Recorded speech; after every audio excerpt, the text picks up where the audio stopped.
a bit, still to do the cross-checking that is necessary, so that at the end, when the results are announced, then the parties to agree on the figures before the announcements are done, declaring whoever is the president-elect of the republic. I see. Adam, let me bring you in at this point and ask you, Mr. Yel-Yang mentioned how the security were reacting, but how long can they react in the manner they are reacting now? The people are massing up some more, the numbers are increasing, and we see reinforcement coming in. What should we be looking at? Well, yes, I think I agree entirely with my colleague, Mr. Yel-Yang. I agree entirely with him. And the simple reason is that I don't know whether your network has picked up signal. I think there is some massing up in the Volta region. I picked information, I'm told, in the upper east. I think in the northern region. He is in the northern region. I'm sure he might have also picked some information about massing up going up there. Chances are that our security is likely to be overstretched. And so I am hoping that we have enough, we are going to put in contingency measures so that if this thing is going to stretch, can we sustain it? I mean, the right to demonstrate is enshrined in our constitution. We should do that lawfully.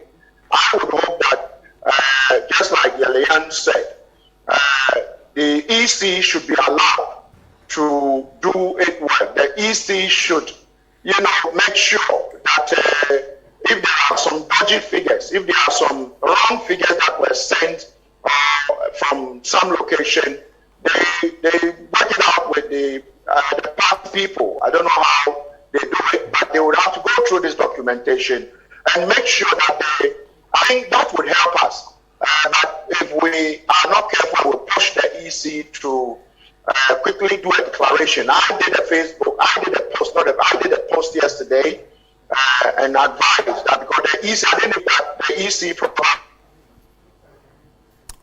Oh, well, Albert, coming from me at this point, we seem to have a problem with Adam Bona. Decided to suspend.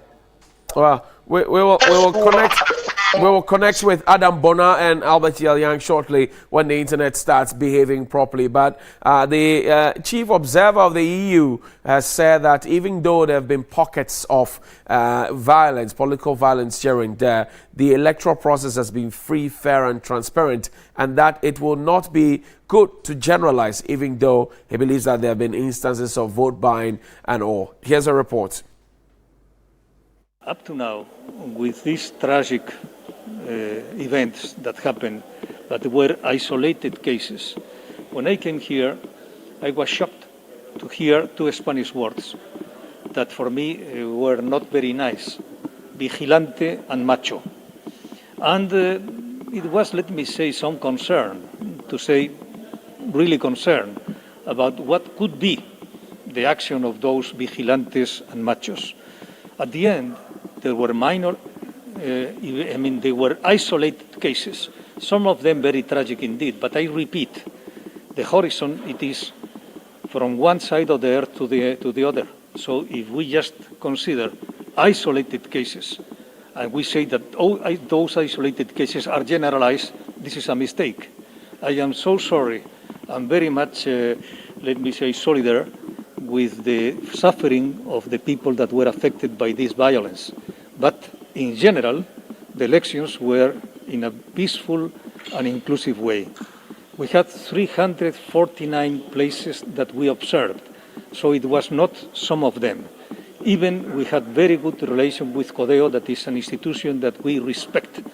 And this is something very important because it means that Ghana has a vibrant civil society, independent civil society, and this is capital. If you see what is going on in the region, excuse me, you are an example. The Electoral Commission was professional, highly professional, and this is something we have to express. At the same time, our relation with the Electoral Commission was very open and very, fruitful. And then we find all facilities from the Electoral Commission. But we think that could be better if it is elected in a consensual way. When we are speaking about a general situation, to speak concretely, I think it's a mistake. What we are saying is that public resources were used for private uses in this electoral campaign. And of course, it is not correct to do that. That's Janvier Nat. He's the chief observer of the EU mission and he's sharing his thoughts out there. He insists that, well, the elections have generally been free, fair and transparent and that it would not be right to generalize, even though he agrees that there have been some issues of political violence and also vote buying. Steve, I don't know what you make of the chief observer mission's pronouncements. I think they have the capacity, a lot of capacity to go around the country to inspect the conduct of the elections. And so I sincerely believe they did a job according to their own prescribed standards, and I have no reason to doubt that they will say anything that is not as it is. You know, so I mean, for me, looking at our reporters and the reports we got from the ground, generally the conduct of the elections were told by our own reporters, and remember that we had representation at all 275 constituencies, and we had a lot more volunteers coming in with results, etc., etc. So what we got from them was clear that this election was conducted peacefully, except the few isolated cases we've heard of, Sunyani West or Sunyani East, and Ayawaso Central, and the rest. And the rest that we've heard, which are isolated instances. We cannot use those to generalize that the entire electoral process was flawed. I mean, I think that for me, I did mention to you that when I went to do my special voting, in a maximum of 2 minutes, I was done. And don't forget that I went through all the processes. I went through the COVID protocol. I need my temperature to be checked. I needed to be sure that I washed my hands, I sanitized before I went to the returning officer to check my name against the list and then vote. All of that took me a maximum of 2 minutes. Well, but if you were washing your hands and thoroughly so, you would have spent more time washing your hands. No, that's 20 seconds. COVID, you don't wash your hands for 18 minutes, do you? You know, so you wash your hands for at least 20 seconds. Because then you covered protocol. So I didn't spend much time at the poll, and I think that that's reflective of what happened, although the numbers were larger in the December 7 polls and a lot more people were in queue, but I think our reports show that there was order at polling stations. Interesting there. Let's get to hear from you what your thoughts and comments are. Interesting that Mr. Adam Bona and Albert Yell-Young of ONEP had to say about the peace situation. They seem to be reechoing what we've been saying. But one thing that Adam said was that at this point, the numbers that are massing up could mean that the security architecture may be stretched. Okay, the provision that we've made may be stretched. I don't know if we are up to the task. We have it. I want to believe we are up to the task. I think we are. But then we've seen reinforcement coming in. But the people are more.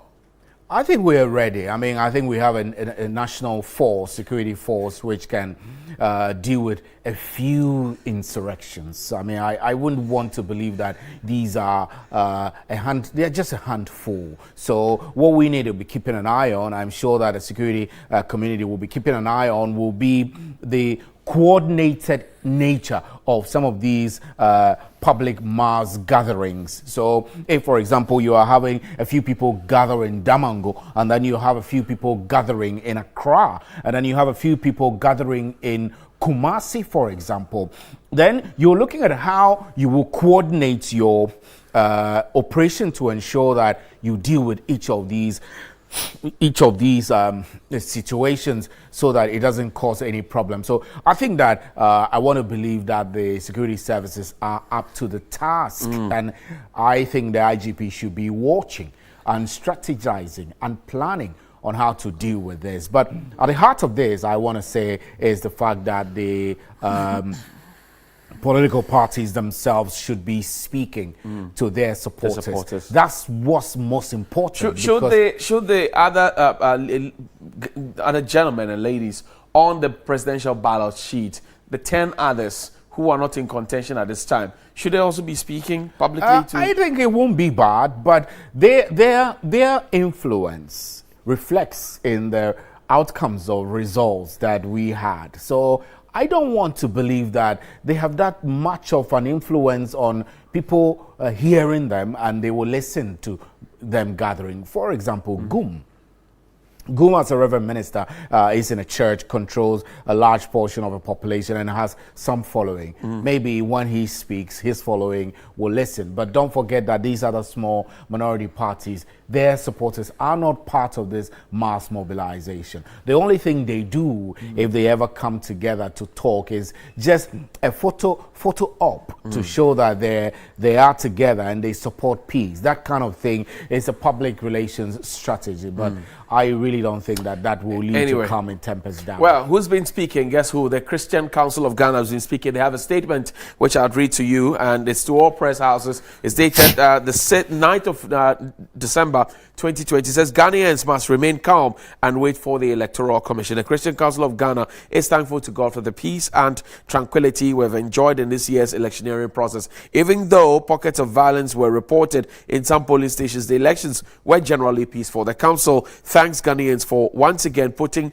our nation on the world map as a beacon of democracy in Africa. We also appreciate the security agencies and the media and other stakeholders for their immense contribution for the success of this year's election. Having them come thus far, the Christian Council of Ghana wishes to remind Ghanaians that the Electoral Commissioner is the returning officer for the presidential elections. Again, I say, having come thus far, the Christian Council of Ghana wants to remind Ghanaians that the Electoral Commissioner is the returning officer of the presidential elections, and it's the only person mandated by law to declare the winner for the presidential elections. In view of this, we wish to encourage all Ghanaians to remain calm as we wait the official declaration of the winner for this year's presidential elections from the chairperson of the Electoral Commission. We kindly appeal to the leadership of the two main political parties to desist from announcing the winner of the presidential elections, as it has the propensity to cause mayhem in the event of the EC's official declaration goes contrary to that announced by the party. And it says, finally, the Christian Council of Ghana is thankful to the Electoral Commission for the manner it has conducted itself so fair and the quick updates it gave to Ghanaians through the electioneering period. Ghana is indeed the winner in this year's elections. May God bless our homeland Ghana and make our nation great and strong. This by Reverend Dr. Cyril Fayose. He's the General Secretary of the Christian Council of Ghana. Goes to re-echo what we've been telling you and to all the political parties and their leadership and their assigns and agents that it is the job of the Electoral Commissioner to declare who has won. So all those wearing white to say they have won and all those at the Electoral Commission's office agitating, that's not your job so to do. Your job is for you to go to the polling station, to go and vote and to witness a count and follow the declaration and leave it there. Now, fast forward, it is the job of the Electoral Commissioner to do what you pretend to be doing now, which will put all of us in a position that we wouldn't want to get. But let's go to the Volta region, Ho to be specific, and we do know Ho and the place of pride it has. And my colleague Selom Amenya is out there with Percy Agbanu. They've been digging out some information, and here are some NDC supporters who went to the EC's office in the regional capital, Ho, and were jubilating. Why were they jubilating? Find out in this piece.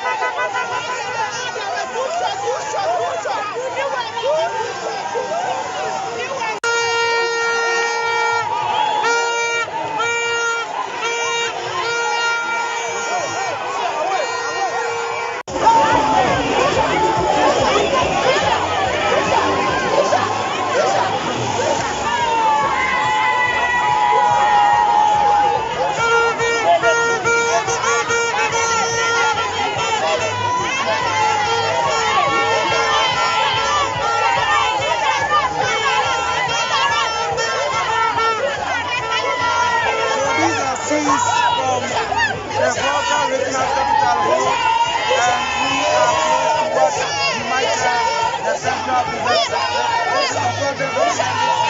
Have gone onto the field. And an hour ago, the place was down and everybody was worried about their business. But now, they have decided to go onto the field. And one of the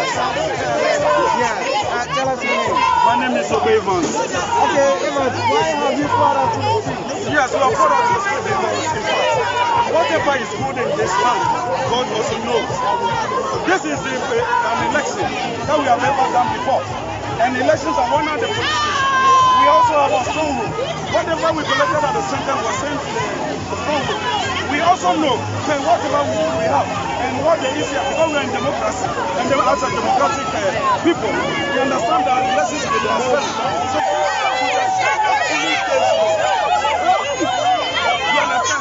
to make sure that we are as we speak now. And Ho is a strong region for the NDC.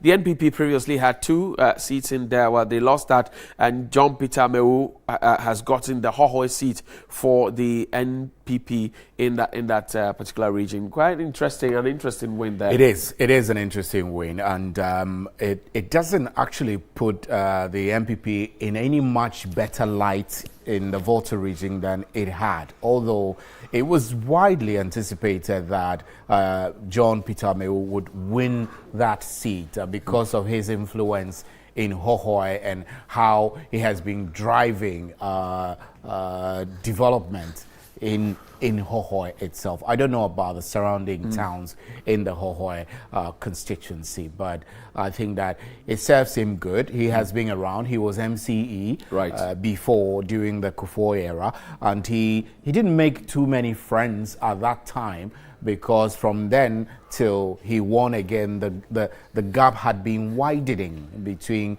the presidential votes that MPP got there and what the NDC got. So, but what we have seen in the data available, which we have been analyzing from the Volta region, suggests that the MPP did incredibly well in terms of numbers in the Volta region. But overall, the numbers in the Volta region came down. We were expecting K2 South to come with a bang to erase everything. That's the World Bank. Well, we'll get to those analysis, but Albert Yel-Yang has joined us back. He is with the West African Network for Peace Building. Albert, thank you very much indeed for your time. And at this point, I can only re-emphasize that the crowds are gathering at the Electoral Commission's office in Accra. Security is tight there. They've cordoned off the place. But then also the concern, Albert, is that we saw the key presidential candidates sign a peace pact. Earlier, the Peace Council has also gotten them to sign along with the political parties and other agencies. Do you see the stuff contained in the peace pact that they signed being actualized at this point? Let me say that before we get into the elections, there are various processes, such as the peace pacts that were signed. Like indicated, we had the National Peace Council leading the design of the code of conduct that the 2 main parties signed, their leadership signed onto it. And then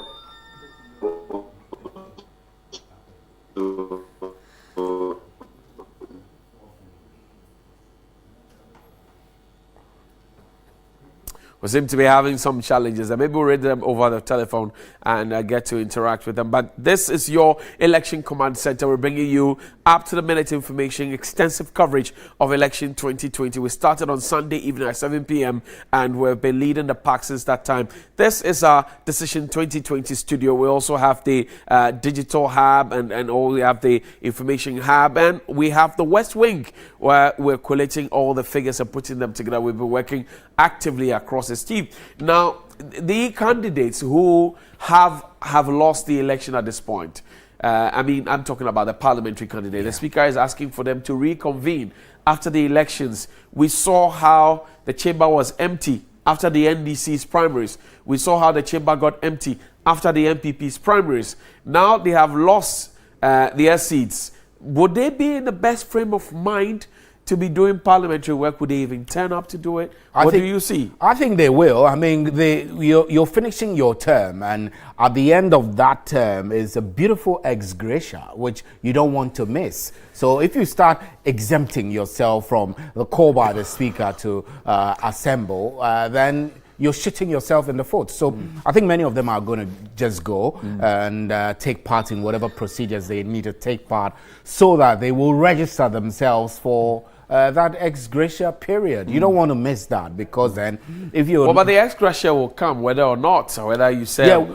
I know, but you need to show face. This is a time to show face, and don't pretend to be a sour loser. And I think many of them are going to turn up. And don't forget that in the new parliament, the speaker might not be the speaker. So whatever it is, the parliament is closed, and reconvening parliament before because technically parliament needs to reconvene before a new president is sworn in anyway. So I think that I want to give them the benefits of the doubt. Many of them will turn up. They will turn up. They will turn up. They will turn up and show face for the sake of our country. Well, I'm sure at this point our viewers and our listeners on 3FM 92.7 are considering the issues about ex gratia, which is often a big issue post elections that are held, and the calculations that go into it. People are thinking, well, why is this person getting so much? Why is that person getting so much? They served for only 4 years and all of that. Those conversations can happen. At this point, we're looking forward to the declaration by the Electoral Commission, the big announcement as to who becomes President of the Republic of Ghana. Nana Addo Dankwa Akufo-Addo of the NPP was number 1 on the ballot sheet, and you know their symbol and all of that. John Dramani Mahama was number 2 on the ballot sheet, and you also know the nation has voted, and there's a bit of confusion in terms of the parties building their own strong rooms and data analytics center. And they have been putting out figures as to what they think they won, including seats that they think they were able to annex and all of that. Thankfully, the Electoral Commission has been releasing certified results to settle the dust on whichever concerns that you may have. At this particular point, there are some seats that are in contention, which both parties have raised issues about. There are some independents who have also won their seats. But the key concern is that we need to, while doing all of this and sticking our positions, need to also stick to the center and making sure that Ghana's democracy is preserved. I mean, we've done this for 28 solid years, going on to 29. I don't see reason why we should have some of the teething problems that we had back in the day showing themselves. If we were 28-year-old, you'll be fully grown and living life to the full. So I don't know. Some of these problems that we're seeing now are teething problems that shouldn't be rearing their heads again. I don't know what you think, Steve. Johnny, quickly, there is a press release signed by the Minister for Defense, Dominic Nitiwo, which has just come in. I quickly want to read that press release. It's signed 9th December and titled Malicious Allegations Against the Ghana Armed Forces. It says that the Minister of Defense refers to a press statement made by the presidential candidate of the National Democratic Congress, John Dramani Mahama, on Tuesday, alleging that the military of Ghana are involved in overturning the election results favorable to his party. For the public record, it is hereby stated emphatically that this is false and without any foundation. For the 2020 general elections, the military is deployed to support the Ghana Police Service and not to engage in politics. The general public is therefore implored to ignore the malicious propaganda against the Ghana Armed Forces, but rather cooperate with them and the other security agencies. The Ministry of Defense would like to remind all political actors that the Ghana Armed Forces is a very professional institution, and its members are well respected across the entire world for their professionalism, service to mankind, and neutrality.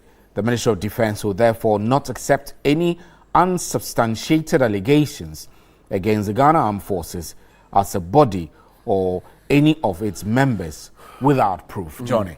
I'm thinking, yesterday we saw the Honorable Minister for Information, Kojo Nkrumah, who himself is a party or a contestant in this year's election. He won his seat in Ofansia Yorubi, Yes. but he said he was speaking yesterday as Minister of Information and responding to some of the concerns raised by the NDC in the election. I would have thought that the parties have communicators, so on that party level, they could be engaging. And apologies to Yabo Abiyasamoah, even though he had lost his slot. He has deputies Okujato, deputies Kamal Ding Abdullah, and many others, Elvis Bota and the rest, who could have spoken, in that light. Many thought that, well, using the state's platform to be responding to issues raised by a political party that was in contention regarding an election that you both have participated in was not altogether perfect.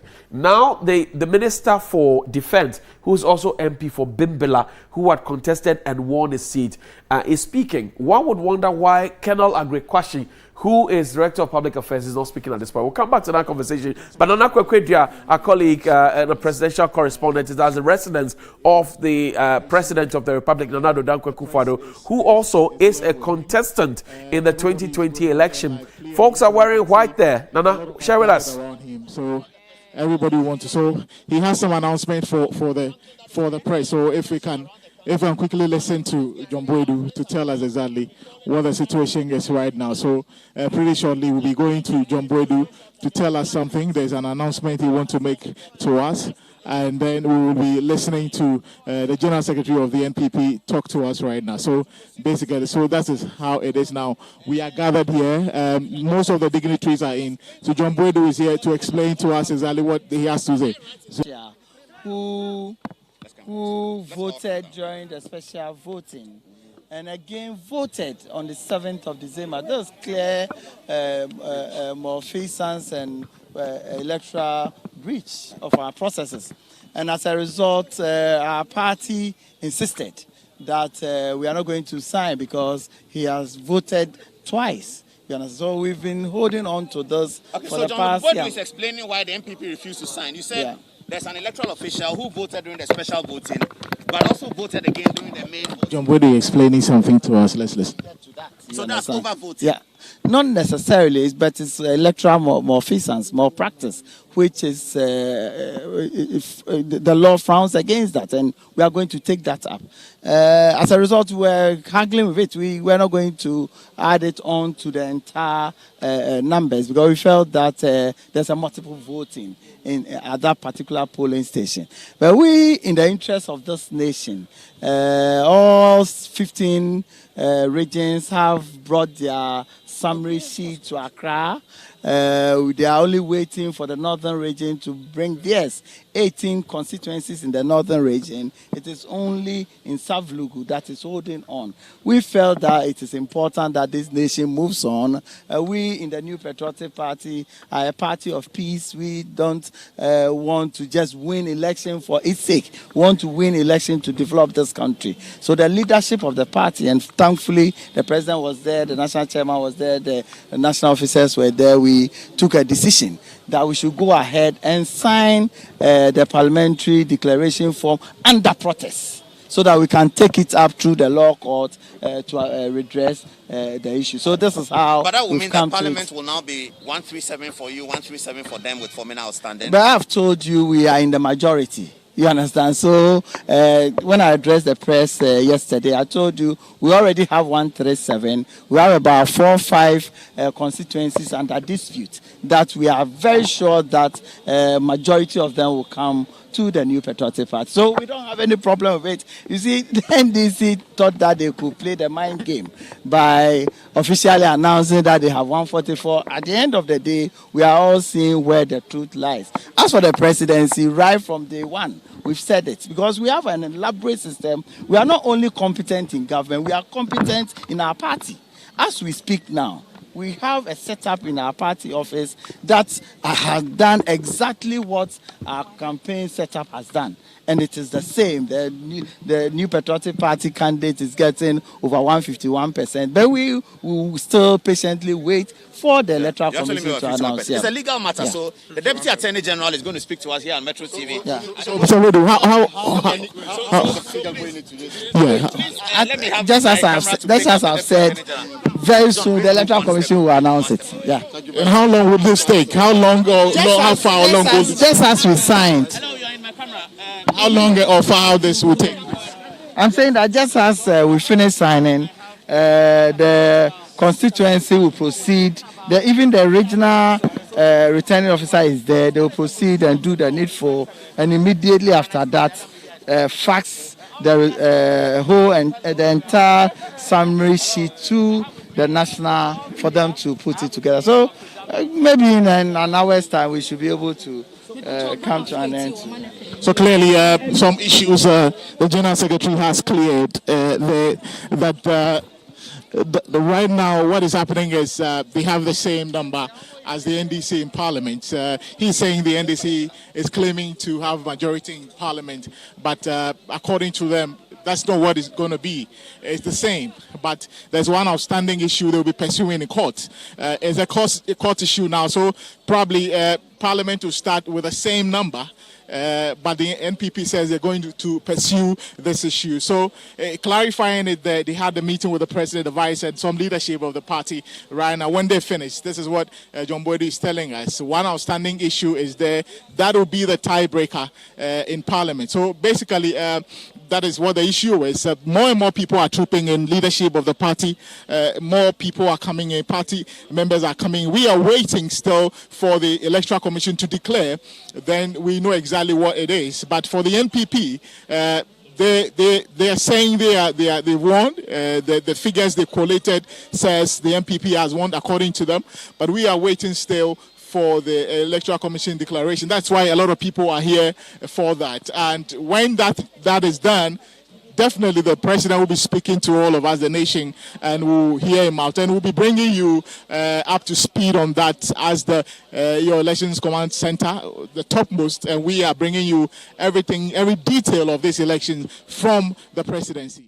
Some man there at the residence of the president, where you can obviously tell they're clad in white and celebrating ahead of the announcement, which is what the Peace Council has spoken up against. That don't declare yourself winner yet. Wait, and don't agitate too much. Wait, the results will be out there. But Rabiu Tanko is out there in the north and is one of our two boots on the ground. He joins us via Zoom. Rabiu, thank you very much. And what can you share? Where are you?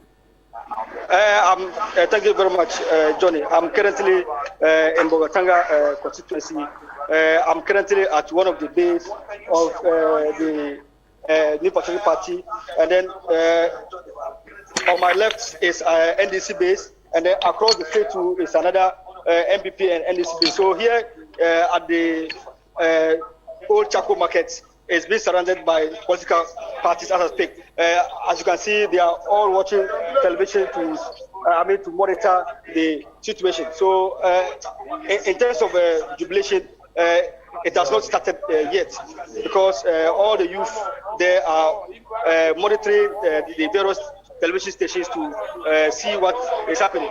Okay. I've visited other areas like Bongo and then Talansi, and the same situation. Right. Rabiu, we'll come to you shortly, but we understand that the ECOWAS Observer Mission is out there also addressing the public. Let's quickly pipe into that and hear what they have to share with you. Yes, we took a decision they can sign under protest. Under protest, even though you're signing, I'm a process, I proceed, but still you're objected to the results of the parliamentary election. After the presidential results have been declared by the Electoral Commission, the MPP, as is mandated by Representation of People's Law, will proceed to file a parliamentary election petition at the High Court in respect of the election conducted, that's the parliamentary election conducted at as a legal. Tell no, you need a petition to make the MPP clearly the majority party in Parliament on 138. No, she say no MPP. Otherwise, they say 137, 137. 137, 137. Na Bakuna independent candidates. Well, for me now, I don't know younger say nipa. Only I'm sure say Baum's obedient here because no MPP need until about 2 weeks ago or co-independent. And they say no time ben now here. They say the problem be any who be my say. Mo side had no problem being the electoral commission a bit may declare results and say no, there's no problem at all. I think that all barriers have been cleared now. The way has been paved clear for a declaration of the presidential election results by the returning officer who is the chairman of the electoral commission, and I'm sure that it will be done very soon. And that will be so. After that, if Obipa no people protest here, say Supreme Court no. Supreme Court is there to detain election petitions. I think that is what they must have recourse to. Martin say I'm for a year or 2012 now we're not satisfied with the conduct of the presidential elections. No, you question them, your lawyers, you gather evidence. Back and thank you very much. That was actually the Deputy Attorney General, the residence of President Nana Akufo-Addo. But let's cross over now to the African Union Observer Mission, now making some observations. People that don't know that they tell us that one and elected is there for the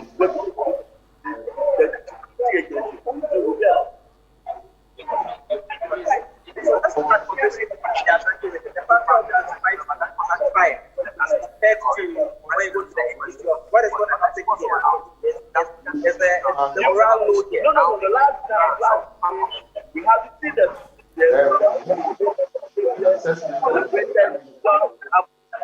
and they know they are waiting.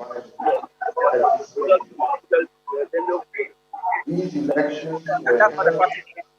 So that if we are not organizing, the people themselves, as I said last night,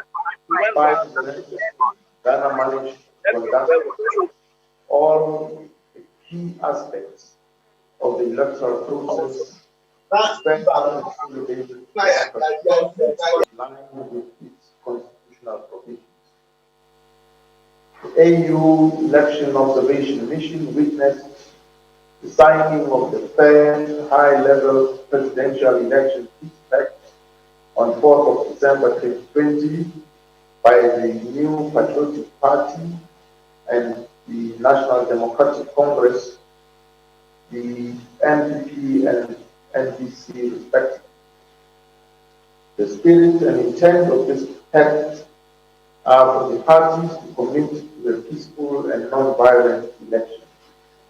The mission acknowledges the role played by the National Peace Imam, the National Peace Council, National House of Chiefs, the Judiciary, the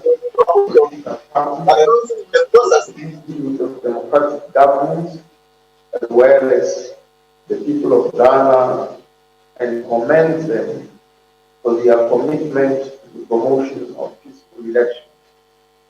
Prior to election day, the AU Election Observation Mission notes concerns expressed by stakeholders on the issue of vigilance. However, the mission did not observe the manifestation of this during the electoral process.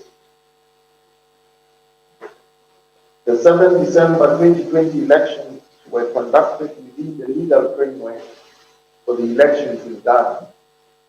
The AU Election Observation Mission noted that prior to the conduct of the elections, 2 key regulations, namely Regulation 127 CI and 126 CI, were enacted, which enables the Electoral Commission to produce a new biometric voter register to address challenges from the previous voter registers and to establish the regional collation centers to enhance transparency and facilitate timely declaration of election results. The mission commends the Electoral Commission for adopting and implementing some administrative and policy electoral reforms, such as providing the final voters register to political parties several days before the elections, and the use of biometric verification device, BVD, short, for the exhibition of the provisional register, which enhanced the credibility and integrity of elections. The mission notes the Electoral Commission's high level of administrative and political independence in the conduct of the elections, particularly the extra measures put in place in response to COVID-19. The mission recognizes the measures put in place by the Electoral Commission to improve the quality of the voter register, such as the inclusion of the facial recognition component as part of the DVD, which contributes to an inclusive and credible electoral process.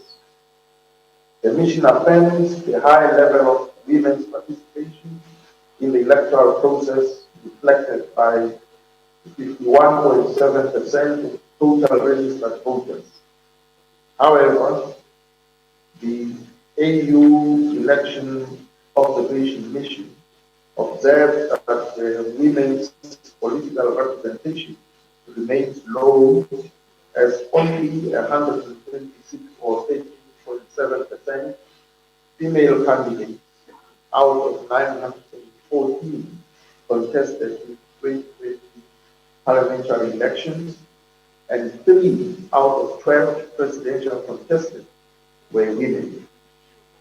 The mission notes that generally the right to freedom of expression was respected.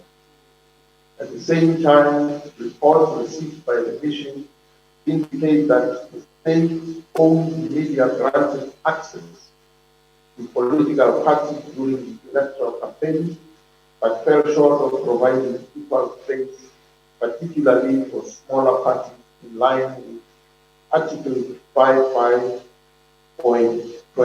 of the Constitution. Cognizant of the importance of civic and voter education in enabling citizens to participate in the elections, the mission applauds efforts of all organizations that took part in it. In support of efforts aimed at enhancing the credibility and transparency of the electoral processes, the mission commends the role played by civic society organizations in these elections, particularly in the dissemination of information and educating voters and observing the process. In compliance with Regulation 27 CI, special voting took place on the 1st of December 2020. The mission commends the existence of this law and its implementation, which afforded security personnel, media, and staff of the Electoral Commission on official duty on election day the opportunity to exercise their right to vote. With regards to election day observation, the opening, voting, closing, and counting, the AU Election Observation Mission observed opening, closing, and counting procedures in 7 polling stations and voting in 78 polling stations across 4 regions. There were sufficient election materials at all polling stations, which were observed. As a COVID-19 ambassador was present in all the polling stations visited, and most of the COVID-19 there. However, in some polling stations, procedures for physical distancing in the queues and wiping of the biometric verification device were not adhered to. Most of the polling stations observed were accessible to people with disabilities and elderly voters. The AU Election Observation Mission observed the presence of an average of 5 party agents at each polling station. The security officers were present and their role was generally discreet and professional throughout the day. The layout in all the polling stations visited during voting allowed for an easy flow of voters. Ballot boxes were appropriately sealed and the secrecy of the votes guaranteed. In compliance with Regulation 27 CI, special voting took place on the 1st of December 2020.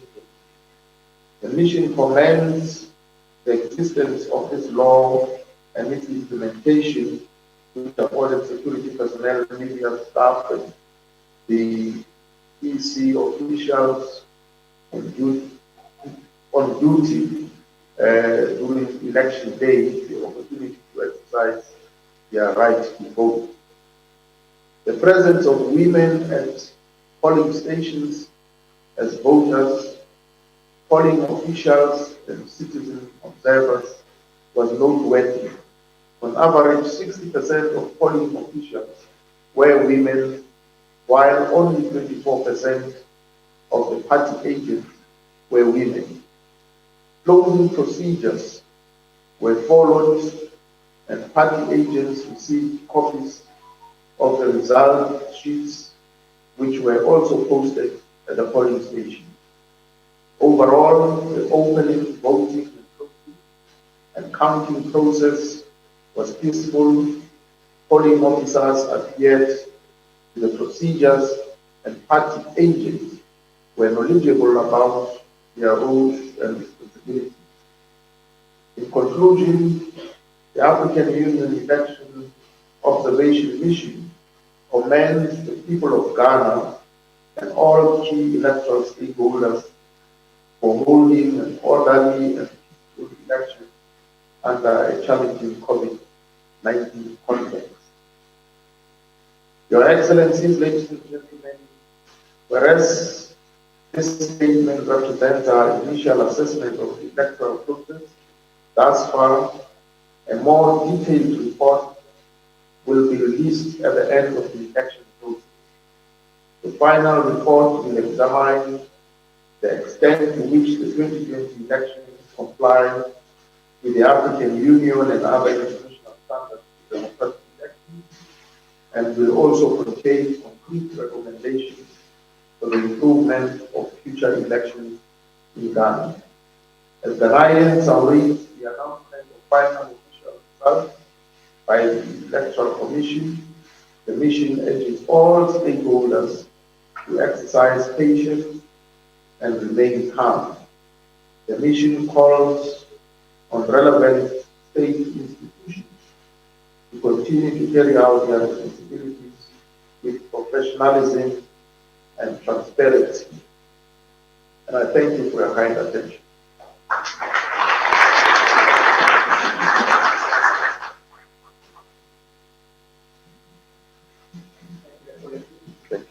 Now we will to the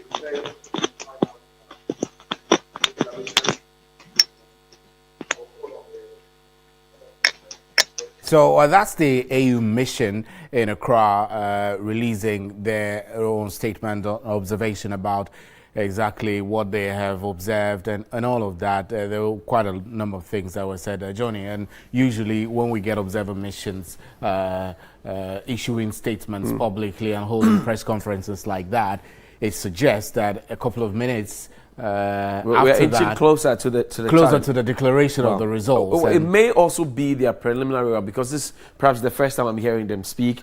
I also do know that there are other observer missions here. The European Union mission, for example, has said that it's been free and fair. Typically the same tone and language that the African Union mission has also been saying. So let's wait. I mean, and I seem to agree with them that the process has been smooth. Yes. If you ask me. But I'm worried about the pockets of violence that has been recorded in certain places. And a few anomalies here and there. The police and the military were very emphatic to say, don't go shooting guns. Don't go wielding guns. Don't go brandishing weapons. We saw persons, brandishing weapons. So Dodo on my mind, Teshima on my mind, many other places, Ablikuma Central on my mind. And you're asking yourself how that happened, in terms of intelligence gathering on the ground. But then again, the bigger picture is when the security acted swiftly to curl the situation so that it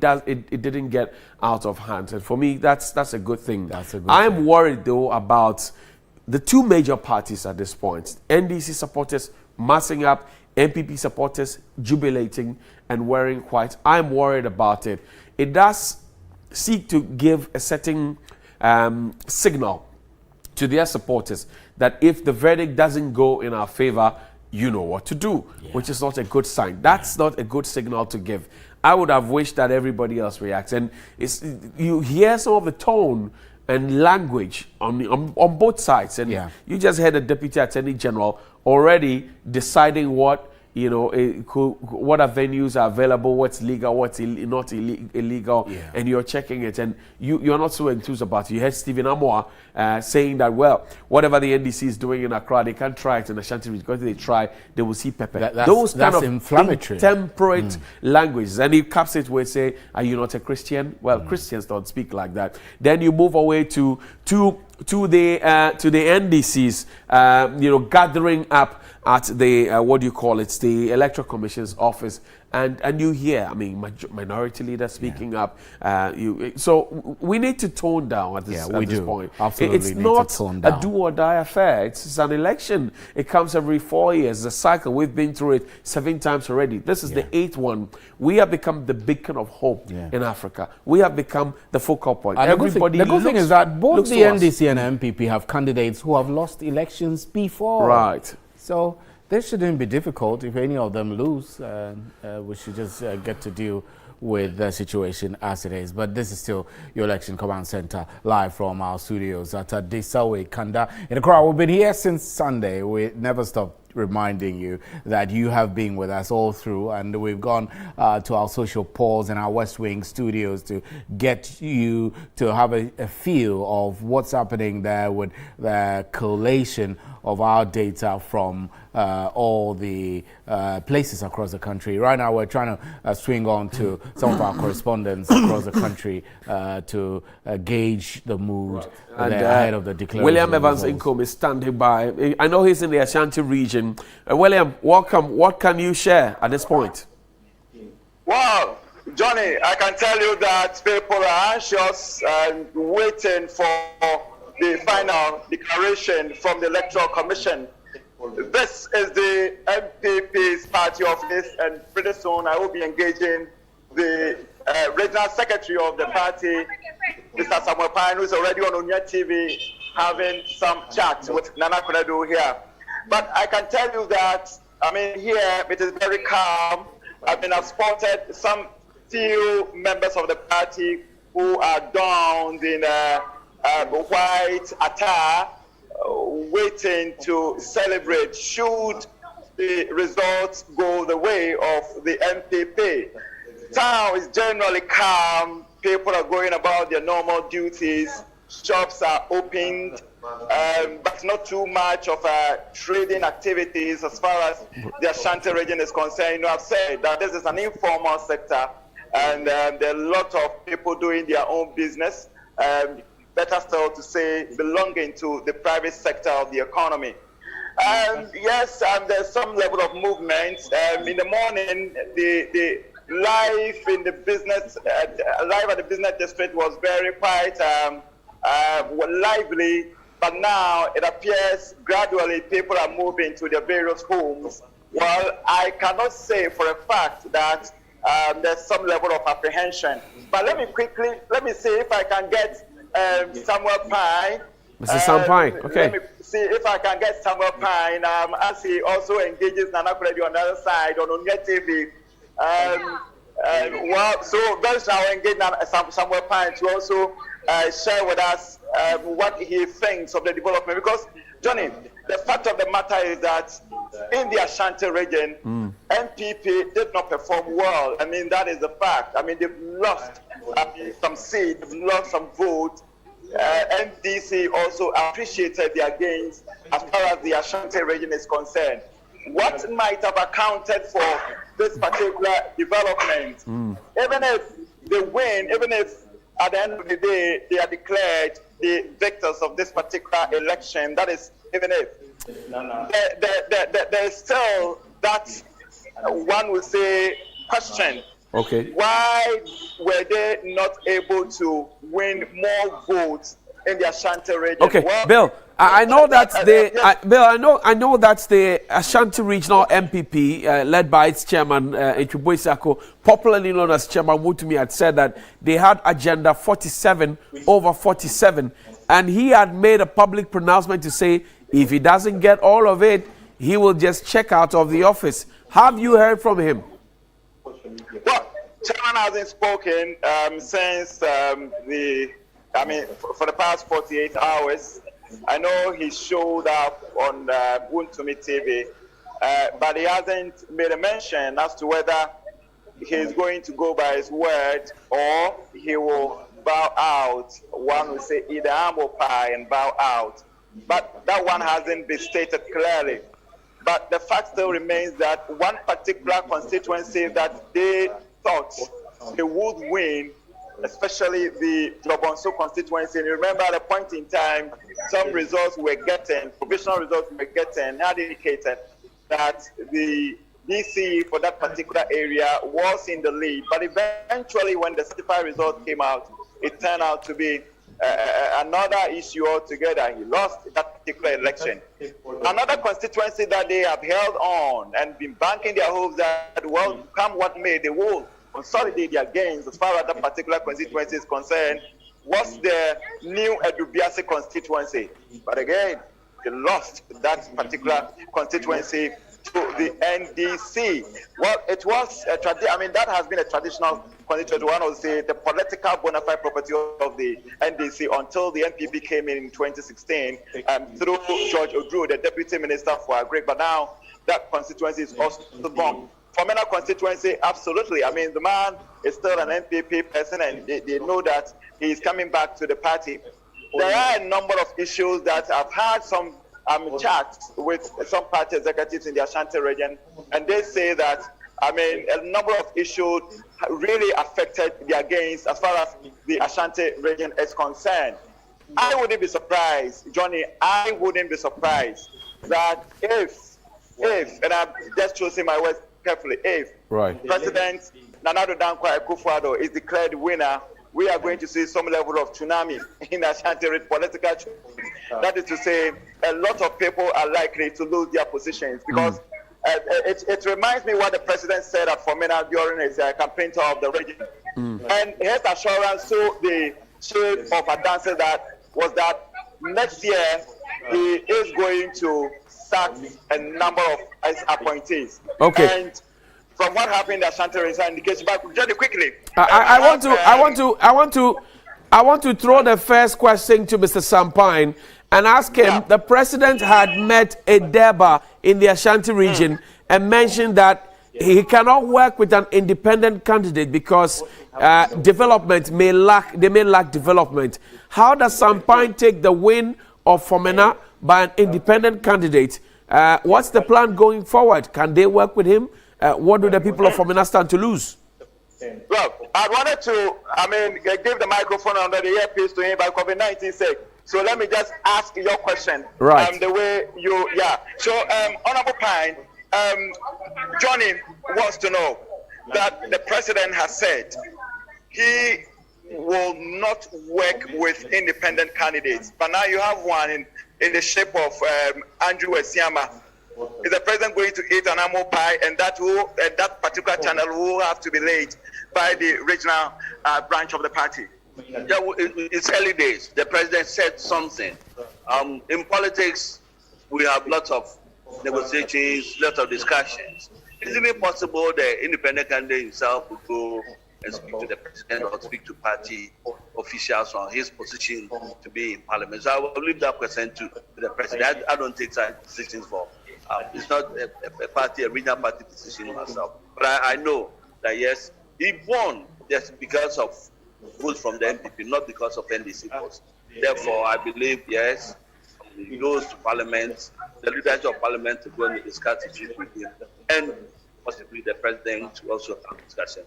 Now, I have a follow-up to Johnny Hill's question, and that has to do with the other, party members who are aggrieved and, for that matter, opted to go independent. Are you going to reach out to them, or you are still waiting for them to come back to the party? Our party has our regulations, our constitution. What it says is that if you put a candidate, a sponsored candidate, and you go contrary to that and contest that candidate, automatically you left the party. When you leave the party, you have the right to come back to the party, but you will stay out for about 2 years. When you get back in there, we also look at your conduct for another 2-3 years before you be drafted into mainstream for you to do even to have the capacity to contest any positions whatsoever. So it is not a decision, my decision, but the decision of the constitution of the New Patriotic. All right, now, finally, you have lost gains in the Ashanti region. For the first time in 2016, you secured around 75% of vote cast as share, your share of the vote cast in the Ashanti region. But now you are hovering around 71%. One will say 72+%. One will say this is a monumental, if I should say it or on the basis of successes, then it's a monumental failure. But when you say it on the basis of statistics, we look at the nominal figures, we did pretty well because we did almost 1.8 million. Okay? From our last count of 1.6 million, we did 1.8 million almost. So, and even the 1.8 that we did, the difference between NDC and MPP, we used to offset more than 7 regions within the country. And that's why Nona Nadu is being declared the winner by close of day. Now, will you accept that the regional executive made some mistakes during the primaries? Well, that is very subjective question. Depends on where. Because when you look at the statistics, apart from all those that invented for primaries, won from unfortunate situation of already Addressing Mercy, Aswasi, and Secha Franklin's were for the NDC. It was our hope to win those 6. We couldn't do. So that one is not about the primaries. Those that we said they should contest and all that, all the consensus that apart from we had issues with. But from that to the original, people simply don't know. We made all efforts. I can't remember in one singular meeting, we sat and we left the meeting, and the general secretary was in part of it. Left the meeting. Okay. Bill. Matters. The person came for a contest. Yes, he picked forms. He came for interviews. Later on, he said he was going independent. So, well, we cannot say that's why I said the question is subjective. But I know we did pretty well. But we're going to do our analysis of the whole elections. Look at the loopholes, how to fill it, and a recommendation for the way forward. Okay, right, Johnny, Bill, a very final one to Mr. Sampine. His Chairman Wontumi, and that's the earlier question, has said together with him that they were going to get 47 out of 47 seats in the Ashanti region. His chairman says, if we don't get it, I will chicken out. Has he seen his chairman? What is the reaction? What has he been telling? Will he follow his chairman to go?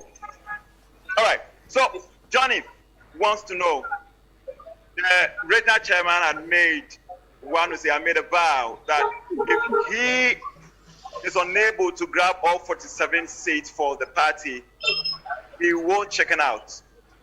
What has he said after, this particular election? That statement wasn't made by Sampine. It was made by an individual. It wasn't a form. You all supported it. It wasn't a his recommendation that you are talking about. Wasn't the statement by the regional party. This is personal statement. This is the only person. But when we say you would have all enjoyed we are all taking the glory. No, I'm talking about. If you had won, all of you would have taken the glory. We work as a party. We take decisions. But certain personal decisions, like Sampai says, if he doesn't get 30%, he will resign, becomes the decision of Sampai. Any question to that effect should be answered by Sampai. So it is not stronger than appetite. So I cannot speak on that. So this wasn't stronger than appetite. well, the movement is still there. The movement is still there. But again, you lost New Adubiase. Some have the belief that you did not support Honorable George Odro enough. The party could have done better in ensuring that George Odro get the seat and also consolidate against the party as far as New Adubiase is concerned. As a party, from national to region to the constituency, we did our best. We did our best how to support every constituency, including New Adubiase. We did, unfortunately, we lost that seat. But well, that's what I said. We are looking at from after the elections, after the declaration, we're going to sit down, we're going to commission our analysis, look at our reports, look at our recommendations, and look at how we're going to resolve certain matters that are going to get us back the seats and also make us hold on to the absolute majority that we have within the room. Okay. All right. So, Johnny, back at the party office, people are coming in. They are just waiting for the big announcement from the Electoral Commission. Right. And if it goes their way, I can tell you that Kumasi, Ashanti region, will definitely go agog. Okay, thank you very much. And that's William Evansinko with the Ashanti Regional Secretary of the NPP, Mr. Sampai. He says the movement is still there, stronger than appetite, but he cannot be responsible for the statements of his party chairman, Steve. And we are also learning that all the banks around this enclave within the Rage area, the Kanda area, have had to close. And obviously, we do know why. But because the numbers are massing up. Johnny, banks close at 2 p.m. because of COVID. No. Some banks close at 4. So COVID, post-COVID, all the banks close at 2 p.m. Well, I've gone to the bank beyond 2 p.m. before. Really? So they close. Some close at 4. Interesting. Most of them have gone back. Because my bank closes at 2 p.m. because of COVID. You need to check your bank again. Well, you should ask me which bank. I won't ask you. They're shortchanging you.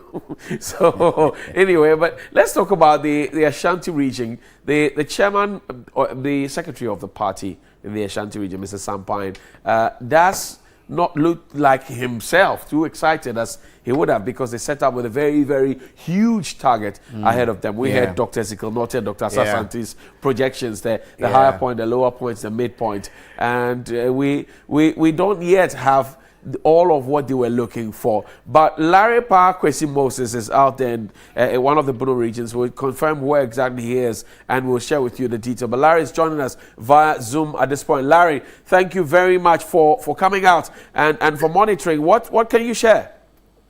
Yeah, Johnny, if you come to Sunyani, the principal street of Sunyani, the whole place is very quiet. Almost everybody is waiting for the YC, that is Jane Aduke-Mensah, to pronounce the presidential result and to declare who has won the presidential result. Almost the town is virtually quiet. The only thing you see are vehicular traffic, not even human beings. Almost everybody is watching television or listening to the radio, as it were, to confirm, even though speculations are that some stations have already declared His Excellency, the President, the Assistant President, Nana Addo Dankwa Akufo-Addo, the President-elect already. But still, they are saying that because it's not confirmed from the Electoral Commission, they will not take those comments from the various media houses. So they are all waiting for Jane Aduke-Mensah to, as it were, pronounce the presidential election result, whether it goes for the NPP or the NDC. Okay. I see, Larry, now in Accra, in the residence of the president, you would find people clad in white. Already some are jubilating. You monitor social media, and the conversation is that the NPP has won the election. The NDC is protesting. I see an NDC person right by your side. What has he been saying? Is he also protesting He's the MP for Banda. I can understand. Yes, he's the MP for Banda, and then the MP elect for Banda again. Right, Ahmed Ibrahim. MP, but then, yes, Ahmed Ibrahim is the MP. So let me ask him. Congratulations to him, by the way. Yes, he's listening to you, Johnny. Congratulations, Ahmed. And you are in white, obviously celebrating your victory. Your party is massing up in Accra towards the Electoral Commission's office. That's not a good thing to do, correct? Johnny, let me say a very good evening to you. Our party massing up in Accra, whether you are saying it's a good thing or not a good thing to do, it may be a massing up for celebration. Well, what are you celebrating? Because the results of what you wish to celebrate or what you purport to celebrate has not yet been made public. So what are you celebrating? Exactly, but you must prepare for celebration. You can't say you have to declare before you celebrate. So people massing up in Accra, it may be a massing up for celebration, because if you look at what is happening in the Bono region here, for instance, we used to have 12 seats, and the NDC used to occupy only one. Now we have 6, the MPP has 6. Just that slightly, they have slight edge in terms of the presidential seat results over us. But when you go to other regions, it can be possible that you win the number of regions that we have won, and you cannot expect or speculate that you are going to win. So clearly, we are confident that we are going to win. Well, and you couldn't find anywhere else to celebrate than the Electoral Commission's veranda? As it now, the most important place, so long as Ghana is concerned at this moment, is the Electoral Commission. Because all directions are geared towards that place. All media pins are geared towards that place. So if you are something for us to do, I believe that is the best place for us to go. Well, Ibra, there are many options available to you. For example, at the polling station where you won your election, and at the coalition centers and at the regional centers, there's supposed to be some sign-off that's done by your assigns or your agents who are there. Are you suggesting to me that throughout the processes, your people couldn't ensure that this was done, which is why you are not crying foul that something has gone south? In the Mono region here, we did absolutely that. We signed every result, and we're able to reconcile our results to compare our results together with the Electoral Commission, and there was a tally. That is why the party, the regional executive, have just had a press conference signaling to the whole world and to our National Election Directorate that these are the authentic results from the Bono NDC, and these are the authentic results from the Bono MP. And these are authentic results from the Bono Electoral Commission. There is no controversy yet. So ours have been sent then. And if all regions are able to do so, I don't think we can hold the whole nation to sit in suspense for such a period that we've been waiting and the results are not being declared. The Electoral Commission promised to release the results in 24 hours post the polls. It's gone past 48 hours. We're getting into 72 at this point. What's running through your mind from your region's perspective? You see, the Electoral Commission himself gave herself most problems. All the problems the Electoral Commission is meeting are all self-inflicted. They are all self-inflicted problems. You know, in terms of election management and in terms of other things in this country, you cannot rule the major party, the NDC party, out. We told her all those instances that if you go through this, these are the challenges you are going to face. You remember we had an independent body that was controlling the Electoral Commission's data, and they said they wanted to take full ownership of everything. These are some of the issues that are giving birth to all the problems that the Electoral Commission is facing. So whether the data, what is happening to the data as we sit here, you and me don't know. Okay. So all the things happening, she gave herself that by 24 hours she was going to declare results. We told her you cannot declare manual results within 24 hours. She said no, she could do it. These are all self-inflicted problems that she has created for herself. Okay. Ibra, let's wrap up the conversation this way. Will the NDC accept the verdict of the Electoral Commission? Yes? The NDC has not finished with the NDC own results, so we are yet to compare our results.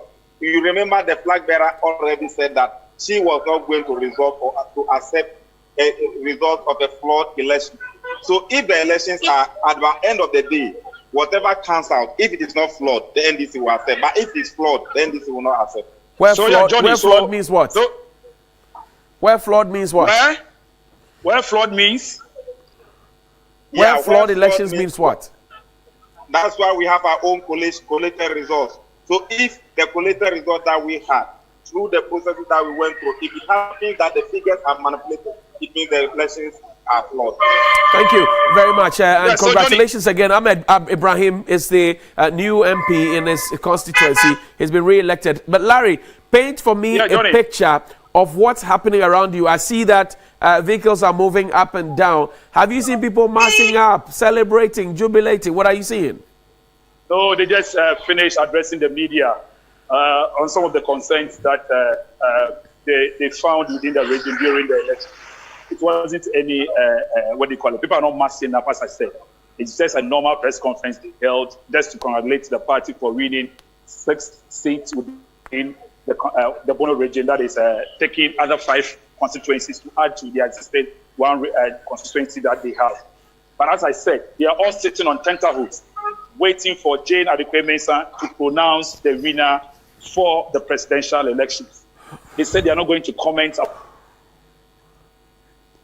Okay, well, Larry, thank you very much. Larry is reported from Sunyani, and he's on the principal streets there. Larry Pakwesi Moses is a man on the beat there, and Ibrahim Ahmed has just spoken with us as well. He says the NDC will not accept the results of a flawed election, re-echoing what his founder said. Yes, I mean, we don't, like you said, we don't know what flawed is, but flawed possibly would have to be proving in court. So I think it's good that we have the avenues to use in order to challenge disagreements, electoral disagreements. So I wish them the very best. And the Supreme Court has said that they will spend less than 50 days, I think 42 days 42 or so, days. to adjudicate on such matters. So we won't have to go back to the 2012 episode where we spent 8 months, a long legal tussle, pull and push, you know, because it affects our economy and productivity as well. So I am happy that there's a new manual that the Supreme Court has put out there, guiding everybody what to do. And you cannot join the suit if you are not particularly part of the contest that's being challenged. I think it's fair that they set it so you don't get amicus curiae coming in. Come and speak. But this is your Election Command Center, and we'll bring you every detail as we inch towards the Electoral Commission biggest announcement yet for the 2020 elections. Around your constituencies and your regions, you know who has lost and who has won and who's going to represent you in Parliament. May those who have won, the newbies, learn from those who are falling out with the people, because if you do not scratch the people where they itch, they would push you out. And it's as simple as that. I think that the Ghanaian electorate now has become much more sophisticated, knowing exactly what they want and how they want it. Some may have excesses of wanting you to be too up close and personal with them, or responding to their very, very personal needs. But on a general level, I think the people are waking up to smell the coffee and to know that, well, if you're my MP, these are your functions, perform them, or go away. And it's obvious the scat and blast phenomenon is raising its herd clearly, and is bringing us to the level where people are voting according to their beliefs. It doesn't matter whether you belong to one party or not. If they get the sense that they want you as Member of Parliament, they vote for you. I mean, a typical example is Hohoi, which voted MPP for Member of Parliament, but obviously voted John Dramani Mahama for President. So the scat and blast phenomenon is actually a demonstration of how politically savvy the electorates have become. Take a look at how Okoboy was just kicked out, young man, great ambition, but it didn't go anywhere because the electorate don't want him to go anywhere, and they voted for another person as a Member of Parliament against the president also going to someone else. So, yes, I agree that we are waking up. We're coming to terms with the reality that the choices we make have a very wide implication on our lives and the quality of lives we leave our children. And and way beyond. So it's a good thing. I've seen a statement on Okoboy's Facebook page. It says, Lejukuku parliamentary results. He puts it out there. It says parliamentary NPP 54,072, NDC 55,938. And he says, I'm grateful to my constituents for the opportunity to serve them in the past 4 years. Congratulations to Mr. Ben Aiku, the Lejukuku MP elect. In all things, we give him thanks. Let's build this country together with or without political office, for it is our efforts now that will create the Ghana we desire for our children and our children's children. I thank you all and for the well wishes. And this is Dr. Bernard Okoboy. He has been pushing out. This is his own message, congratulating, conceding defeat, and calling all of us to come together. Brilliant by far. Brilliant. Gentleman. Yes. And extraordinary. This is what to expect, you know. And remember, he went to Presec. I didn't go to Presec. Well, he's a Presecan. Yeah, you Accra boys. Yeah, but they know that, I mean, in terms of 1992, from 1992 is the academicians that have provided leadership in Parliament. We are at it again. DF Fanan, Peter Alajete, Doaja. Who else shall I add? You want me to add some more names? Yeah. I mean, it's okay. So, all right. Anyway, check out the incumbents who fell in the scheme of things. This is it. The incumbents that fell. And Yabwabia Samoa of the NPP, Adentan constituency, he fell. Also, Barbara Ashaisi, she's Deputy Minister, Cape Coast North, she fell. And Joseph Pemka Dindiok Tempani fell. Mohammed Abdulaziz Myong, Northern Region, fell. Anthony Abeifa Kabo, Laura fell. George Anda fell to Gisela Tete. And I want to focus on George Anda. You know that why start with George Well, Anda? I'm starting with George because there's a certain painful defeat that he dished out to Hannah Tete, who now works with the UN. And the dynamics in the constituency, you know, it's quite tribal. And you have to be a real indigenous to be considered, if you will. Now, how Giselle came to pick off from Mr. George Anda, who clearly had done some work for his people, developmental works in terms of entrepreneurship as well. You go there and the people keep mentioning his name. Comes to me really as a shock and surprise at once that he will be kicked out at this point. Perhaps, maybe when he got the deputy ministerial job as a deputy communications minister, it might have taken him away from the constituency work because he used to visit quite frequently. I don't know what you think. I think so too. Sincerely, I think the campaign that George Anda staged to remove Hannah Tete was intense. Tremendous. I mean, coming from the background of all the telco marketing and Occupy Ghana and all that energy. But then I'm thinking that perhaps when he came into office and became Deputy Communications Minister, and then I think he may have lost touch with the people on the ground. Because don't forget what we have been saying, that you cannot elevate yourself to regional and national and forget your people at the constituency level. They have needs, and you know Ewutu Senya area is an emerging cosmopolitan area. The Kaswa area and surrounding communities have become densely populated. If you look at the numbers, the population shot up in 4 years over 100%. From what it was previously. So I think that the expectations of the residents shot up.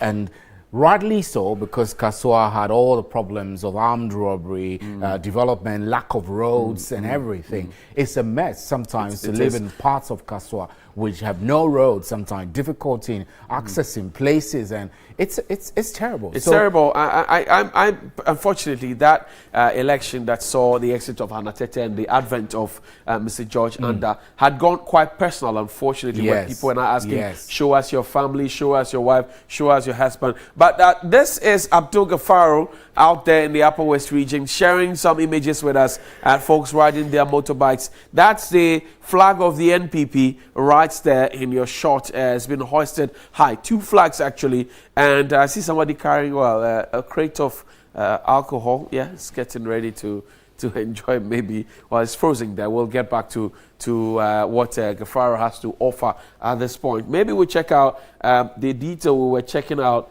of who had won what and who had lost some seats at the point. But while we connect with Gafaro, this is your election command center, and we are the specialists as far as coverage of the elections are concerned. We will give you all the details. A few moments to decision time, where the Electoral Commission of the Republic, Jane Adukwe Mensah, will make the big pronouncement. Who is it going to be? Is it going to be the NDC's John Dramani Mahama or the NPP's Nana Addo Dankwa Akufo-Addo? Already, we have brought you a situational report. What's happening close to the Electoral Commission's office, where we do understand, and we have shown you videos, that some supporters of the NDC, clad in their paraphernalia, are gathering up, massing up at the Electoral Commission's office, at the residence of the the NPP's candidate, who's president of the Republic as well. We have key government officials and supporters of the party also gathering up, wearing white and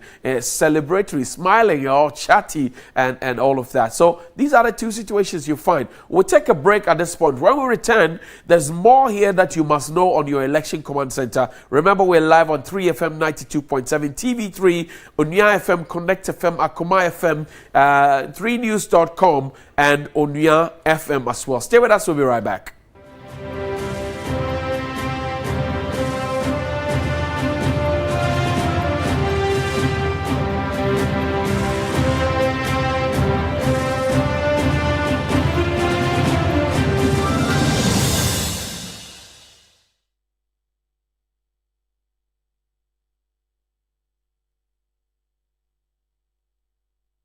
Joe's Place, located on the West Hills near New Botiano, Accra, is the place for you. You are welcome to Joe's Place. We have a state-of-the-art event center, fully equipped with lighting, LED display screens, and sound system. You can hold your live events, live musical concerts, wedding receptions, birthday parties, and church services at our event center. Our wedding reception package includes free decoration of the 200-seating capacity hall. We also provide wedding chairs, tables and covers, flower stands, couple chairs, wedding backdrops. Our 18-bedroom guest house has standard rooms which can be used by 1 or 2 visitors. We provide restaurant services for our guests.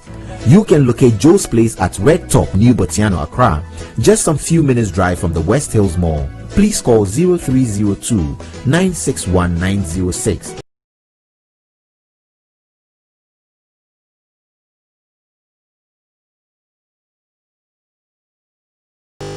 Our hair deserves the best, and the best is Optimal. From root to tip, Optimal provides the ideal hair care, preventing falls and breakage.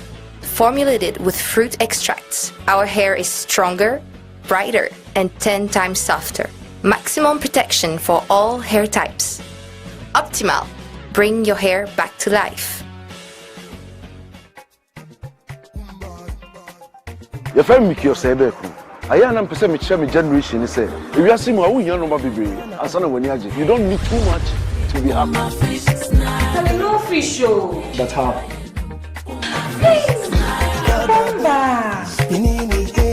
It's nice and spicy. Hey, I know eating enough.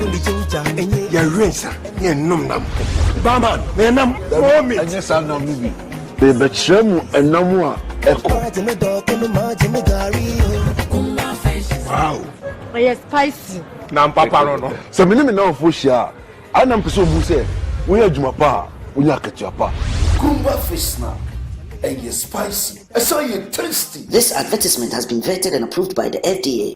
Wobribia we mono. E wo se wo dance. Wo wa ware ana unkita mudie no. E di se wo dance. Wo wa tadi shemono. E wo se wo shrei. Neba waduane nuamu dia minua enya mekanfo shine tomato paste amawo ma waduane ni yede na ma no yakono keke. Shine tomato paste, shine every day, shine everywhere. FDA ahyehyɛ saa edwadie yi nkrato yi mu agye atomu sɛ eyi Cocoa dairy-free coconut milk. Cocoa dairy-free coconut milk is a fully plant-based milk, non-curdling in tea or coffee, and it's a lovely treat with any breakfast beverage or meal. It contains calcium and vitamin D2 for strong teeth and bones, and vitamin B12 to help boost your blood for vitality. Cocoa is 100% vegetarian and is approved by the Vegetarian Society of UK. It's also lactose and dairy-free, which is good even for people with lactose intolerance. Cocoa, get one today. Cocoa dairy-free coconut milk. Nature's health at your doorstep. For bulk purchases, contact 027-444-0180. This advertisement has been vetted and approved by the FDA. Cocoa dairy-free coconut milk.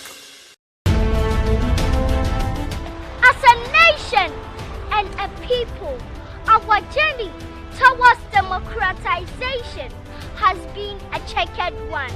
Oh yes, it has not been a smooth journey at all. However, we can still pat ourselves at the back because of some successes we have chalked as a nation. We have come far, and in Africa, Ghana is seen as a beacon of hope and an oasis of peace. Oh yes, it is true. Tribalism and ethnicity should not be allowed to fester or reign supreme in our country, for it breeds conflict. In this respect, the 1992 Ghana's Republican Constitution says it in its preamble, "We the people of Ghana." This "We the people of Ghana" statement is very significant. Significant because it did not say "We the Fantis, the Ashantis, the Ewas, or the Dagombas." It says "We the people of Ghana." As citizens, let us be hardworking, tolerant, and very civil with our dealings with one another. Dialogue spirit and joy should be our hallmark. Election 2020, let us do our part as great citizens to protect the peace God has endowed us with. Ghana will win, Africa will win, and the world will win. Thank you, Mr. Humase.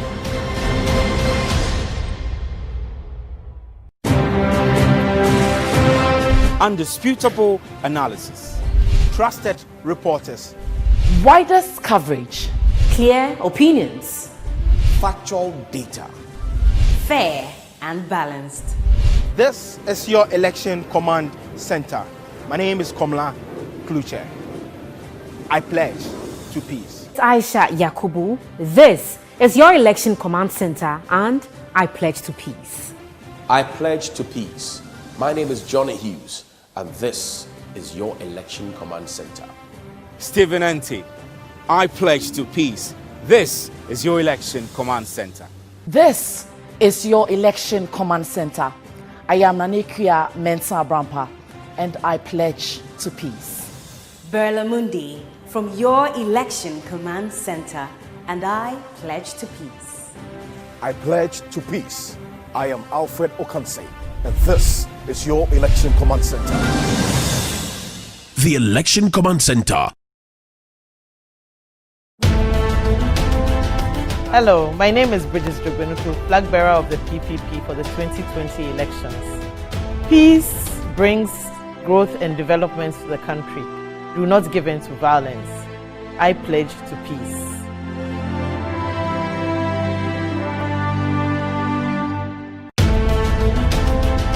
My name is Dr. Yao Osei Edichu. I'm the Member of Parliament for Bosunchen and the Deputy Minister for Education. Election 2020 is around the corner. The stakes are high, but no individual or party interest is greater than that of our dear nation, Ghana. I stand for peace.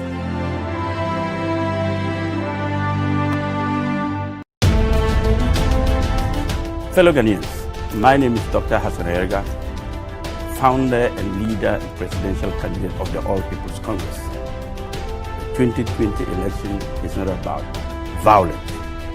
Ghana needs peace before, during, and after the election. As I pledge to peace, that every Ghanaian should pledge to peace, I pledge for peace in the 2020 election.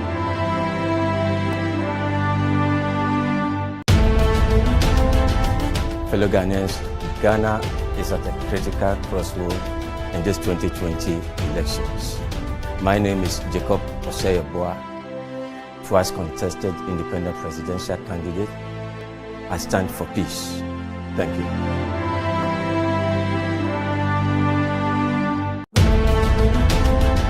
My name is Kweku Kwati, the Member of Parliament for Obuasi West, and also the Deputy Minister for Finance. Soon we will be going to the polls. The objective of that exercise is to select people who will lead our collective development. It should not be an exercise to disturb the very development we seek. I commit to peace, and I urge you to also commit to peace. Thank you very much.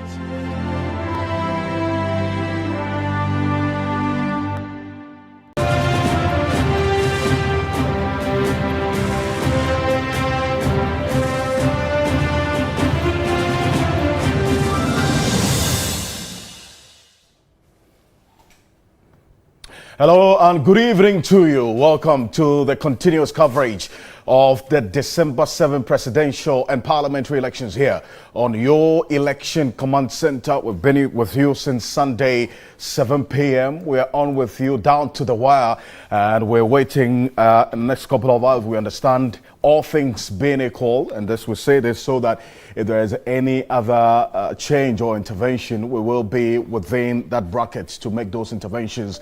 The Electoral Commission earlier indicated that they had amended their earlier timeline, and the new timeline was going to be communicated to us very soon. And shortly, in fact, they said shortly. The shortly has been very, very, very long. It's been a very long shot over the period. But the good thing is that we are picking very strong signals that all things being equal, we will be hearing from the Electoral Commission in the next couple of hours. So stay with us here on your election command center. We have men on the ground at the Accra International Conference Center, and as and when the Electoral Commission is ready to make that official announcement, you would hear it from us here on your election command center. I am Alfred Okanse, and I'm here with Abena Tebi. And Abena has also lost a lot of sleep, just as us, making sure that at least we do all we can to give you as much information as possible. We've been doing the provisional results, broadcast and analysis as well, and some of the certified results that have come through from the Electoral Commission. Abena, it appears the Electoral Commission is using a lot of the social media platforms to communicate to the public. As against in 2016, you saw the then EC chair use a lot of the press conference module or the mode to communicate a lot of information to the public. So then I recall it's almost an hour or sometimes 2 hour interval, Charlotte Osei and the team would address the press. Sure. Now, Mrs. Jane Mensah's administration decides that, look, we have a lot more people connected on social media, and as a matter of fact, the media is also interacting with the viewers and listeners on social media. The best way also in their view is to keep a lot of updates on their social media handles. So as Johnny and Steve started putting out the certified results posted by the Electoral Commission on their website, we will continue to do that. Abena? Right, sure. So we'll be linking straight up with our correspondent, Gafaru, to tell us exactly where he is and what developments are coming from that area. That's Abdul Gafaru, our correspondent. Let me quickly link up with him. Hello, Abdul, can you hear me? Hello, Abdul. Hello, Gafaru, can you hear me? Hello?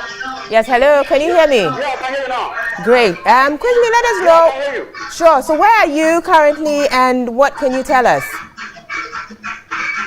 Currently, I am at the Youth Secretariat of the Wakatra constituency currently.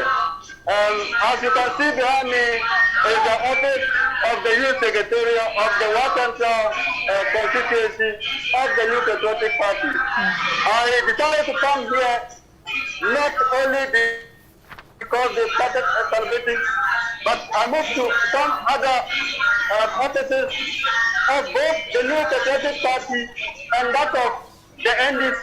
I went to the New Patriotic Party regional office. Then I also went to the NDC regional office some 30 minutes ago, and during that time they were only playing music. However, there was nobody at that place, just compared to this place.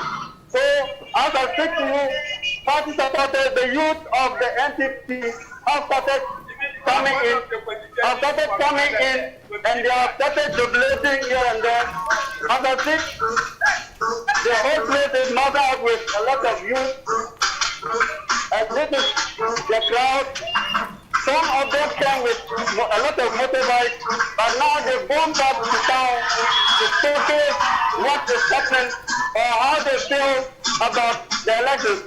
Even though they are yet to declare winner of the presidential elections, some of them have started celebrating, and as I have pictures of the shutdown is an indication that for the Western constituency, though the NPP could not win the seat or take the seat from Dr. Hassan Central, they are convinced that they are leading the NPP party is leading, the Nazi party is leading, and very soon they will definitely Gafaru, I think we'd have to, end it here and try to get back to you because it's quite noisy in the background. We can hardly hear you. Dr. Ishmael Norman is on Zoom. We'll also quickly link up with him. Doc, can you hear me? Good evening. Hello?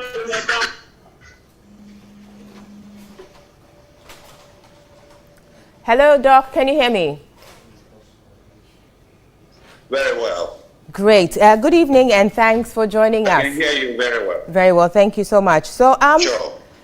We are still waiting to hear from the Electoral Commissioner, definitely regarding the election results. And lots of people are anxious to, hear that. And with that anxiety comes some level of, tension here and there. And some have said that would not augur well, for the country necessarily with that kind of, weight and the fact that it's been delayed and all of that. Your thoughts?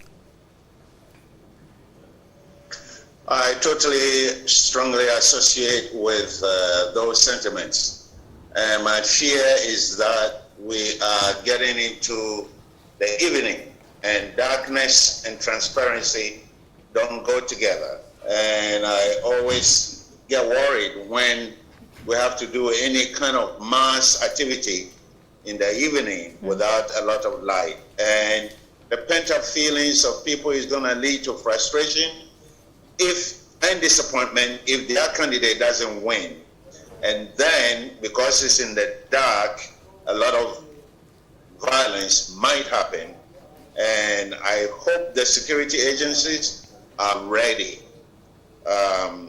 because what we are seeing ahead of us, it doesn't appear to be very good from the point of view of safety and security of the people of the various communities where these events are happening. Right. Now, we've heard reports of people massing up at the Electoral Commission offices or areas around the Electoral Commission offices. From your perspective as a security person, what do you make of this and how is this to be dealt with? It's terrible. I just hope that next time it will not happen like that. The people didn't have to go there, but I can feel their frustrations. But I hope our security agencies are ready.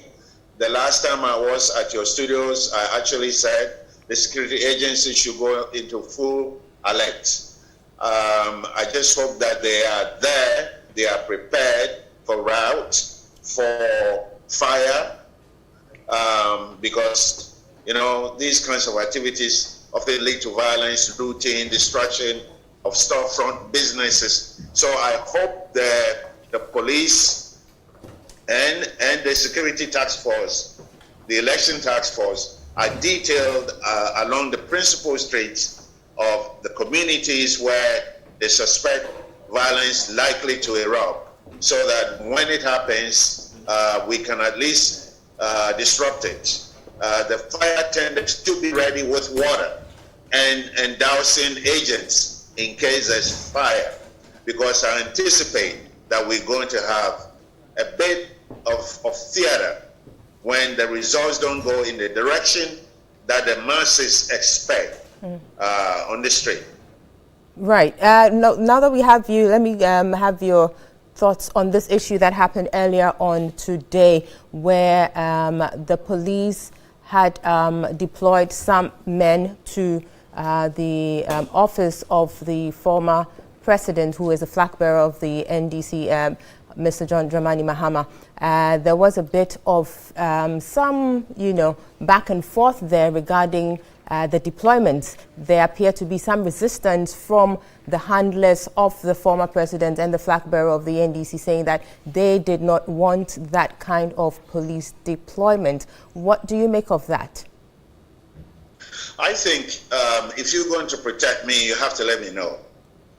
You cannot just come to my house and say, we're going to give you protection. That is very suspicious. And if you haven't protected the man before December 7th and during December 7th, why do you go there now? I think it was totally uncalled for.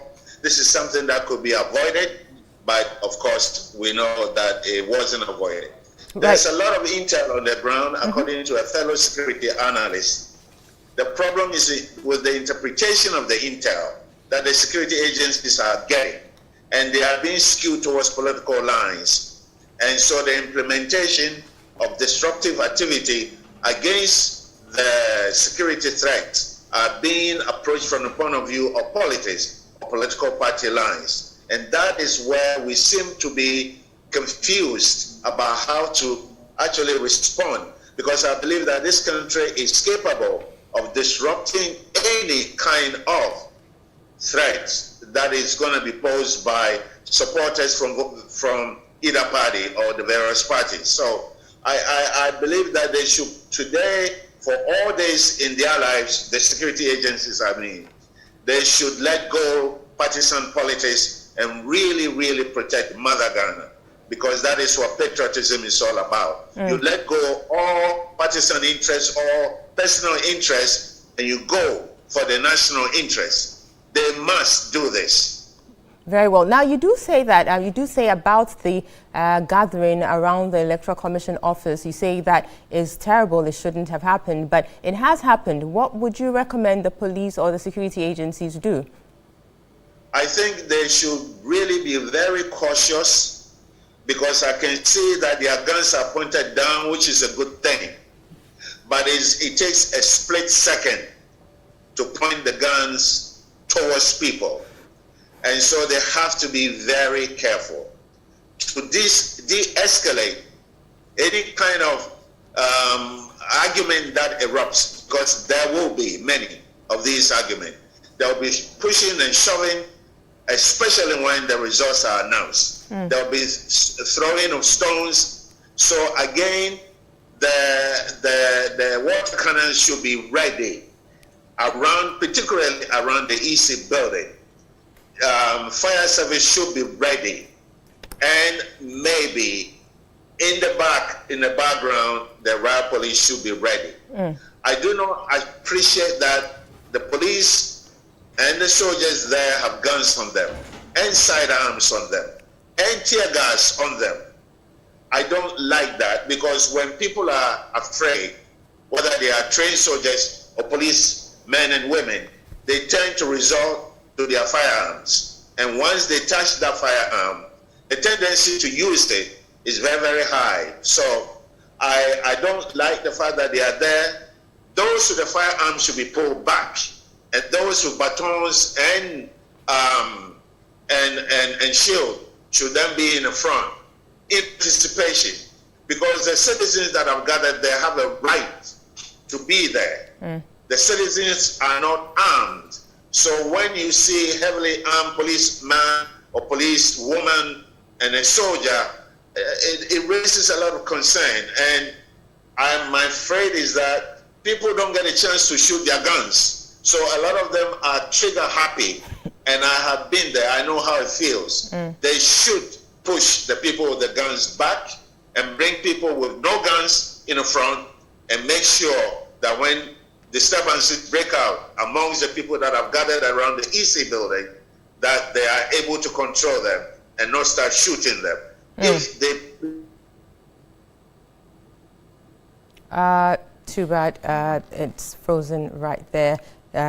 We will try to re-establish contact with Dr. Ishmael Norman to have him, conclude with those submissions. And indeed, there are other angles to this whole security discussion that would want to have his views on. But we continue with our conversation here. And in studio with us, we have Adib Sani. He is with the Center for Human Security and Peace Building. I believe you're the executive director? Yes, I am. That's a top job.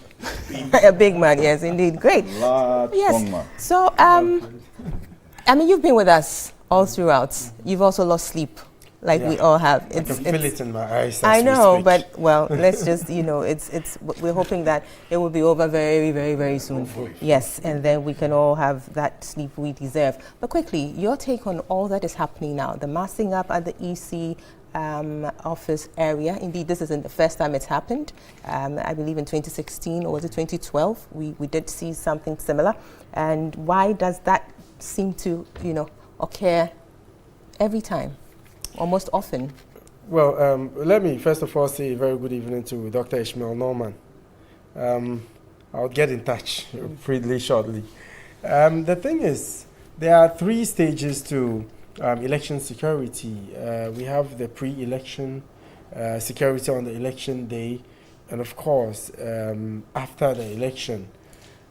A lot of work has been done from day one, and it's quite clear that to a very large extent we have succeeded in maintaining some level of law and order before and during the elections. But as a student of security, and from my years of practice, and of course as a member of the AU mediators role who has keenly followed a lot of elections in sub-Saharan Africa over the years, I've come to the realization that many of the conflict situations come up usually after the polls. A classical case being the conflicts in Kenya in 2007 when they went to the polls, and it was closely contested between the Orange Democratic Movement and the People's National Union. But most of the violence that characterized the process came about after the election day. Ivory Coast, our next door neighbor, also had an election in 2010, and we all witnessed what happened afterwards. The country descended into civil war in 2011. So let us not be mistaken to think that pre and election day security is done and we're good to go. I think rather we are now at the crossroads. There's a lot more work to be done now, and I'm hoping and praying that with the massive deployment of security services out there, they are able to conduct themselves in a very professional manner. Mostly, sometimes when people get agitated, there's always a professional way to de-escalate. But when you also want to get belligerent, that is when you have things spiraling out of control. So as much as the security agents can, they should use minimal force in the face of the provocation and all that. They have to use minimal force, and hopefully we would not have widespread skirmishes. Well, we hope that indeed that is the case, that we don't have widespread skirmishes. But let's cross over to Zoom, where Dr. Ishmael Norman has returned. Doc, can you hear me? Dr. Norman? Yes. Very well. Sorry about that. The line, we had that challenge. The line it froze, and I think we lost you at a point where you were trying to tell us how perhaps you would recommend the security agencies deal with the people who have marched up at the EC offices or that area. Yes. I was saying that the soldiers with the guns should be pulled back. And those without guns, but with batons and shields, should be in the front of the soldiers with the guns, because the tendency to use the weapon once you have it on you, especially when you feel threatened, which is a subjective feeling, the tendency is to use a gun. And I don't want to see anybody dying today. We've had several people dead already. That's enough. So they should pull back the soldiers and the police officers with the guns and bring back those without weapons, because the citizens over there are not armed. The water cannon should be at a distance, and so that it can be called when it needs to be engaged. The fire service people should be there, because the weapon of the masses is petrol bomb, and we don't want to see anybody die, any building go in flames, and so we need to be very careful. The police need to de-escalate, talk to people who are agitated, rather than shooting at them, because that's not the best way. Very well. Now, this morning, the police service issued a statement, and in there they indicated, well, they're giving the public an idea of what had happened so far regarding some cases that had come up. And indeed, they talk about the fact that there has been a number of cases. I think they pegged the figure at 61, and indicate that 21 of them appear to be or are electoral incidents and related to electoral matters, so the electoral violence cases. They list 6 of them. And going through the 6, you realize that the gunshots there involve civilians. So it was civilians who did the shooting. Of the 6, it turns out that 5 of those instances involve civilians doing the shooting. What does that say to you, and how do you feel about that? In a country where people who have firearms legitimately have license to carry, it's very difficult for the police to actually stop the civilians from expressing themselves in a violent way by using their guns. It is terrible. Those people that did that should be arrested, should be prosecuted, because the purpose of being issued with a weapon is not for you to use it in such a way. We are not at war. Ghana is not a country at civil war. So that's not the place to take your gun. I think going forward, there should be a law in the future that nobody brings the weapon within 100 yards or 100 meters of a polling station. I believe that it's already too late. The civilians must be arrested, must be punished, and they shouldn't let it go like they did with Hawa Kumsin in Right, Kasua. indeed. We spoke to the PRO, I believe, Madam Sheila Bachman. Yes, she's a director of public affairs. She did indicate that the 6 cases here, the persons involved, have all been arrested. So indeed, we are hoping that, matters are brought to a logical conclusion regarding that. So that's information for you, Ms. Dr. Norman. Thank you. Right.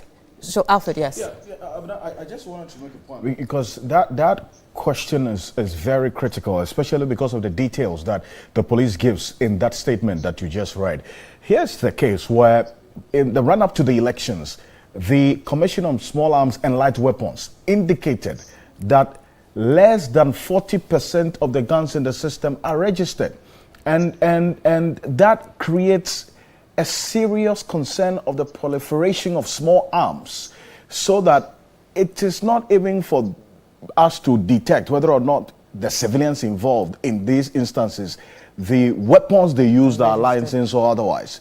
To the extent that the Small Arms and Light Weapons Commission, I'm quoting a report that they put out just about 2 months to the election, and that's why they went around doing the ballots, not bullets campaign. Okay, right. The issue of proliferation of small arms is a big one that we have to address head on as a country and as a people, so that in such instances, it creates a certain fertile ground for people who wield weapons or guns illegally to be able to use them. I don't know, Adib, if you want to come in here at this gun, because clearly, look, I mean, they are incapacitated. They can't even identify all the people who are having guns in their homes and holding them illegally. Yeah, I think I came across the report. Actually, it pointed to the fact that there are about 1.2 million registered guns in the system. But last year, only 40,000 people renewed their licenses. Imagine that. Okay, so you can imagine Now, let's put that one aside and talk about those guns that have never ever been registered at all. And we have a highly sophisticated network of organized criminals who are able to take advantage of the porous border crossings to bring some of these guns into the system. And one more thing, Alfred, and we seem not to be paying attention to it, the local gun manufacturing industry in Ghana. Because according to crime statistics, over 70% of guns retrieved at crime scenes are locally manufactured. Right. When you go to areas such as Alavanyo, the Ashanti region, up north towards Boku, we have these elements who are able to establish workshops and manufacture these weapons. So what exactly are we doing about it? Unfortunately, Alfred, we fold our arms and we wait until it is left with 2 months or a month to elections. Then we start talking about it. I was perusing the NPP manifesto, and according to them, during their time, they were able to collaborate with the Small Arms Commission and destroyed about 3,000 weapons. I mean, for crying out loud, that is woefully not enough. And for us within the security space, and I'm pretty sure Dr. Norman would agree with me, I mean, the 1.2 million, 1.3 million illegal guns we have in the system is from a Kofi Annan International Peacekeeping Training Center baseline survey conducted in 2014. In fact, that 1.3 million figure of illegal arms, they say, is in the system. The last time I spoke to an official of the Small Arms and Light Weapons Commission, he put that number to 2.4 million. In fact, that figure had increased. The number of illegal weapons that they know is in the system. It's 2.4 million, over 2.4 million. That's how they put it. And that's where the concern is. Dr. Ishmael Norman probably will just come in here on this one about what we should be doing to address the situation. All right. Alfred, I'm happy to be with you guys again. I know you are all tired, especially Abena and Alfred. Your country is grateful for your service. Thank you. Thank you. For God Thank you country. very much. You're most welcome. I think that there's a bit of laziness on the part of Small Arms Commission. And I say this with a great deal of research behind it. There is no way that they do not actually know the quantity of small arms in circulation. We can banter over the statistics in terms of the quantum of small arms, but this is not the place for it for now. I believe that the police itself, the military services, do not have that many small arms. So I think when they dish out statistics, we have to ask them upon what basis. But let us not get into that. What we should do is that in going forward, when it gets to election time, they must ensure that there is a wall around the polling stations where you cannot bring weapons there, even if you are a police officer. There must be a wall. And that's why I said about 100 meters or 100 yards, there should be that wall. Because if we don't do that, when I have a license to carry, my gun goes with me everywhere I go. And I have been to meetings in some of the government offices where gentlemen have come to the meetings with weapons in their briefcases. And every time I see it, I get worried, because if somebody goes postal, that is by shooting co-workers, people at the meeting that they don't like, it has happened again and again and again. So we have to find a way to stop that. Wherever there are large numbers of people gathered, you must not take your weapon. Right now it's too late, because we don't have any regulation that is stopping anybody from doing that. But the Small Arms Commission needs to sit up and really conduct serious research about the number of small arms in circulation, and make sure that they are able to at least build a registry of the small arms and the bullets that come out of the barrels of the gun. Because if you don't do that, you will not be able to ascertain, triangulate a bullet found here at an incident to a gun owner. And they have to do that. The police is capable of doing that. I do not know how many ballistic experts that we have, but at least the former IGP is one of the known experts in ballistics. That man's skill should not be allowed to go to waste. We should engage him seriously, just as we have cyber security office. We should set up a ballistics office, because the number of small arms in circulation will keep growing if we do not take the proactive measures to ensure that we can trace spent fuel to certain guns in circulation. Very well. Thank you, Dr. Norman. I wish to quickly add something. You see, we have an Arms and Ammunition Act, and there's a provision within that act that says the IGP is supposed to have a central register of all registered guns in the system. I am a gun owner myself, and you go through a laborious process before you have access to one, including background checks done on you, your biometrics taken, your pictures, addresses, and to your next of kings. In fact, they follow you home to see where you live, where you would place the gun, etc. So what is preventing the IGP from following up on those persons who have registered and have refused to come and renew their licenses? So it is really a major issue that has to be looked at. Right.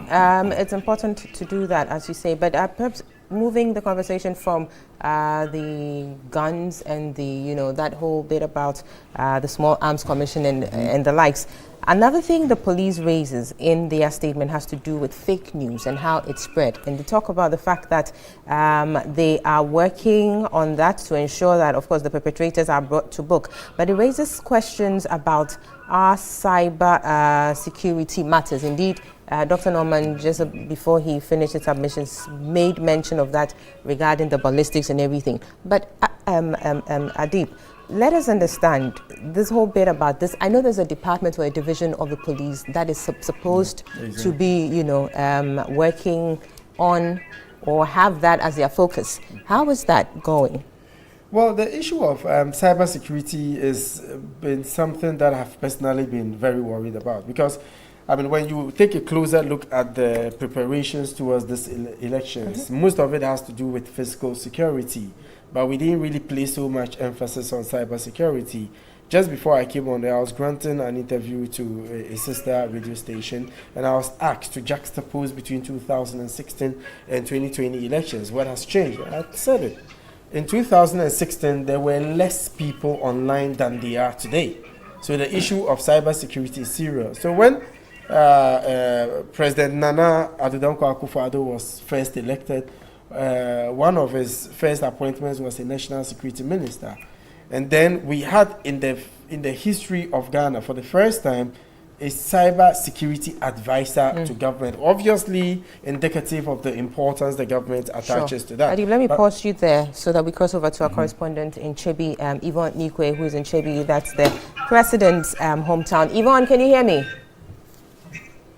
Yes, I can hear you. Great. So we are back to you. Tell us what has happened. Earlier on when we spoke to you, you said the whole place was quiet, it was calm. Is it the case still, or there have been some developments? To you, I am Zongo.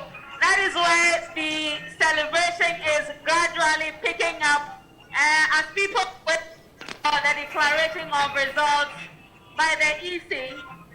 We have several vehicles on it and others with the NPP flags on it, waiting that the results will be called, and then they can go ahead with the celebration. Right, so it's all, they're all in an anticipatory mood then, waiting for that declaration, which we are all waiting for. Thank you for that, Yvonne Nikwe. We'll come back to you as and when we need to. But Alfred.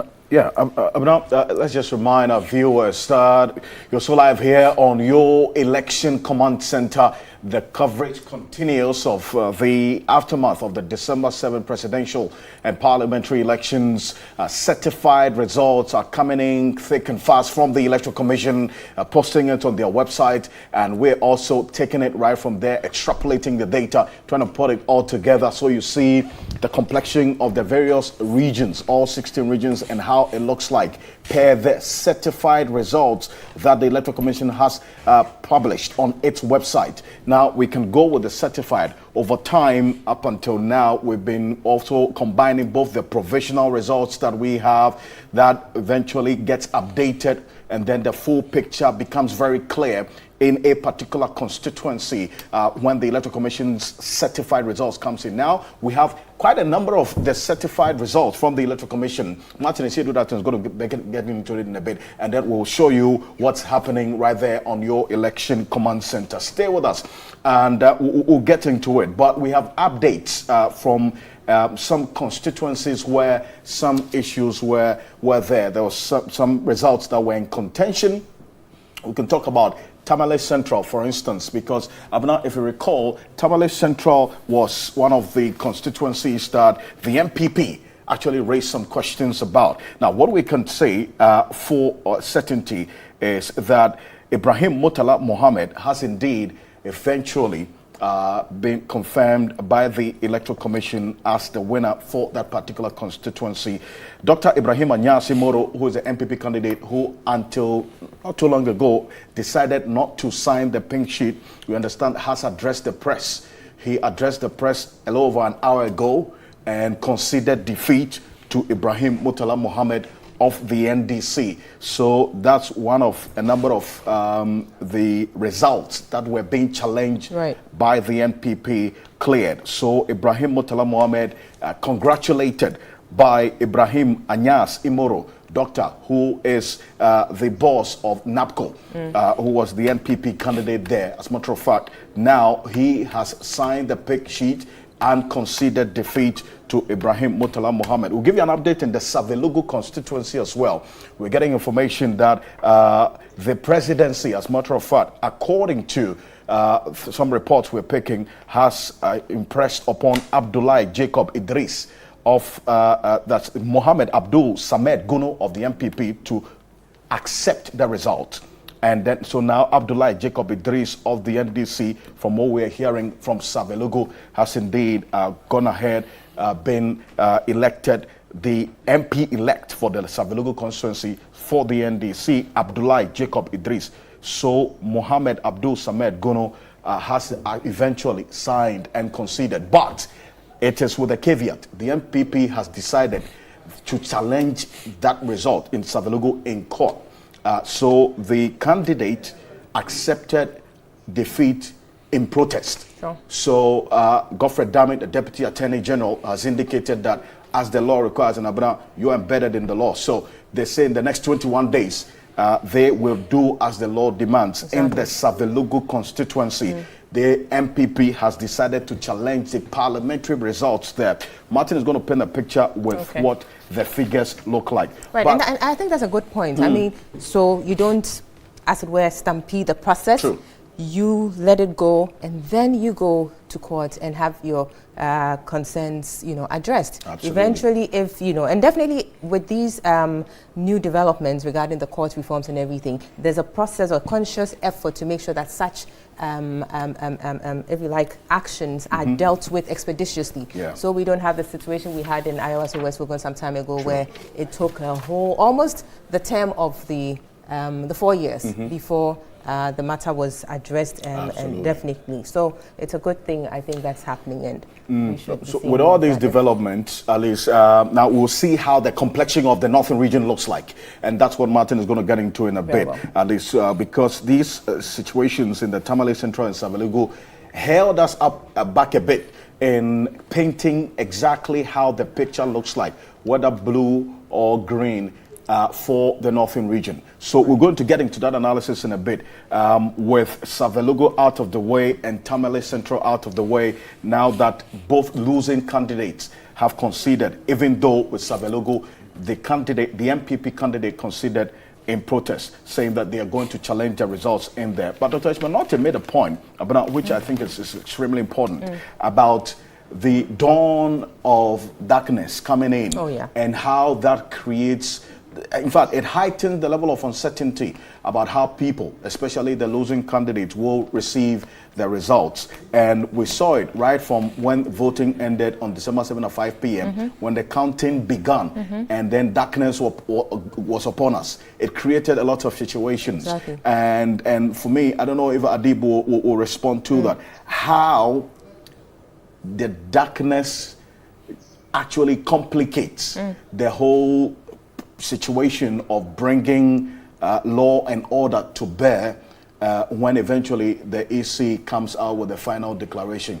It's 5 p.m. already. It's 5:14 p.m. from what our time reached here in the studio. And, well, the clouds are already giving way for the stars to shine. But then again, how challenging would it be getting into the evening for that results to come?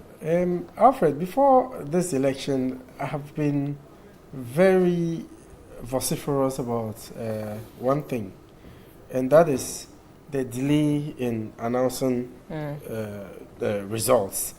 You see, the thing is, there are almost everybody doesn't trust anybody, and everybody is looking at all people around him or her with one eye. You know, there's this perception that there are some people after rigging the whole process and all that based on, you know, consistent flow of information from the political perspective that points to that. And I must say, it is worrying. And I have met EC officials prior to the elections. I even was a co-panel to the EC chair, Madam Jean Mensah, and I looked at her in the face and I told her, don't give anyone any reason to doubt the process, okay? And I implored on them to try as much as they can to fulfill the 24-hour promise to announce the results, because the longer just a minute, I promise when I get back you will continue this, because I know that last time you didn't have the opportunity. That's fine. Let's cross over to Dr. Norman. Dr. Norman. Yes. Right. So yes. Let us have your concluding remarks regarding the wait for the declaration of results and matters that would happen subsequently. Your concluding remarks. All right. I think we should applaud the MPP in Tamale and Savlugu for the positions that they have it has taken as a party towards the election result. That is exactly the kind of maturity we all want to see all around. In terms of the basis of the various parties, I want to use my time that you've generously given me, that they shouldn't go crazy because we have a country to build, and that they shouldn't go under the cover of darkness to cause mayhem, because the next day when the sun rises, we will see the evil deeds that we have done. Let us avoid that. Very well.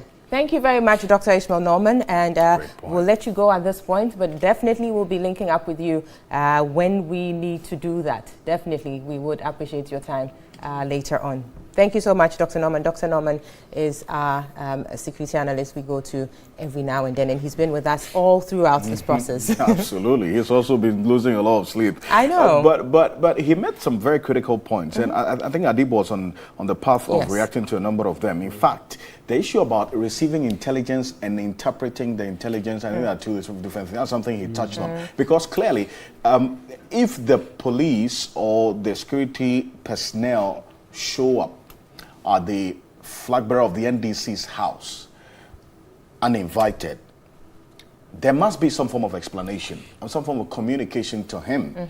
I think Dr. Norman was making a point that it was an unsolicited invitation, but that's the security, based on the intelligence they have, can they move in and provide security based on their intelligence for a particular person, a stakeholder in an election this way? And how do they do that so that the person who is supposed to be receiving the security can accept and understand that what you're doing is in my own interest?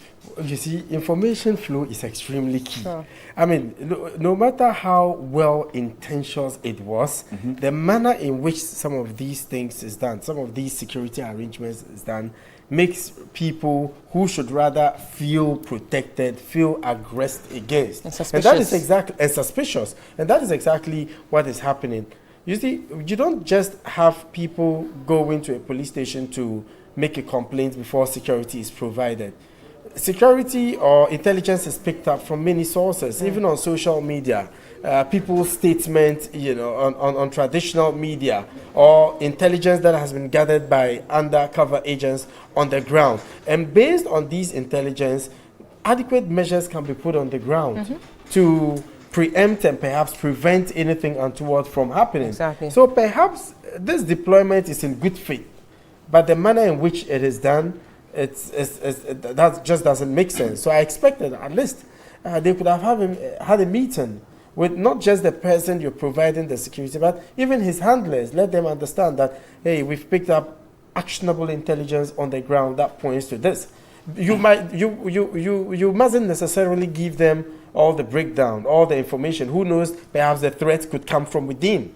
Okay, and that could have made it much more progressive than the way it was done. It is quite similar to what happened in the Volta region prior to the registration exercise with the massive movement of troops, soldiers to the area. I was like, maybe it was well intended to provide security to the people, but because of that lack of information, a lot of people felt intimidated when rather they should feel protected.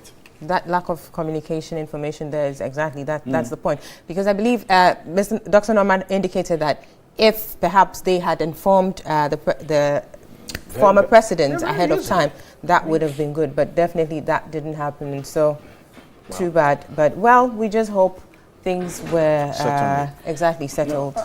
Communication is the lifeblood of every form of intervention, and I just think that some of these basic things we must be able to get right and avoid. But Martin Esiedudate has been running through the data, trying to put it all together to paint a clear picture of how the situation looks like here on your election command center. Here's what we've been doing over the period. Until the certified results came in from the Electoral Commission, we had been putting out the provisional results, awaiting the certified results by the Electoral Commission. What the Electoral Commission has been doing for all of us, including yourself, to know is that they have been publishing the certified results, the various constituencies on their website. So what we're going to show you, what Martin's going to show you, is the total of the certified results that the Electoral Commission has posted or published on their website.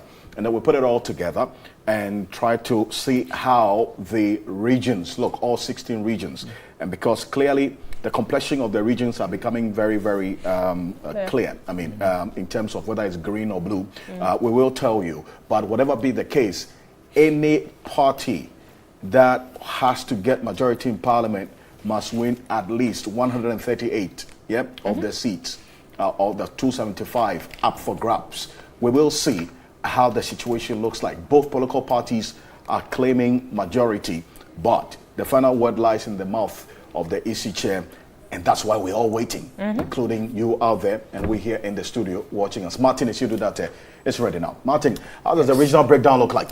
Thank you very much, Alfred. Clearly, we are in for the short haul, I should say, because from the way things are going, maximum an hour or two, the Electoral Commission should be speaking, or all things being equal. All things being equal. Otherwise, by the time they realize, people would have decided on their own because of the numbers the EC themselves are churning out. As we speak, the Electoral Commission has released 14 confirmed regional results, presidential. 14 confirmed regional results. And we've been able to, and because it's based on regions, we've been able to tell which regions have been won by which parties. And we'll be comparing it to the 2016 figure. So I hope we can project this bigger on the screen for those at home to follow us. This is the final results released by the Electoral Commission. And by the breakdown, every green region is that of where the NDC has won, and the blue is that of where the NPP has won. It is expected. Some of them are expected, others may be a little surprising. And we'll also compare that to the 2016 figure. So if you look at the current map, out of the 14 released, the 2 remaining are the Northern region and the Greater Accra region. And Alfred, I would want you to also pick the total voter the total registered voters in terms of numbers, then we can later on do the math. Probably that can help us paint a better picture. Well, sure. From what we have now, it shows that the New Patriotic Party, the NPP, has won 6 regions out of the 14 released by the EC. The NDC has won 8 regions.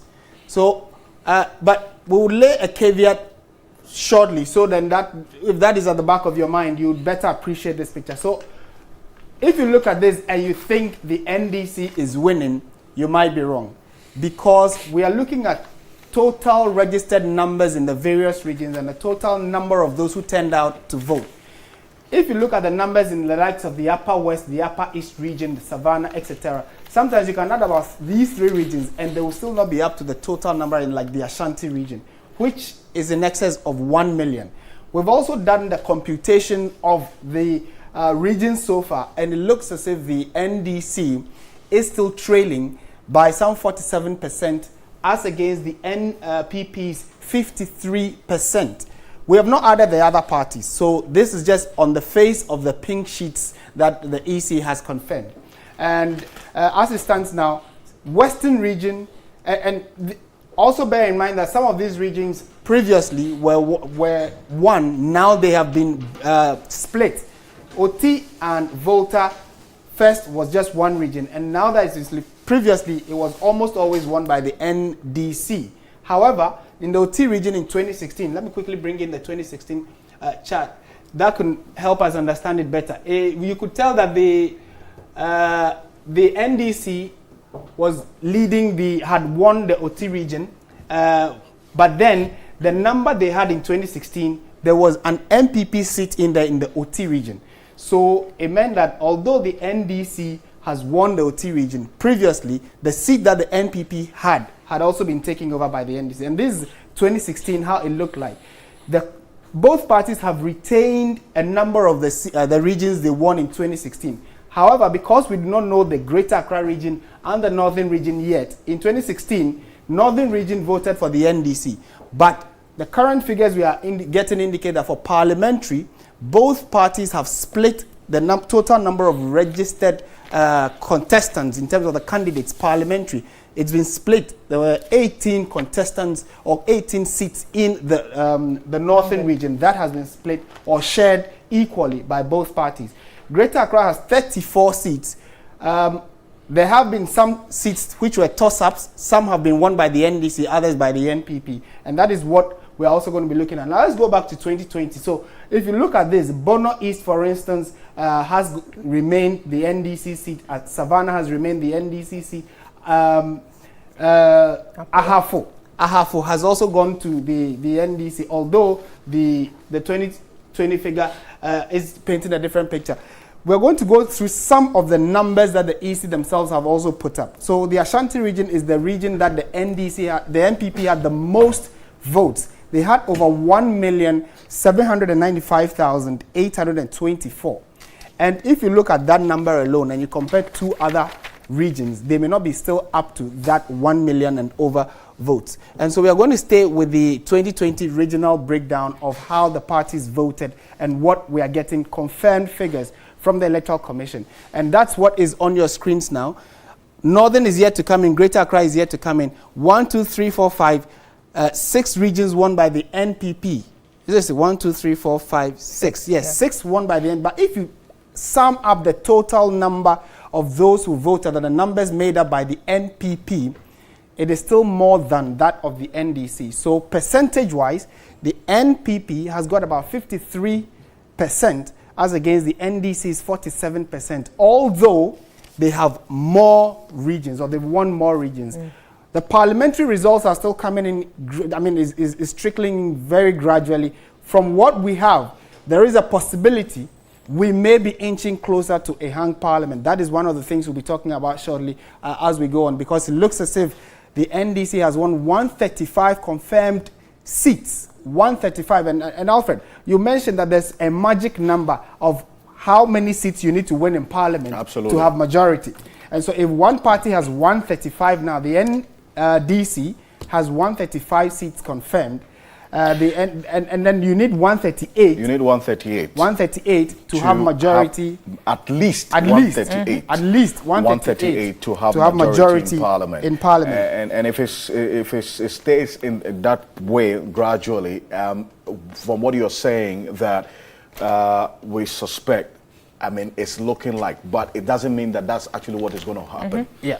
In an event where the NDC, for instance, has majority in Parliament, they're going to have to elect a Speaker of Parliament, Abna, and they're going to have to elect a first Deputy Speaker as well. But the second Deputy Speaker of Parliament would have to come from the other side. And that's where it's going to be a very, very interesting picture to look like. We haven't tried that kind of system in this country before. That would be nice to see. The executive will not have a majority in Parliament, and so the legislator would also have another party having majority in Parliament. There's no precedence to refer to, so I don't even know how it's going to look like. But I mean, there are many who going into this election. As a matter of fact, these are some of the possibilities. Sure. If you listen to some of the experts who postulated how the picture will look like after this election, a hung parliament was one of the considerations. And so, with the kind of picture we are seeing right now, and the assuming. Now, just say I want to choose my words carefully. Yep. So, assuming that the NDC has a majority in Parliament, then it means that, well, yes, I mean, you're going to have an executive who would have to not necessarily have its way all the time in Parliament. And so that saying that in Ghana's Parliament, the majority will always have their way and the minority will just have their say, even if what they are saying makes sense and is germane and is actually what will serve the nation's good or the good of the people. They only say it, but they don't have their way. And sometimes we've seen it over the period, and it is not me saying it. Over the period, we have showed it to the public. And the people who have been following know that there are some of the things, decisions that have been taken in Parliament that eventually doesn't inure to the greater good. So let's see if the hung Parliament, in an event that it happens, would uphold and make sense of the saying of the greater good. Definitely. The greater good being pursued. I think that all of us will benefit. It would definitely make us see the value or the essence of Parliament being the watchdog of the executive, because that is essentially what the legislature is to do. It's not just there to just, as it were, quote unquote, rubber stamp anything the executive brings. So there's that craving for Parliament to sit up and play that watchdog role, but unfortunately we haven't seen that happen. I mean, some people would say, well, maybe not in the Fourth Republic. Exactly. Because, I mean, the Liman government, I think I recall, had a minority in Parliament, right? But in the Fourth Republic, yes, obviously, how long did that last? So it's not a very strong reference point to make, but in the Fourth Republic, that we have a fully fledged democracy that we have been practicing since 1992. And a very partisan one for that matter. Yeah. There is no reference point to make, but we'll see how that works out or that checks out. Sure. But we'll see. I mean, it's going to be a very interesting exactly. And one thing to add to that, Alfred, what that would mean also would be then that Parliament would learn to build consensus. Absolutely. Or in fact, the executive would now have to reach out to the various groups in Parliament, because unless you do that, you're not getting your policies through. So you need to learn to reach across the aisles, as we see in the developed world. For instance, the likes of the United States, you would see that the Democrats would be trying as much as possible to reach into the Republican caucus, just so they'll be able to come to some consensus building. Here in Ghana, when they talk about consensus building, they would refer to the committee level. The committee level work is always, decisions at the committee level is always by way of consensus. Whatever that means, we don't even know, because obviously they don't vote. So you can't say majority would carry the day but they'll say it's consensus, and for that matter, whether or not the minority even opposes certain decisions, at the end of the day, they're able to stamp consensus on it, when in fact it wasn't. Do you remember the Cash for Seats? It started out as a bipartisan committee, but in the end, see what happened. True, and there's a lot. There's a lot we can refer to, a number of examples that you could say, for the lack of a better expression, that Parliament failed the people, or Parliament failed Ghanaians. Yeah, and now, Adib. And I'm excited you mentioned the word consensus, because a lot of people have had a tendency to think unanimity is consensus. Exactly. It goes way beyond. And when you take a closer look at the American system, we have briefings offered to lawmakers at the very personal level to get them to buy into that idea, you know. But this, we live in a different system altogether, like you rightly mentioned, which is much more like a rubber stamp. So if this is anything to go by, if really we're going to have a hanged, in an event, there will be less walkouts. I think so. There will be less walkouts, and it will definitely come with its pros and cons. You know, where consensus would have to be built, and perhaps there could also be an attempt by the other side to frustrate the government. So whatever development projects it is they want to advance to make them popular, it will be stopped, you know. So we can only wait and see what happens. I agree. I mean, we can only wait and see what happens. And we're only making all of these analysis and based on the possibilities. We're looking at all of these possibilities and how that will pan out and how that is going to impact on our democracy going forward. But this is your Election Command Center Decision 2020. We continue waiting with bated breath to hear from the EC chair. But while we do that, we're trying to still paint the picture to you about how the situation looks like in the various regions, according to results that have been published by the Electoral Commission. In fact, if you go onto its website, you'll see the certified results published there. That is what we have taken, extrapolated the data from the artwork that they have put there, and put it all together and trying to see how those regions that they have published, how it's looking like in terms of how it's turning, whether green or blue. And that's what Martin is going to be getting into a bit. I'll run through as well the number of valid voters per region. In fact, because what we're picking is that there was an almost 78% voter turnout in this year's election, almost 78% voter turnout. And that clearly tells you how keen a lot of people were in this election that just happened a couple of days ago on December 7th. And the level of enthusiasm that preceded this period of election clearly should give you an indication that the voter turnout was going to go up, all things being equal. So with these numbers that we're getting, from what we're seeing, according to the figures so far from the Electoral Commission, is almost heading to an almost 78% voter turnout on December 7th. This is, in fact, one of the highest we've had in this country. And it clearly is important, and I think it's a good one for our democracy. Definitely. People are getting more interested, more involved in the democracy that we are practicing, and not being passive, but active members of the democracy. And as a matter of fact, they are not only being hearers and just voting according to less relevant issues. I think the Ghanaian public, of what we've seen right now, is becoming a lot more discerning by the day. And they are raising all the questions, raising all the relevant issues, and demanding accountability from the people whom we have put in power. If the results in Central Region is anything to go by, they have lived by their description. And there's a lot of skirt and blouse that we're seeing with the results that we're getting from the Electoral Commission. A lot of skirt and blouse. So they have a mind of their own. In fact, not only in the Central Region, we've seen a number of skirt and blouse situations across the Greater Accra region as well, and some parts of the northern part of the country. And the number of regions in the northern part of the country, we've seen some skirt and blouse situations as well over there. It clearly tells you that, look, you cannot continue to take the Ghanaian electorate for granted, because those days they say that you tell the people what they want to hear so they can vote for you. But now the people are beginning to question. Just do what you said you were going to do. If you fail to do what you said you were going to do, the people recognize the power of their thumb. And 4 years is a long time to wait with patience, but it will definitely come. Definitely come. And when it comes, they would exercise their power. Sure.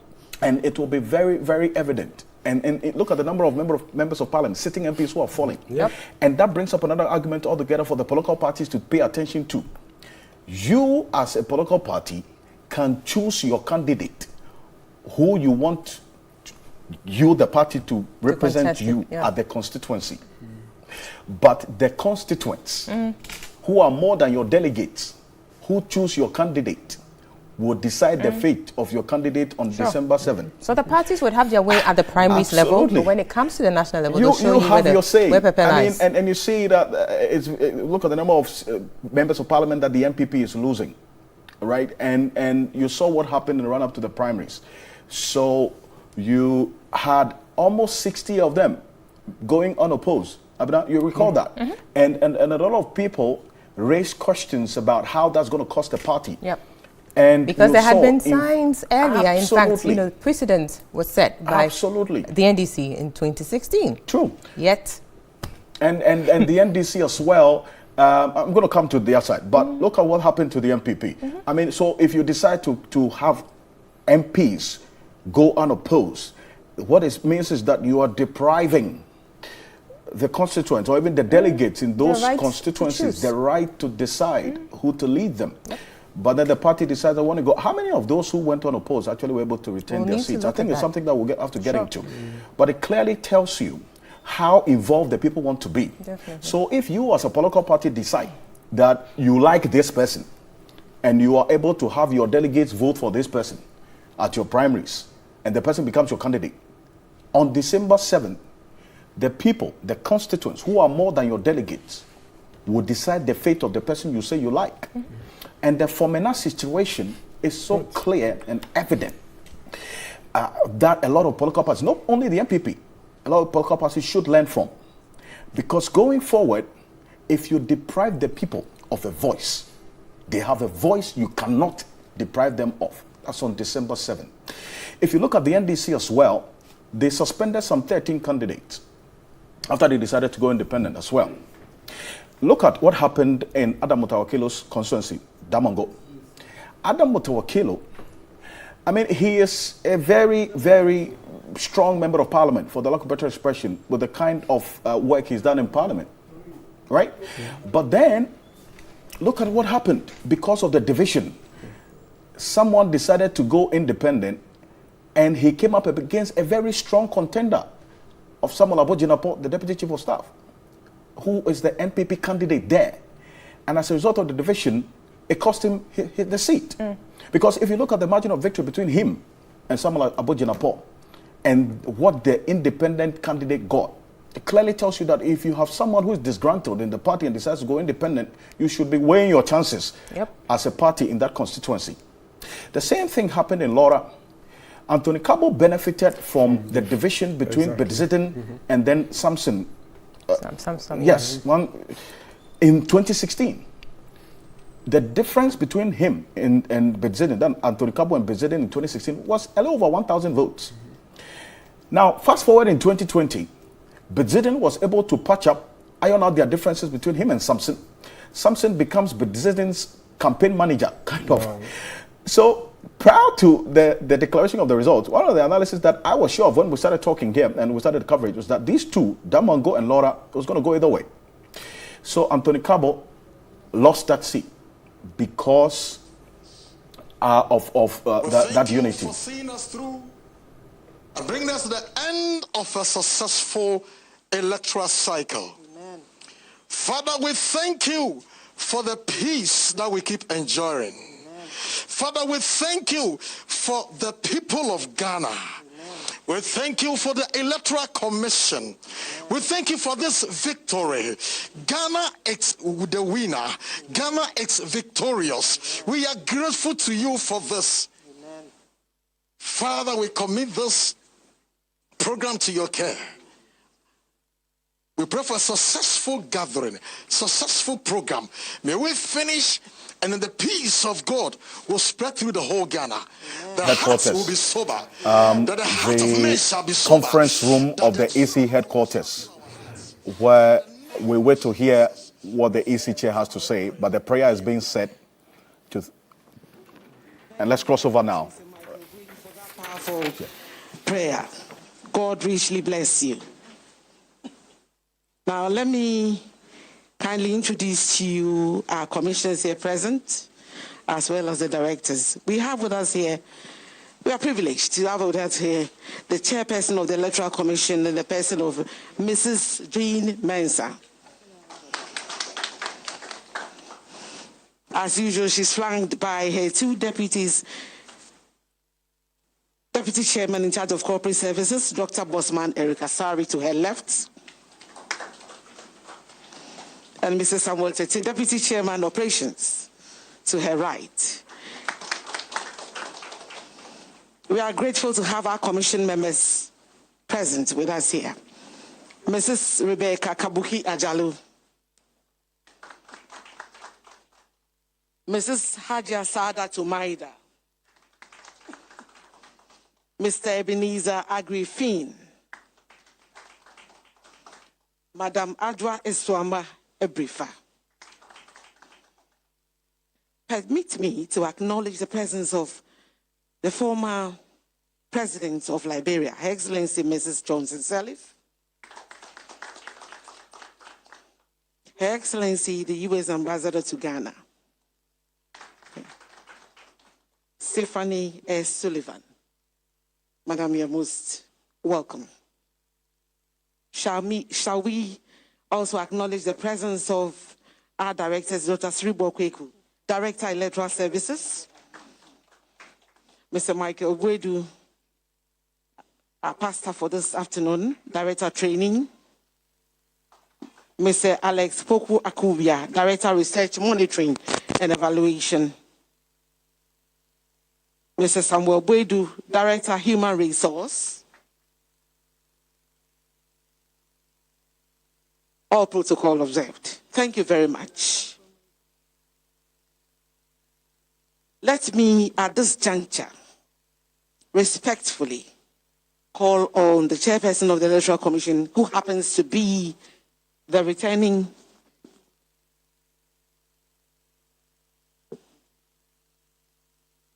We also have to acknowledge the president of the EU ambassador. Thank you. All protocols observed. At this juncture, let me go straight to the climax for this event and respectfully call on the chairperson of the Electoral Commission, Mrs. Jean Mensah, for her presentation. Thank you very much. Good afternoon, everybody. I'm not sure if the microphone is working. Okay. A good afternoon to all of you. It's a pleasure to have you here. We do recognize that we've invited you at short notice, and therefore would like to thank all of you for joining us this afternoon as we present the outcome of the election.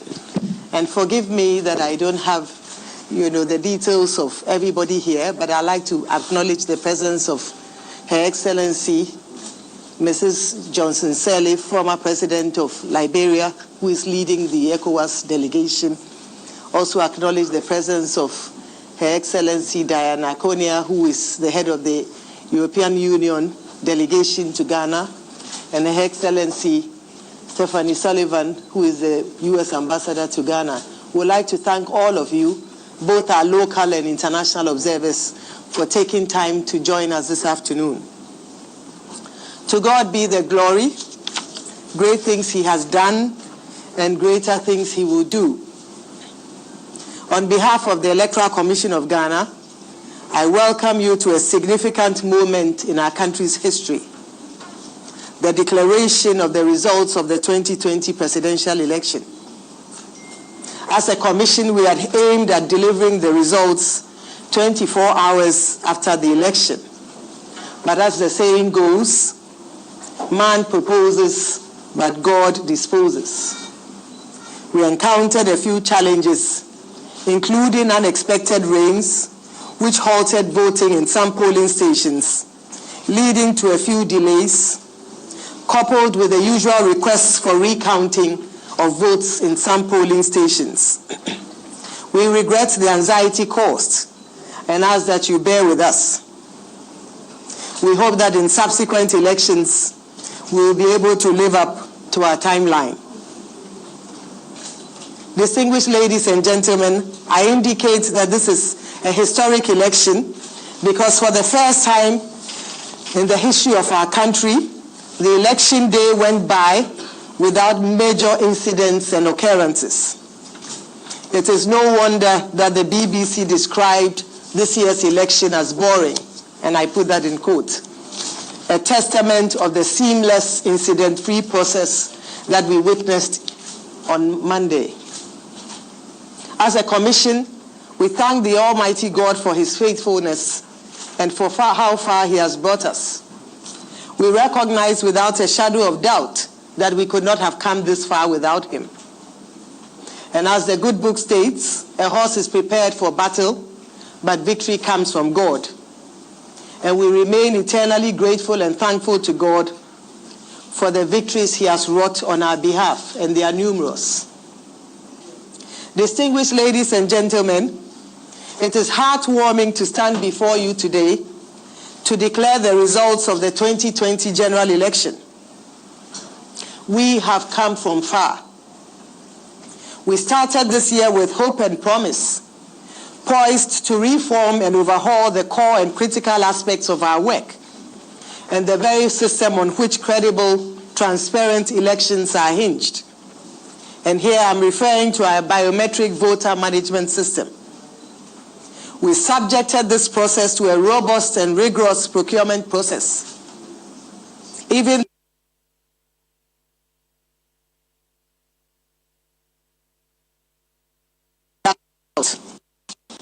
as if that was not enough, we were hit by the COVID-19. In the face of all this, we remained resolute, determined to deliver credible, transparent, orderly, timely, and peaceful elections in Ghana. We persevered throughout the lockdown to establish strong and efficient systems and processes that would stand the test of time. With hindsight, the Commission was able to use the circumstances of COVID-19 and the lockdown to our benefit, in that we were able to use the time to reflect on our processes, systems, and structures, and to implement reforms within our institution, promoting competitive procurement processes, as well as efficient, transparent electoral processes. This strategy involved our entire staff, who worked tirelessly behind the scenes, burning the midnight oil to achieve the results we witnessed today. Our mantra was that whilst the country may be on lockdown, as a commission, we had to keep moving forward to achieve the numerous tasks ahead of us. And so, distinguished ladies and gentlemen, here we are today. The results are evident for all to see. Indeed, the hard work, determination, and focus of all the staff, coupled with God's grace, has paid off. Today, we have succeeded in reforming our entire biometric voter management system, procuring and deploying robust equipment and devices, including our biometric verification devices, our biometric registration kits, our user-friendly software to govern the entire biometric voter registration and verification system, and a brand new data center, to mention a few, all of which went through an international competitive tendering process. Today, we can all be proud of a brand new biometric voter register that reflects unique individuals who are eligible to vote. With determination and focus, we were able to prepare a register that recorded 17,027,641 eligible voters in just 38 days, and in a rainy season. Thankfully, the just ended election did not witness issues of missing names, misplacement of polling stations, among others. Indeed, we hardly experienced any issues of missing names during the just ended election. Again, as a country, we can be proud of the fact that for the first time in the history of this country, the election was funded without reliance on monetary assistance from external sources. I can assure you, however, dear citizens, that we put your resources to prudent use. Furthermore, as a country, we can be proud of the fact that more than 95% of our procurement for the 2020 election was done through an open, competitive tendering process, as opposed to sole sourcing and restricted tendering, as was the case in the past. This no doubt ensured value for money in all our processes. At the right time, the Commission will share its report on its procurement processes and savings made to date. As a country, we can also be proud of the fact that for the first time in our history, all our processes from registration to election day were laid bare to the citizenry. Through the Let the Citizen Know initiative, we provided every citizen who cared to know relevant, timely information on all our processes. Today, citizens have access to information on the number of registrants on the voters' roll, the number of registered male and female voters, the number of youth, the number of first-time voters, and the number of persons with disabilities who are on the electoral roll. In addition, today we can all be proud that as Ghanaians we went to the polls and cast our votes peacefully. We can be proud that the technology deployed on election day worked efficiently and effectively. Voters all over the country have testified to the pleasant and seamless experiences at their respective polling stations. We must be proud that it took in many instances some 3 to 5 minutes for the average voter to be verified and to vote. We must be proud that the usual hustle and struggle at polling stations, the long queues, and the overcrowding were all absent. We must be proud that in spite of the COVID-19 pandemic, we all went to the polls with our safety guaranteed as a result of the stringent safety protocols employed by the Commission. And to crown it all, we must be proud of the fact that we have been able to declare the results some 48 hours after the election day. With hard work, focus, determination, and above all, God's help, we can do all things. Yes, we can. Distinguished ladies and gentlemen, it is important to emphasize that we have achieved our successes as a result of the collective efforts of the entire team.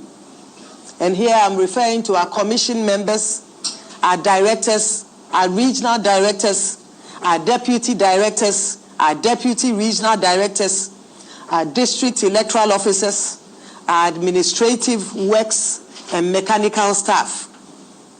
We have all worked round the clock to achieve our goals.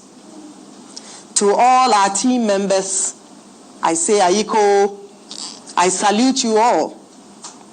We certainly could not have succeeded without you, and I commend you all highly. To the dear citizens of our country, we thank you for believing in us and for walking this journey with us. Your constructive feedback has helped strengthen our processes and our work and has left us in a much better place than when we started. To our media partners, we say thank you. You have been our gateway to the citizenry and have helped bring the Commission to the doorstep of citizens. We could not have achieved our mandate without you, and we are grateful for your partnership over the last few months. To the civil society organizations that have believed in us and shared recommendations from well thought out research and analysis, we acknowledge and commend you highly, and we say thank you. We also thank our election observers, both local and international, for their interest in ensuring that the whole electoral process was transparent, fair, and credible. We commend highly the international observers who have traveled all the way to Ghana in the face of the COVID-19 pandemic to observe our elections. Your feedback so far has been constructive, and we look forward to receiving your full reports. We have no doubt that your reports would help strengthen our work and our processes. Thank you. Distinguished ladies and gentlemen, the election was conducted in 38,622 polling stations across the country and in 275 constituencies. I'll now turn my attention to the reason why we are here. At the end of a transparent, fair, orderly, and timely and peaceful presidential election, the total number of valid votes cast was 13,434,574, representing 79% of the total registered voters. Permit me to present the results in the order of appearance on the 2020 presidential ballot. At the end of the polls, Nana Addo Dankwa Akufo-Addo of the New Patriotic Party obtained 6,730,413 votes, being 51.595% of the total valid votes cast. John Dramani Mahama of the National Democratic Congress obtained 6,214,889 votes, being 47.366% of the total valid votes cast. Christian Kwabena Andrews of the Ghana Union Movement obtained 105,565 votes, being 0.805% of the total valid votes cast. Iva Kobna Greenstreet of the Convention's People's Party obtained 12,215 votes, being 0.093% of the total valid votes cast. Madam Ekuya Donko of the Ghana Freedom Party obtained 5,575 votes, being 0.042% of the total valid votes cast. Henry Herbert Latte of the Great Consolidated Popular Party obtained 3,574, being 0.027% of the total valid votes cast. Hassan Ayariga of the All People's Party obtained 7,140, being 0.054% of the total valid votes cast. Percival Kofi Apalu of the Liberal Party of Ghana obtained 7,690 votes, being 0.059% of the total valid votes cast. Convention obtained 10,887, being 0.083% of the total valid votes cast. Bridget Akosua-Jigbonuku of the Progressive People's Party obtained 6,848 votes, being 0.052% of the total valid votes cast. Nana Kunedu Ajiman Rawlings of the National Democratic Party obtained 6,612 votes, being 0.050% of the total valid votes cast.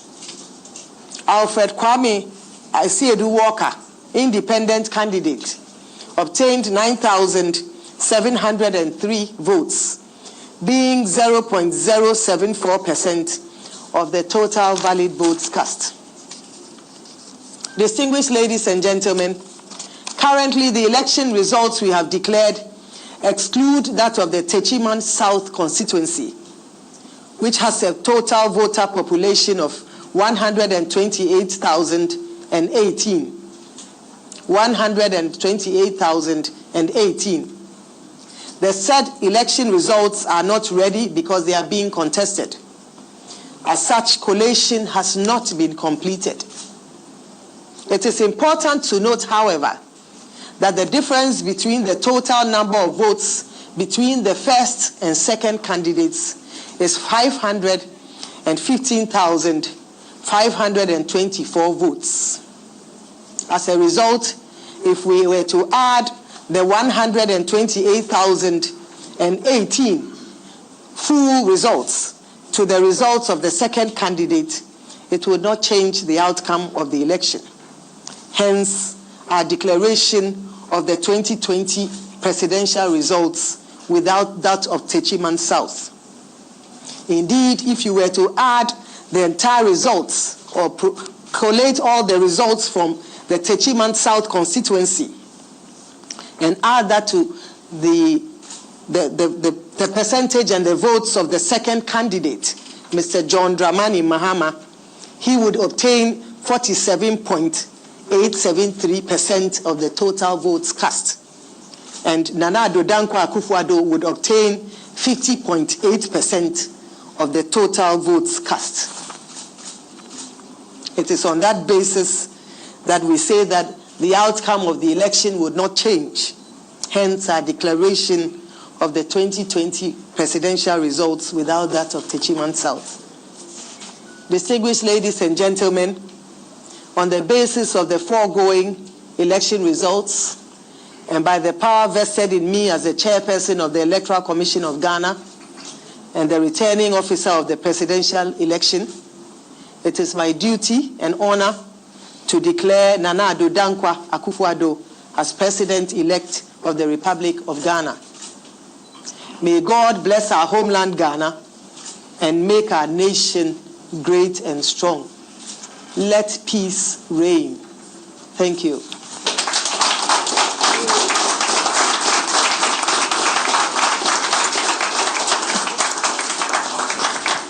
Should not go without playing songs.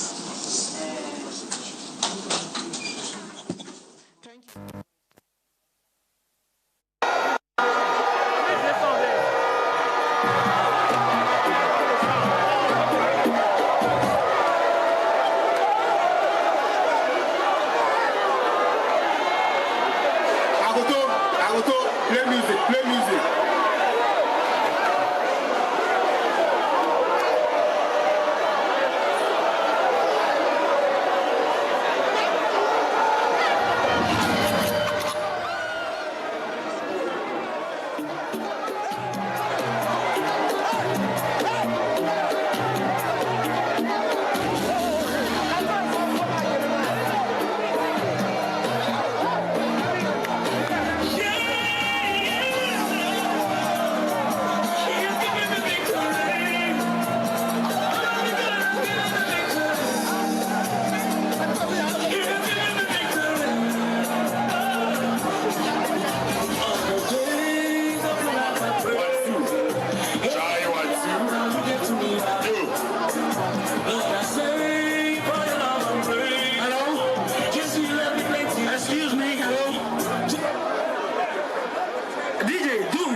While jubilating, can we get everybody away from this perimeter?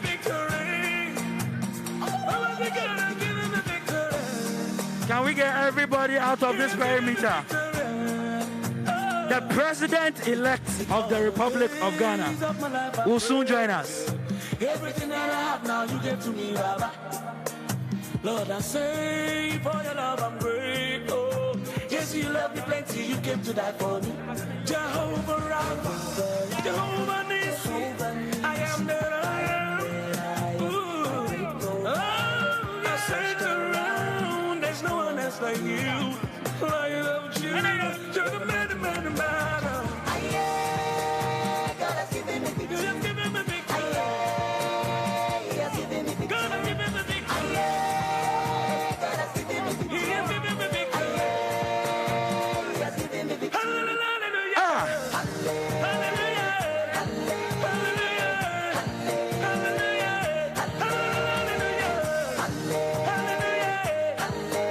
think it's worth jubilating for some 2 minutes. Then we'll call. He has taken away my sorrows and now I'm free. I got my hallelujah, I got my hallelujah power. Because of Jesus, every day I shall get it.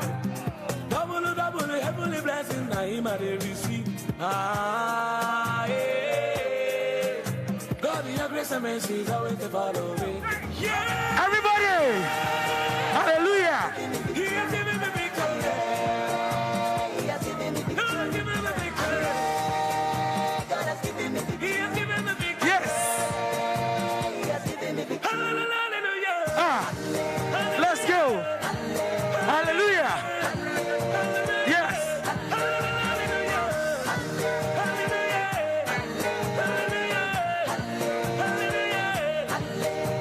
If Jesus has given you victory, come let's dance, let's give him. DJ! Yes!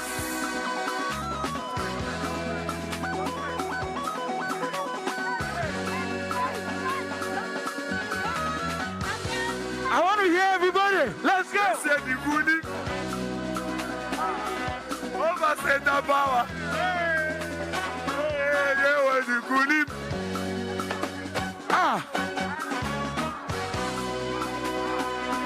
Yes, we're cooling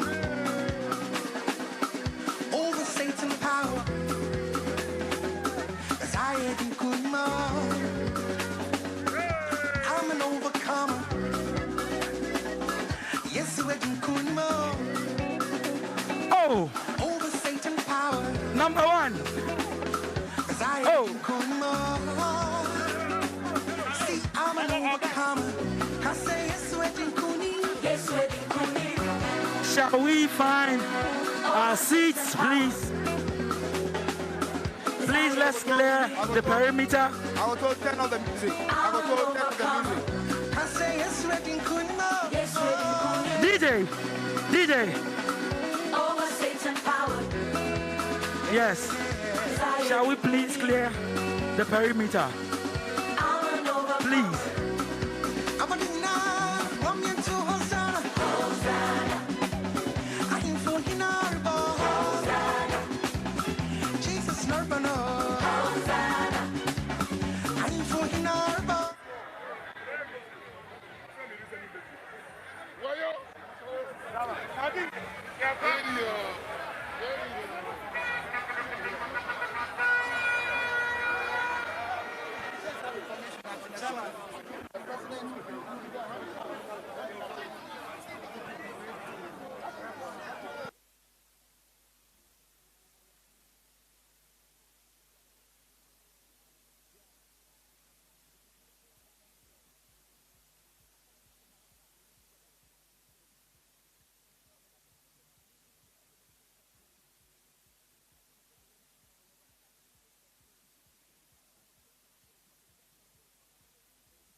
Well, so what you're seeing right now are scenes from the residence of President Nana Addo Dankwa Akufo-Addo, who has been re-elected as President of the Republic of Ghana for the next 4 years and candidate, flag bearer of the New Patriotic Party in the 2020 December 7 presidential elections, as declared by the Electoral Commission Chair minutes ago, Mrs. Jane Mensah. Now bringing our wait to an end. It's been a very, very long wait.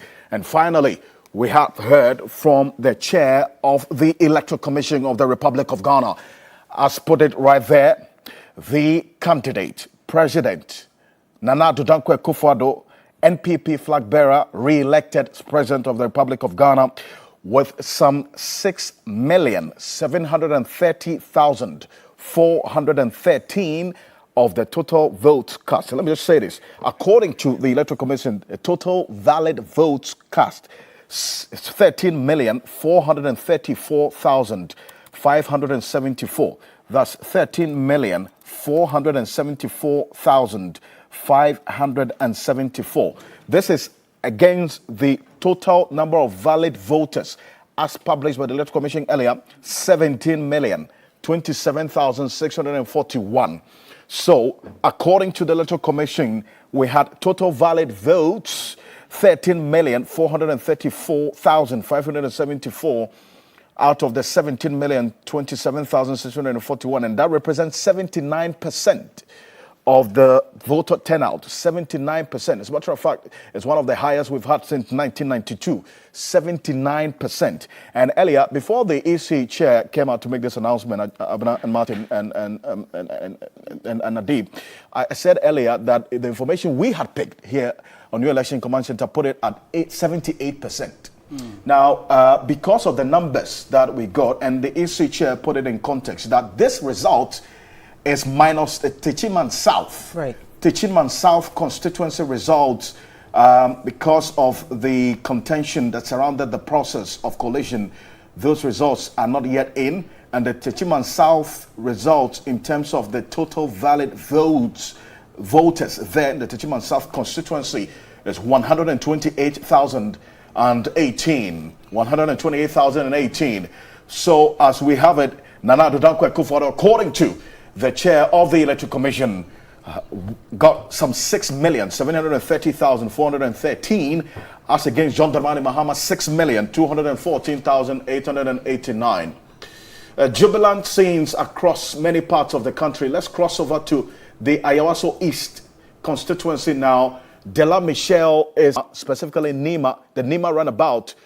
We see people on motorbikes there. Dela, thank you for joining us via Zoom now. We see the jubilant scenes there. Tell us what's going on a bit more. All right, so Alfred, I am at the Nima runabout, of course. It's quite closer to the home of President-elect Akufo-Addo, and as you can hear, and as you rightly said, the jubilation is ongoing. In fact, it started from a bar where people were gathered in their numbers to actually witness the call from the Electoral Commission. And right after that, they took to the street to actually express their happiness. And there you have it. They keep marching up. They keep coming in their numbers. They're screeching up vehicles, the cars. And after, there is a scene to behold right here at the Nima runabout. All the car horns are blowing, and the motor riders are excited. You can see some with Caribbeans, former children, and the jubilation is going on and on. Right here at the Nima runabout, of course, you'll see the police also around to ensure some kind of safety. They just drove past us. I'm heading to one of the filling stations here. That is the Boyle filling station, where we have supporters also marching up. Some are actually buying fuel to be able to go out and jubilate without experiencing any shortage of fuel, especially in the motorbikes. I've been engaging with some of them. Most of them seem really excited, but some, I would say, Alfred, were disappointed because they were expecting former President Mahama to be announced the president of the Republic of Ghana, but it didn't go that way. So currently here at Nima. There are a lot of people coming out, joining from their homes, pouring onto the streets. I'll take you back onto the street so you can see what I'm talking about. But I'm trying to get over to more people and actually engage them so they can also share with us what they make of the news that has been, of course, shared by the Electoral Commission. But I also need to say that safety is very, very important because of the way that the people are driving and riding their bikes. As you say, there you have it, Alfred, in your shot. They keep coming, they keep coming, they keep coming, they keep coming. The crowd keeps getting busy and busy every minute. They keep coming every second. They are making their way to the house of President-elect. And there you have it, the youth of Nima chanting, of course, celebrating the victory of President-elect Nana Addo Dankwa Akufo-Addo. And it's getting busy here, I would say. Buses, private vehicles, motorbikes, name it, Alfred. It is increasingly becoming exciting here at Nima for supporters of the NPP, and they keep coming all the way from the Nima market through to the roundabout, and of course making their way to the home of President-elect Nana Addo Dankwa Akufo-Addo. Right there, Dela Michelle, the Nima runabout area in the Ayawaso East constituency. We're getting an indication, you know, that runabout is just about some 200 meters away from the president's residency. And they are massing up to the president's residence, we understand.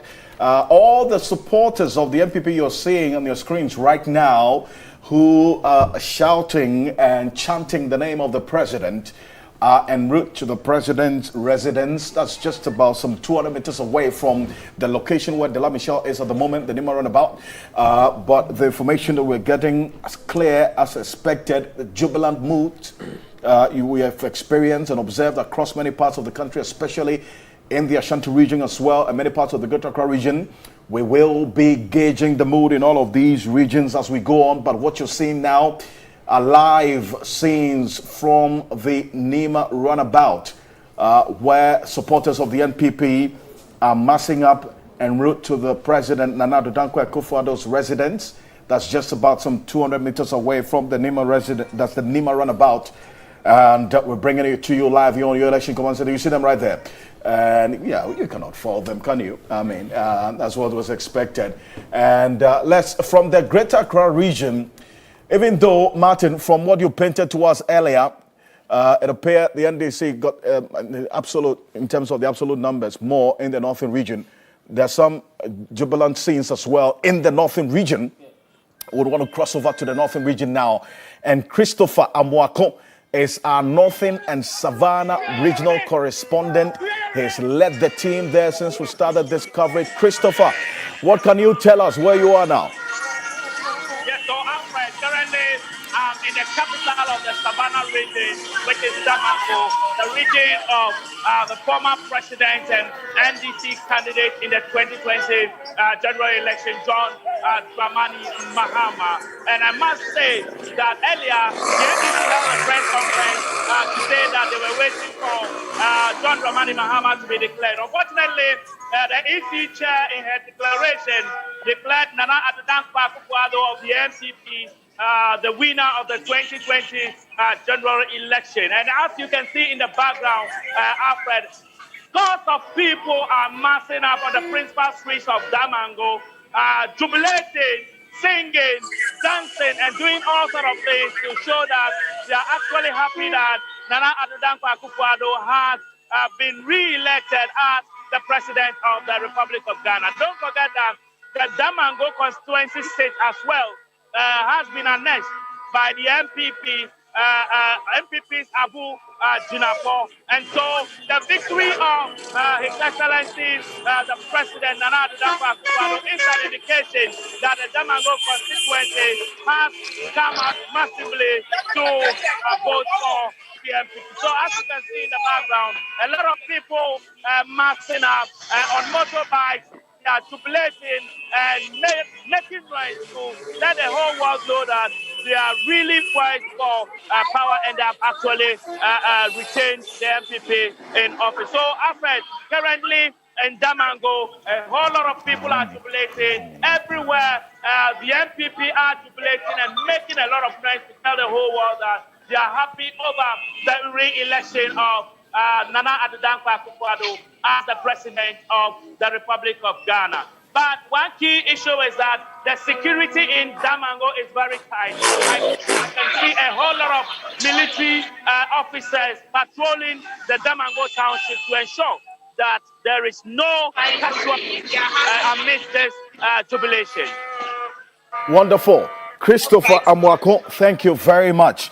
Scenes from the Damongo constituency.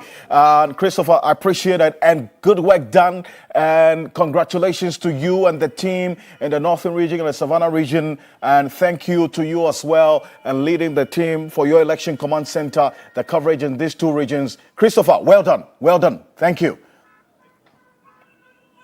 Wonderful. Christopher Amoako is Northern and Savannah regional correspondent right there in the Damongo constituency. And then before we even went to take that live announcement from the Electoral Commission chair on who has won the presidential election, we're just doing some analysis of the Damongo constituency, right? Where Adam Motawakilo has lost the seat to Samuel Abojinapo, Deputy Chief of Staff and candidate of the NPP in that region. And we indicated how the division and the NPP, the division in the NDC in the Damongo constituency cost them that particular seat. And we mentioned that this was going to happen. But look at what's happening at the residence of the president right there. And as expected, jubilant scenes and people singing and dancing to the tunes. And it appears that what was said to them is to be dressed in white, significant of the victory that they were expecting. Let me just say, until the Electoral Commission chair made that official announcement, both parties were claiming victory. But guess what? The authority to declare who has won the presidency or the presidential results indeed has, according to the law, lies in the mouth of the Electoral Commission chair. And that's exactly what she has done. According to that announcement from the EC chair, total valid votes 13,434,574, as against the total registered voters for this 2020 December 7 election, 17,027,641. So the total voter turnout for this election, 79%. Now, here is the breakdown. Nana Addo Dankwa Akufo-Addo, 6,730,413, representing 51.59% of the total valid votes cast. We're going to show that on the bottom of your screens in a bit. John Dramani Mahama of the NDC, flag bearer, 6,214,889, representing 47.36%. If you juxtapose that with what happened in 2016, there's an increase of about a little over 3% of the votes, because in 2016, John Dramani Mahama polled a little over 44%. Now we're talking about, according to the Electoral Commission, 47.36%. Martin is going to work the numbers, adding Nana Addo's vote and that of John Dramani Mahama to see the total and make sense of how the other 10 flag bearers, what they got, whether it comes up to the 3% that some were even postulating that they would get. But according to the Electoral Commission, the results that they have announced excludes the Techiman South constituency. I think we need to emphasize that. The Techiman South constituency results are yet to be added to the total valid votes. And the Techiman South constituency has a total registered voters of 128,018. And according to the Electoral Commission chair, if all of this is even added to John Dramani Mahama's votes, that's a 6,214,889, it will not make any significant difference. In fact, it is not going to push him any further beyond the 47.36% to get into the 50% mark.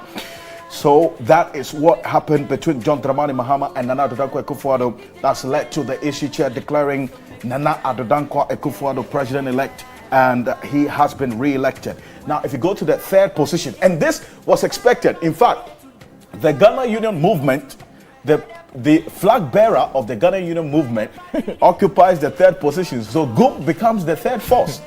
105,565. He has a say. That's 0.88, a little over 0.8%. Yes. And certainly he will now have a say in Ghana's politics, as expected, against the CPP and then the PNCs who have been in power for, who have been in existence for God knows how long. True. This man started a movement a few months ago, and has been able to marshal to be the distant third force, and at least will be recognized as such. Maybe, hopefully in the coming elections, he may be able to make an impact. But we are certainly getting reactions from other parts of the country for you. We're going straight to the Ashanti region now, and Ibrahim Abubakar. But Martin, before that, look at the children. I mean, they should, the children at Nanado's they have been barred from taking part in electioneering campaign, but they can be part of the celebration. Of the jubilation. I mean, that one.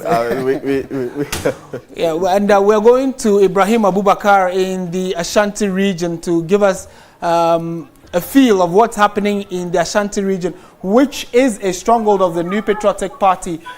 Interestingly, the NDC managed to get 4 seats out of the 47 seats that were up for grabs in that region. Ibrahim, what's happening where you are?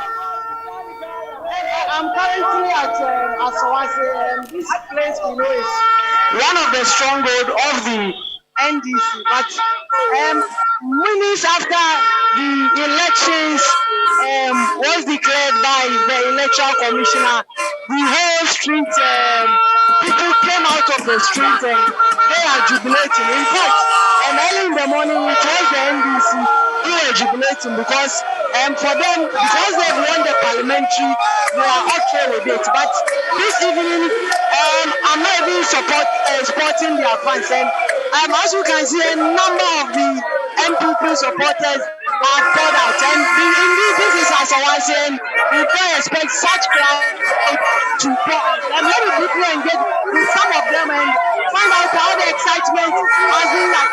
Good evening. Good evening.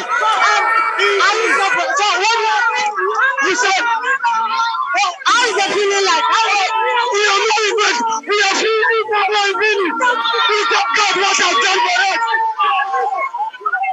Okay, thank you very much. They are excited, even though they've lost the parliamentary seat with a wide margin. But so far as the president has been able to maintain his seat, they are okay with that. But they are telling me that they are not going to see. They will have to party until tomorrow morning. So this is the situation here. This is the stronghold of the NDC. But a number of people have come out onto the street to celebrate.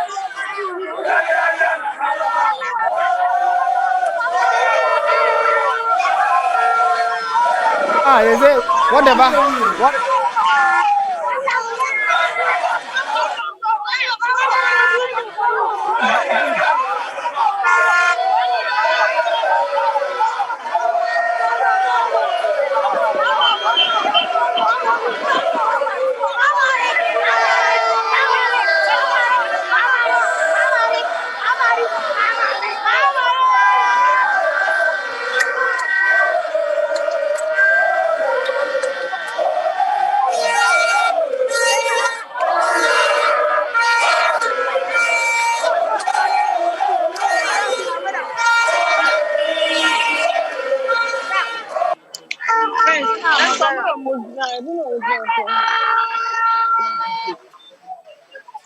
Wow.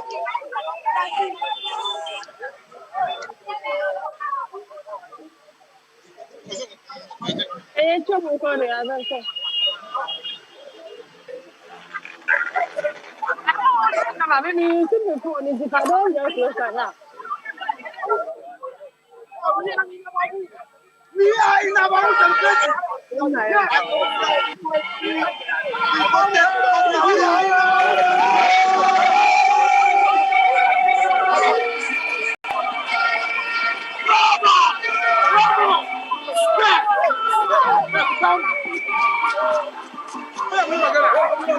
I told them 6 in the morning. I told them that. I told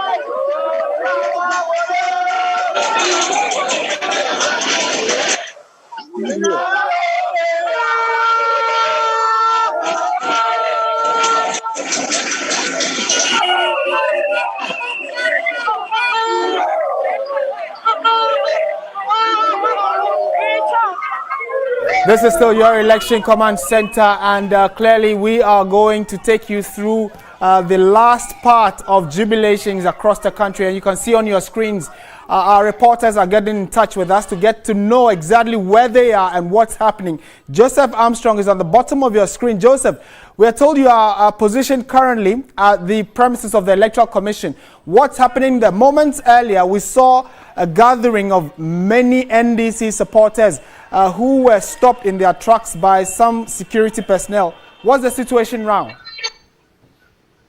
Yeah, Martin, so the situation is that after the declaration of the presidential election, we came out and surprisingly we did not see any supporter here. We all left the Electoral Commission premises now as I speak to you. So the soldiers and the police officers are also beginning to move out this place.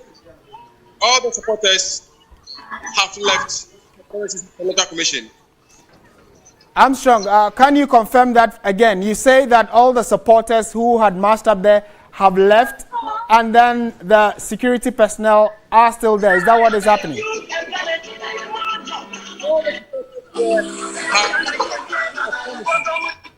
Not even a single supporter can be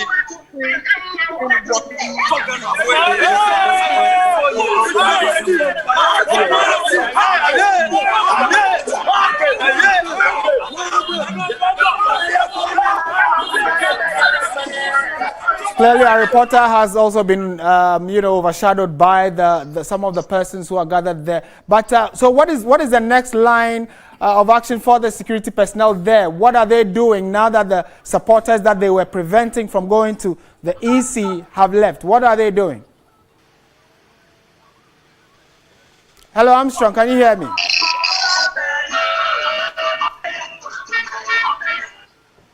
Unfortunately, Armstrong cannot hear me, but this is your Election Command Center, and we are crisscrossing many parts of the country to get to give you an idea of what's happening, the sense of jubilation and the reactions from all the various quarters. I'm told that Komla Kluche has joined us via phone. He was at the residence of the former president and the NDC's candidate, John Dramani Mahama. He's currently at his office, I should say, and he's joined us via phone. Komla, thank you for your time. What is the mood like in the office of the former president, John Dramani Mahama? I mean, it's it's quite a moody one. I must say, the situation is a bit volatile. Most of the supporters are not pleased with it.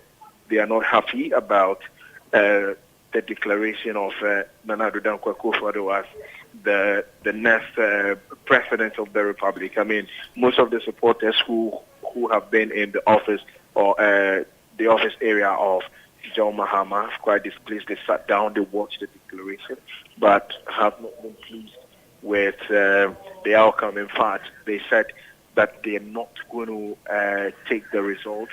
They are also calling on John Mahama not to accept the results, not to even concede defeat. This is what the supporters have been saying. It's quite fluid over here. I can tell you that there's a lot of anger and agitation from the supporters of the NDC who were here. Many are very displeased about it, even as we tried doing a live feed. But I think for our own safety as well, because of how agitated they are, that's how come we have resorted to doing phone in. So the situation is quite fluid over here. They are not pleased one bit. John Mahama himself has not been to the office here the whole day. Some top brass of the party are in the office of John Mahama. They've not come out here. They haven't said anything. I tried calling some of the aides to John Mahama to find out whether he's going to make any statement or say anything. I have not received any response yet whatsoever. But like I'm saying, it's quite an agitated mood here. They are angry. It remains quite fluid a situation, Martin. Right. Have they at least considered the reaction from the Electoral Commission saying that Martin, I their cannot numbers? hear you. Can you hear me now? If you can speak up a little bit.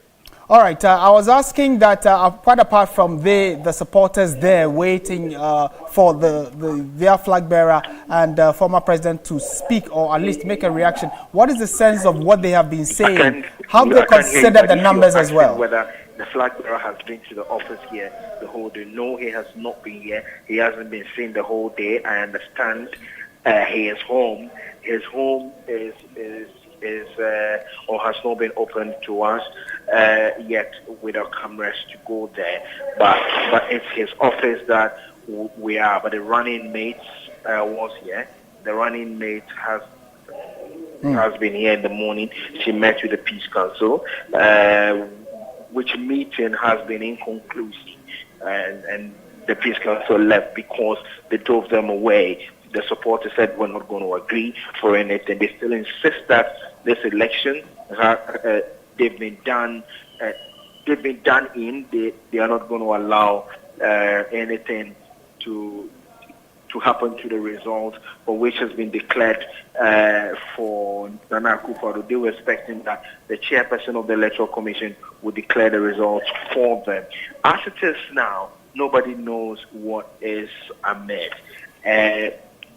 I am seeing some top people of the party also arriving in the office of John Dramani Mahama.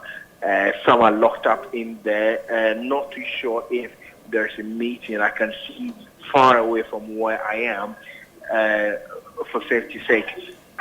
Victor Smith, who is Ghana's former High Commissioner to the United Kingdom, from where I am standing though. But yeah, that's the situation as it is now. Okay. Even outside of it, you could see that many of them are very sad. They are not pleased about what they describe as some so to speak, how they've been done in, and they think that as a matter of fact, this is what they describe as a stolen verdict. Many of them are quite sad. This is what the situation is like at the private office of John Dramani Mahama. Right. Komla, and maybe finally before you go, I'm sure the supporters you're talking about and the other persons gathered there all listened in to the Electoral Commission chair when she was speaking. What were they doing the moment she started calling out the numbers? What was their demeanor and body language like? I started a reception with the supporters here. They all watched keenly, and I mean, when she started, they were only waiting for the last words from her. At the moment she started giving the statistics and started with the MPP's own for Nana Akufo-Addo, then some of them started walking out and they became a bit agitated. The rest of them who were here, they say that this is a stolen verdict, this is unacceptable. They think that it is something that was planned and cooked somewhere. These are allegations that they make. I mean, not substantiated to me. These are from the supporters. And many are also blaming the media. In fact, Martin, I'm sure you know that a host of our reporters from Media General have come under a barrage of attacks in terms of the verbal attacks. I have not seen or had any physical one yet, but the verbal attacks. Okay. Komla Klutse, thank you so much for that quick update from the office of John Dramani Mahama, who was flag bearer of the NDC. former president who was hoping to win this year's elections. But moments ago, the Electoral Commission chair, Madam Jean Mensah, in the presence of observers and other senior officials, declared the results and said that Nana Addo Dankwa Akufo-Addo of the New Patriotic Party and sitting president is president-elect for the next 4 years. We are still awaiting the final results of how the Parliament of Ghana is going to look like in for the next 4 years. But then also, when you look at the regional breakdown, that is what is making a number of people talk more, because the regional breakdown clearly shows that the NDC won majority of the regions. Matter of fact, the only region left is the Greater Accra region to be confirmed by the Electoral Commission. But of the 15, the NDC won 9 of those and the NPP won 6. However, we need to start looking at the numbers as well. Yes, Alfred. Well, I think that you're right about in fact, that regional analysis that we did earlier. But it's also just to put it in context, because in as much as we're seeing a lot of greens, we see a lot of skirt and blouse as well. The skirt and blouse voting, where there are some constituencies where Nana Addo won, but the parliamentary candidate of the NPP lost. So you see that as much as that will go into a lot more of the NDC winning the parliamentary. I don't know whether we can then look at, in fact, just to make a bit more sense, to give clarity to our viewers, especially because of this situation of the NDC winning more of the regions and still losing the presidential. Clarity must be brought to bear. So we would have to get that and then maybe look at all the constituencies that the voters get in blouse and do the additions. And it's actually one of the reasons why there was a delay in the EC coming out, because there were lots of contentions and recounts. But let's go to the Eastern region now. Yvonne Nikwe is our correspondent there. Yvonne, what's happening in the Eastern region?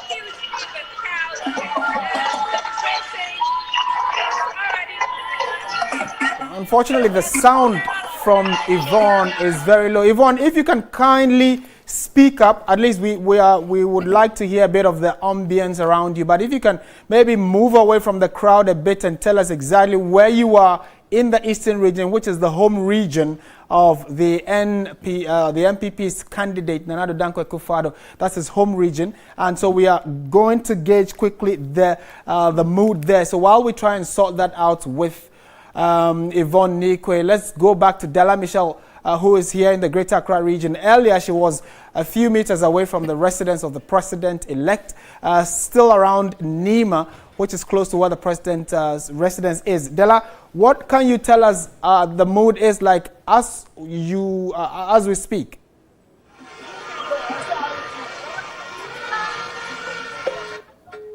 Hello, Della, can you hear me?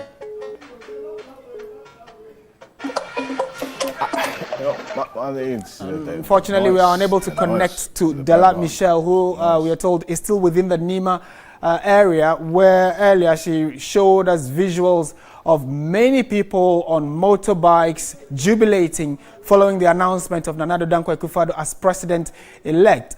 And we are told that the visuals on your screen right now are those from the Nima area. Most of these people have inched much closer to the residence of the president-elect Nana Akufo-Addo, and I'm sure they are all anticipating that he might come out to say a word or two.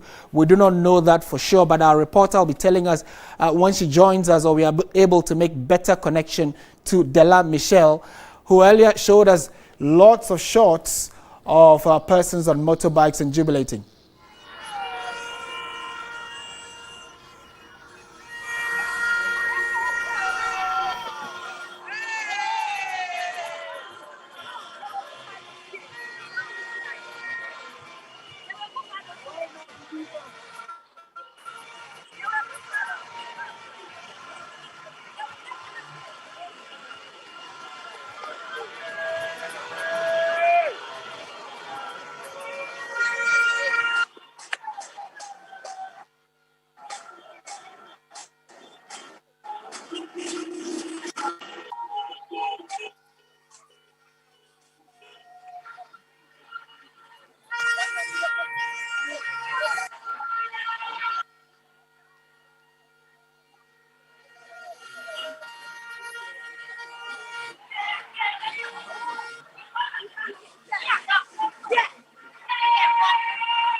And very shortly, our reporter will be joining us to give us at least an idea of what is happening, but at least we can even see for ourselves what's happening there. Shortly, we know that many of you were on social media sharing your thoughts, and many of you also predicted how it was going to turn out. At least finally, the Electoral Commission has declared who the winner is and what the numbers are. We'll be crunching those numbers for you shortly. We'll go to Bella Mundi, who's joined us to let us know what many of you have been saying on social media. And yes, Bella, good evening to you. Good to see you again. I know, good to see you. I think you you guys and I have been like on for running. hours. Yeah, I think we're nice riders because we seem to only appear on air at night. But I mean, it's still worth it anyway. And great job, I must say. Let's go on social media and see what people are saying. And in the trends, we're starting off with the EC. That's number one. The NDC is trending. There's Bantama. Former President John Dramani Mahama is trending. Nana is trending as well. We have Ikea Donko. Congratulations there. And of course, Ikea Donko because she stepped into the president's office at his Nima residence to congratulate him. Quite an interesting encounter that was. Election 2020 results is trending. Formina MP is trending, and we all do understand he plays a key role moving forward in Parliament because it depends on which side he takes. He had said earlier that even if he wins, he's still winning for the MPP. Let's see if that still stands. And Madam Jean Mensah, the EC chair, is on there. Let's see what people are saying about NDC has won. Nana MPP, pardon me, sorry.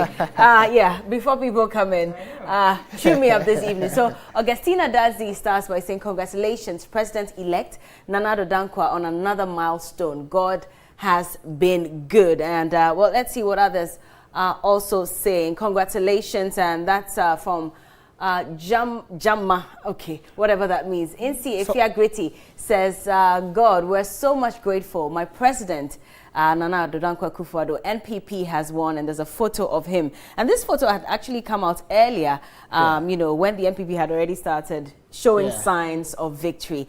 And that's him smiling. I think he looks so cute when he smiles, by the way. Anyway, let's move on and let's see. So there are people who are still posting the certified regional presidential results. Joa says, Jumanesi, you deserve this mandate once again, and it's been given to you by a majority. Nana Akufo-Addo, congratulations. Hashtag NPP has won, and hashtag Nana Addo Afa. I'm not sure the NDC will be too happy with this, by the way. But Jojo also says, so now that NPP has won, who's going to stand for the NDC the next 4 years? And he says, Asiedu Nketia. Well, it's too early to find out who it is, but there's also another photo, and I think this is the original photo that has been released by the NPP, congratulating not just Nana Akufo-Addo, but also the Vice President-elect. How does the full photo look like? Dr. Bawumia. Right. Is it just me or they're beginning to look alike? They are, right? Yeah, there's something. I guess that's what happens when you tend to be around the same person. Yeah. Maybe we should call them the twins or something. I don't know. But with Jean Mensah announcing that MPP has won, we're on our way to enjoy the Soloku. You have to teach me the Soloku. Don't worry. I still haven't seen it. People have started asking me questions what Soloku meant because I tried explaining it to you yesterday. Maybe you should try it now and show us. What is Soloku? Not now. People might misinterpret my dance moves. Okay. Well, congratulations, Nana Akufo-Addo. That's Kujo Black. He says, you've worked so hard and you truly deserve 4 more. I wish you the best of luck in the next 4 years. Hashtag NPP has won. And voting done, results out. Then Chuck Me, I read Koko Sikanwa She. Okay, well, let's just move on to the next one. Well, whilst that is loading, we also have Nana who's trending. And again, that's the photo of the president-elect and vice president-elect. Let's just see what else other people are saying. We're having a bit dodgy, okay. So one side C says, Nana, you are so blessed. Z says, Nana Afa, 4 more for Nana.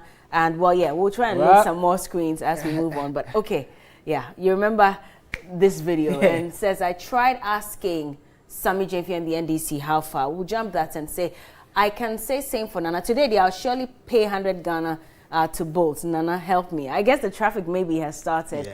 And so you can just imagine, if you haven't moved yet, you might have to wait a little bit before you move just to avoid traffic. Nana, tell them, Mahama, I told you. And I mean, it's not surprising that people would want to troll a little. Just don't overdo it.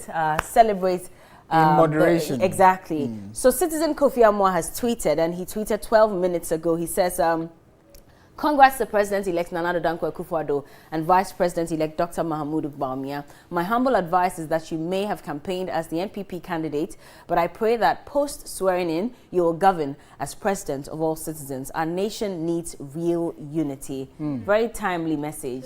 Yeah, I mean, looking at the numbers for the NPP and the NDC, one might think that he might end up just governing a certain group of people. But of course, he's the president of Ghana, so exactly. He will do what he needs to do I mean, to ensure that there's unity. It was quite close looking at the fact that both candidates went past the 6 million mark. I mean, so you still have to respect the 6 million that are going to be in opposition for the next 4 years. At least that's according to the Electoral Commission. Absolutely. And govern one nation, not just one party. Indeed. Well, whether Nana or JM, if you know Hustle Lawu, I need to understand this thing. He has a new song. Oh yeah, that's a song by Medical? Yes, Medical. I need to listen to it. Nyasa Lahu. Oh, really? Okay. Yes, you should know so that. the first time I saw it was when Honorable Esla Owusu tweeted after she won her seat, and she said Hasulo and yes, I love you. So that's when I realized that people were talking about the fact that it's a song. All right, so Bella, before you go on and bring us some more, President-elect of the Republic, Nana Addo Dankwa Akufo-Addo, has now come out,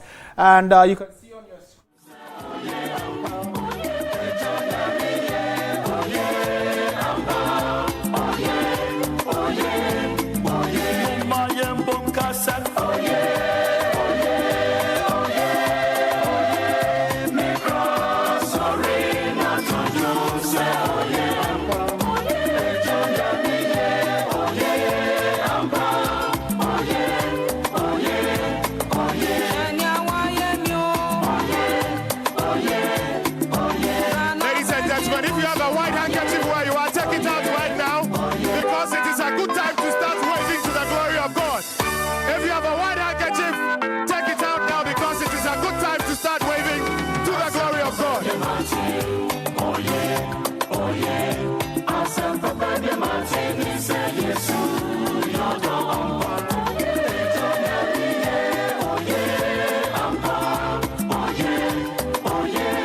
Give us a wave.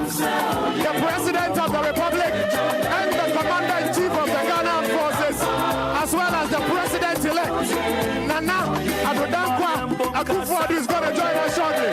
Let's see your white handkerchiefs as you wave them wherever you are.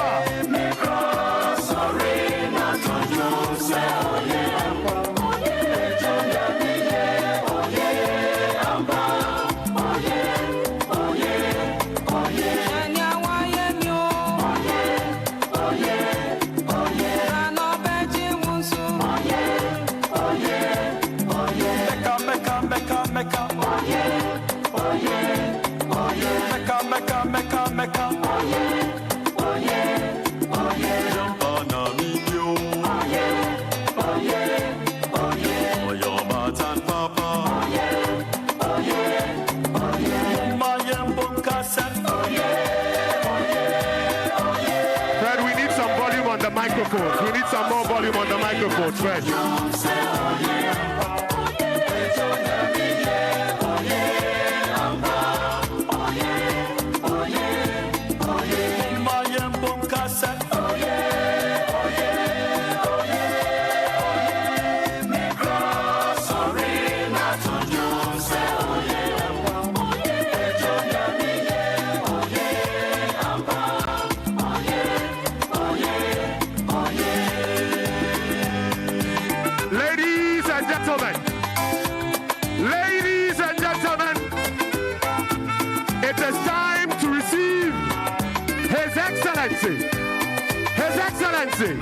His Excellency, the President of the Republic and the Commander-in-Chief of the Ghana Armed Forces, as well as the President-elect of the Republic of Ghana. I want you to give me a big wave with your white handkerchiefs wherever you are.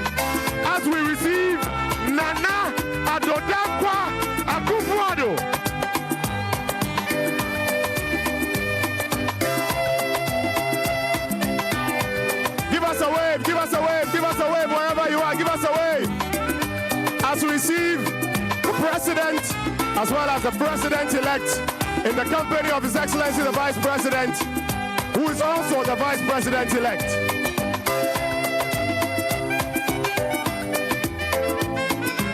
Give him a wave, give him a wave, give him a wave.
Would request Reverend Professor Michael Quay to give us a quick Christian prayer. Shall we pray? Father in heaven, maker of heaven and earth, and all that is in it, may your name be glorified this day. We thank you for the light of today, and we thank you for this our assembly, and for all that you have endowed upon us. May your holy name be praised. Father, we thank you for the person you have given us, President of the Republic, and also now President-elect. We thank you for his Vice President, Alhaji Mahamudu Bawumia. We thank you for their wives, the women you have given them to accompany them in accomplishing great things. May your holy name be praised. We thank you for all the faithful workers, all the faithful companions, all those who have struggled so hard to serve these men in the Flagstaff House, Jubilee House and beyond. That, Lord, this government will shine. May your name be praised. And mighty Father, at this moment, we thank you particularly for this sweet victory today.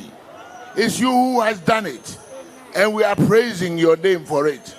Lord, all their plans are in your hands. All the plans of the party, represented by the party chairman and secretary here right now, are in your hands. We pray that you glorify yourself in them morning, noon, and night. And when all is said and done, may greater victories be achieved in the future. For we ask all these in the name of Jesus Christ our Lord, with thanksgiving. Amen. Thank you, Mr. Speaker. May I ask you all to resume your seats, and shall we have some silence here? Shall we have some silence here as we prepare to hear from His Excellency the President and now the President-elect? Shall we have some silence, please?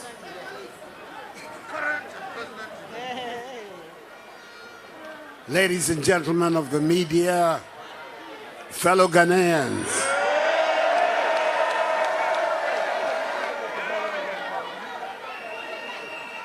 a few minutes ago, what was known by me, and indeed by many, many Ghanaians, was announced by the returning officer of the presidential election, the chairperson of the Electoral Commission, Mrs. Jean Mensah. Nana Addo Dankwa Akufo-Addo, together with Alhaji Mahamudu Bawumia, have been given 4 more years by the Ghanaian people to do more for them. This is the day the Lord has made. Let us rejoice and be glad in it. In our system, it is the Electoral Commission that has the constitutional responsibility of declaring the will of the people in an election.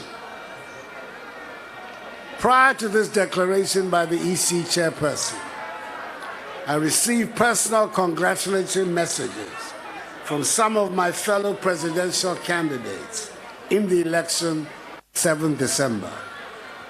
I expressed my appreciation to them and thanked them for helping to ensure that the race was largely a keen, exciting contest of ideas whose ultimate goal was the growth and development of Mother Ghana, as well as the improvement of the living standards of the Ghanaian people. Fellow Ghanaians, I must at the outset give thanks to Almighty God for his continued mercies and for granting my party, the New Patriotic Party, and I, this all-important win. It has been a hard-fought one, which has resulted in an incontestable result, and we are duly grateful for how far he has brought us. We were confident at the beginning of the campaign that the considerable amount of work we had done since coming into office in 2017 would secure for us 4 more years in office. And the declaration made by the returning officer has set us on that path. For that, I'm extremely grateful to you, fellow Ghanaians, for this victory. I am deeply humbled again by your show of confidence, and I do not take this lightly. There could be that tendency for an incumbent president who has just secured a second term in office to, as it were, take it easy and relax because there's nothing more to lose or prove. I am of a different character. Just as I've been doing since January 2017, I give you my word that I will continue to work very hard to build the prosperous and progressive Ghana for which we yearn. The decisive margin of victory in this election constitutes for me an endorsement of the policies and programs initiated by my government and put before the electorate. And I'm determined to do all in my power to accomplish the task of this new mandate and thereby justify the confidence reposed in me.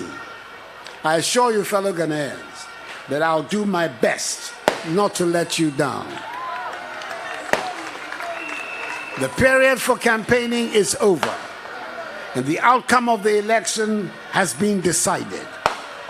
The Ghanaian people, through the results, have made it loud and clear that the two parties, the MPP and NDC, must work together, especially in Parliament, for the good of the country. Now is the time for each and every one of us, irrespective of our political affiliations, to unite, join hands, stand shoulder to shoulder, and work hard to place Ghana where she deserves to be, a prosperous and dynamic member of the global community, making her own unique contribution to the growth of world civilization.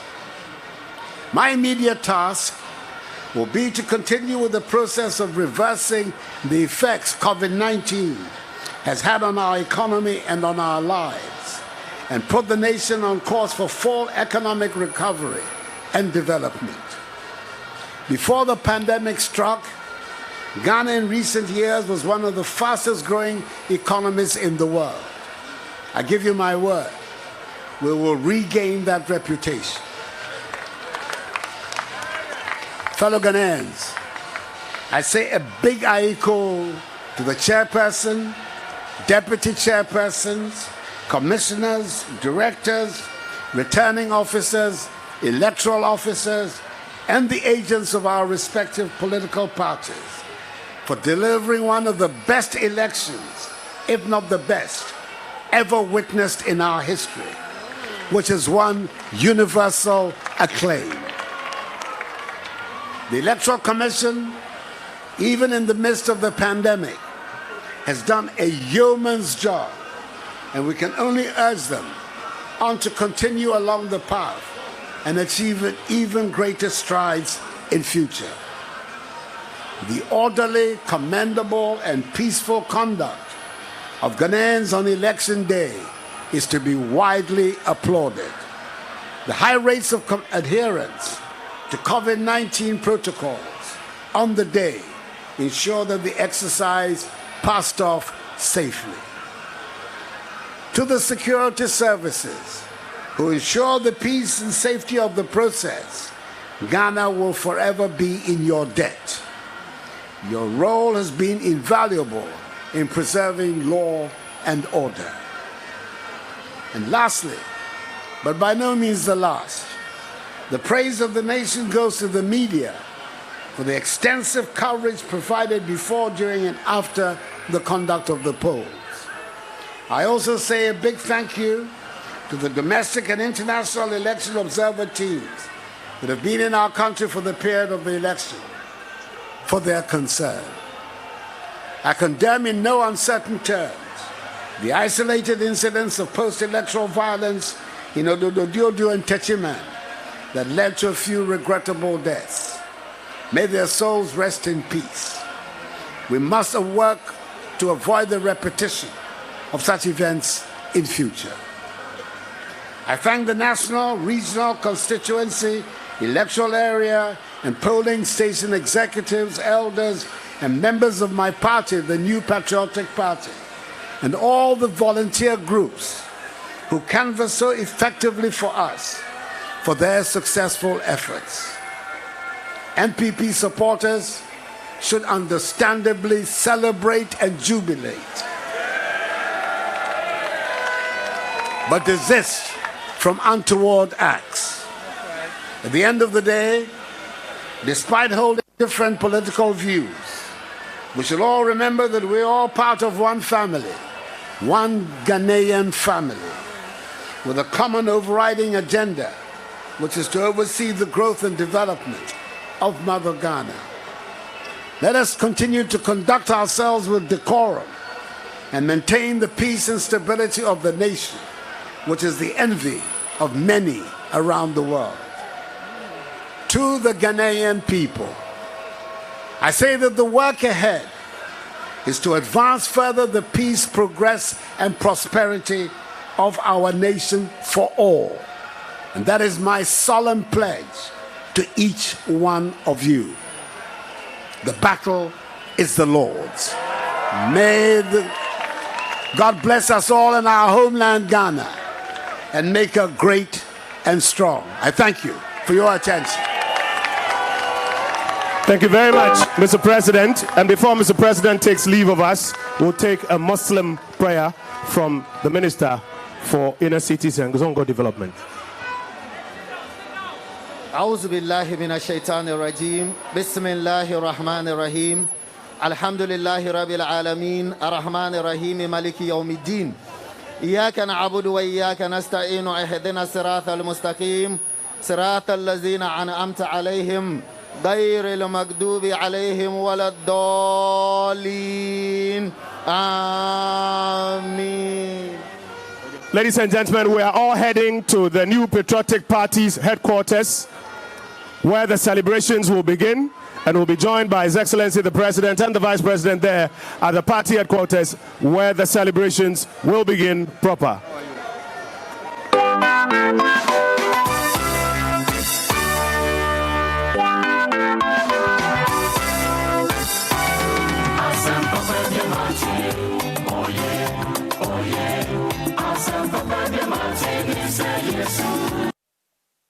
Come to the end of the president's speech. Excitement galore all over. We are still here, and we are looking at how the atmosphere is currently. Let's see if we can talk to some few people here and see exactly how things are going. Looking for Mustafa Hamid. Look. Assassin Radio wants to talk to you. Salam alaikum. Alaikum salam. I can see you're excited. Very, very. Tell me, what exactly, how are you feeling now? Well, I feel very excited. As you can see, as deputy campaign manager for the campaign, I should feel perhaps more excited than anybody else.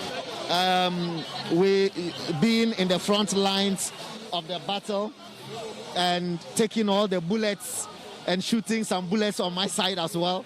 I feel that indeed my bullets landed where they ought to have landed, and we have been victorious. So I'm really over the moon. It looks like it doesn't matter the way the result went. At the end of the day, the win is what is more important to you. Well, that is what we expected, that we would win between 51 to 52%. I mean, the truth of the matter is that anywhere, everywhere in the world, any government that is seeking a second term in office naturally gets a reduction in its vote share, you know, from what it got previously. So, yes, we got 53 the last time, and this time we're projecting to get between 51 and 52, which is what we got. So we really got what we expected to get. Yeah. Moving ahead, it looks like there's a lot of work to be done, looking at the parliamentary seat you won and lost so far. Yes, so what it means is that President Akufo-Addo really pulled us along, that he, more than anything else, is the force. He is the political colossus that vertically pulled us to victory, which will mean that there's a lot of work that we have to do on the side of the party, you know, to also be able to come up so that in 2024 we can also get more seats. But we thank President Akufo-Addo personally, because quite frankly, this victory is about him. And that's regrettable. So there's some work that we have to do on the side of the party. What do you say to supporters who are not excited about the performance of the parliamentarians, since you are looking at uniting the front now? Oh, well, what I would say to all of our supporters is that we shouldn't be disappointed. There are a few things. You know, President Akufo-Addo is a bold, courageous, fearless president who wants to do the right things, irrespective of what the consequences are. And so, yes, in the course of that, some constituencies may have been bruised, you know, by some of those decisions, and therefore may have resulted in the kind of voting that we got.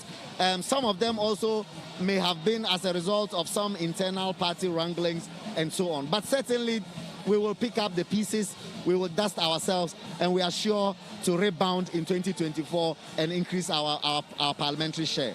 Thank you very much, Mustafa. So clearly, Mustafa Hamid speaking to us that the win is more important to them, and that is what they got. So we are looking at speaking to some more people and see how we can. So, but the excitement is still on.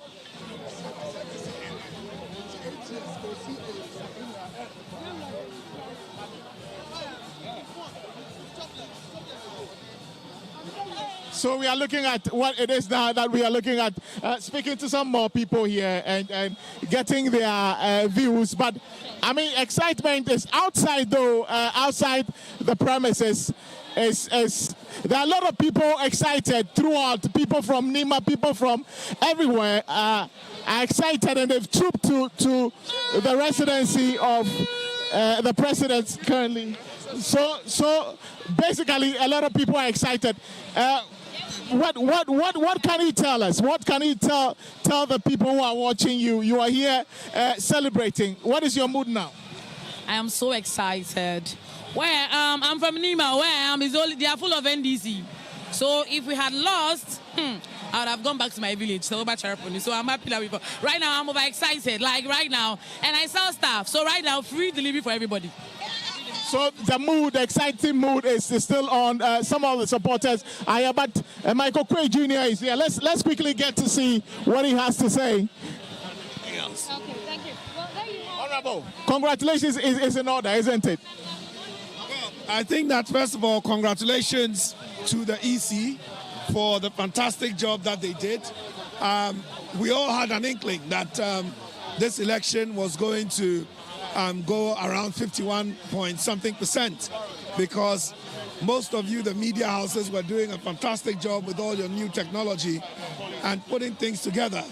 At the moment, I also want to congratulate the president for the victory. We are very happy, we're excited, but we want peace, and we want everybody to go and celebrate responsibly. So I mean, there's still work to be done, isn't it? Because looking at the way the voting pattern went, how is it like? Today is for celebration, tomorrow is for work. So we'll talk about the work tomorrow. Definitely. So that's what Michael Quay Jr. is telling me here. But Kojo Nkrumah is the Minister for Information. Let's listen to him now. Necessary partisan debates between us, scoring political points, but more of work that focuses on delivering value for them.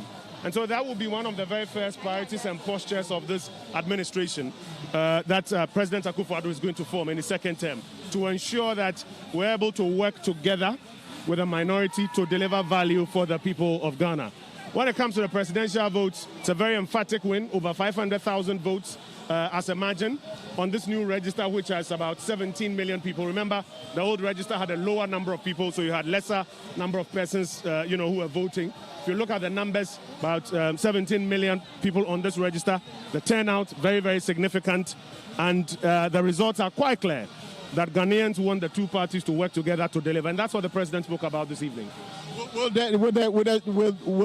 has happened? I mean, there are legal issues, the Parliament especially. Will it affect anything going forward in Parliament, looking at where it is? Well, as it stands now, we are confident that by the time the ongoing parliamentary challenges are concluded, we will have a clear majority, not an overwhelming majority like what we had in the 7th Parliament, but we will have a majority with which we can do government business. But we acknowledge that that majority will be a slim majority. And that is why, if you pay attention to the president's speech, he talks about working together. Yes, there will be some legal issues because there are a couple of seats that we are challenging, which we believe, when successfully adjudicated upon and added to the MPP count, will take our seats quite high. So yes, you can expect some legal challenges from our side. We've already indicated at least one seat, I think Savelugu, that we will be seeking to contest. But the important thing tonight is that the people of Ghana have secured a victory for the Ghanaian democracy, a 9th general election successfully conducted. We commend the Ghanaian people and all stakeholders, like the president said. The time now is to begin healing and moving forward to deliver for the people of Ghana. Thank you very much. So basically, Kojo Nkrumah speaking to us there, and very optimistic that regardless of what has happened, what is important for them is the victory, and therefore that is all. That's what they are echoing here, and that is what they are saying. The excitement goes on. I will hand you over back to studio so that you can continue with the program. But the excitement is still on. People are trooping in more and more. All over, all walks of life, everybody, all party supporters, all sympathizers of the NPP, everybody is here. And I can tell you, I don't know what it is, but it will go deep into the night. But we continue with our program. So I hand over to you, studio.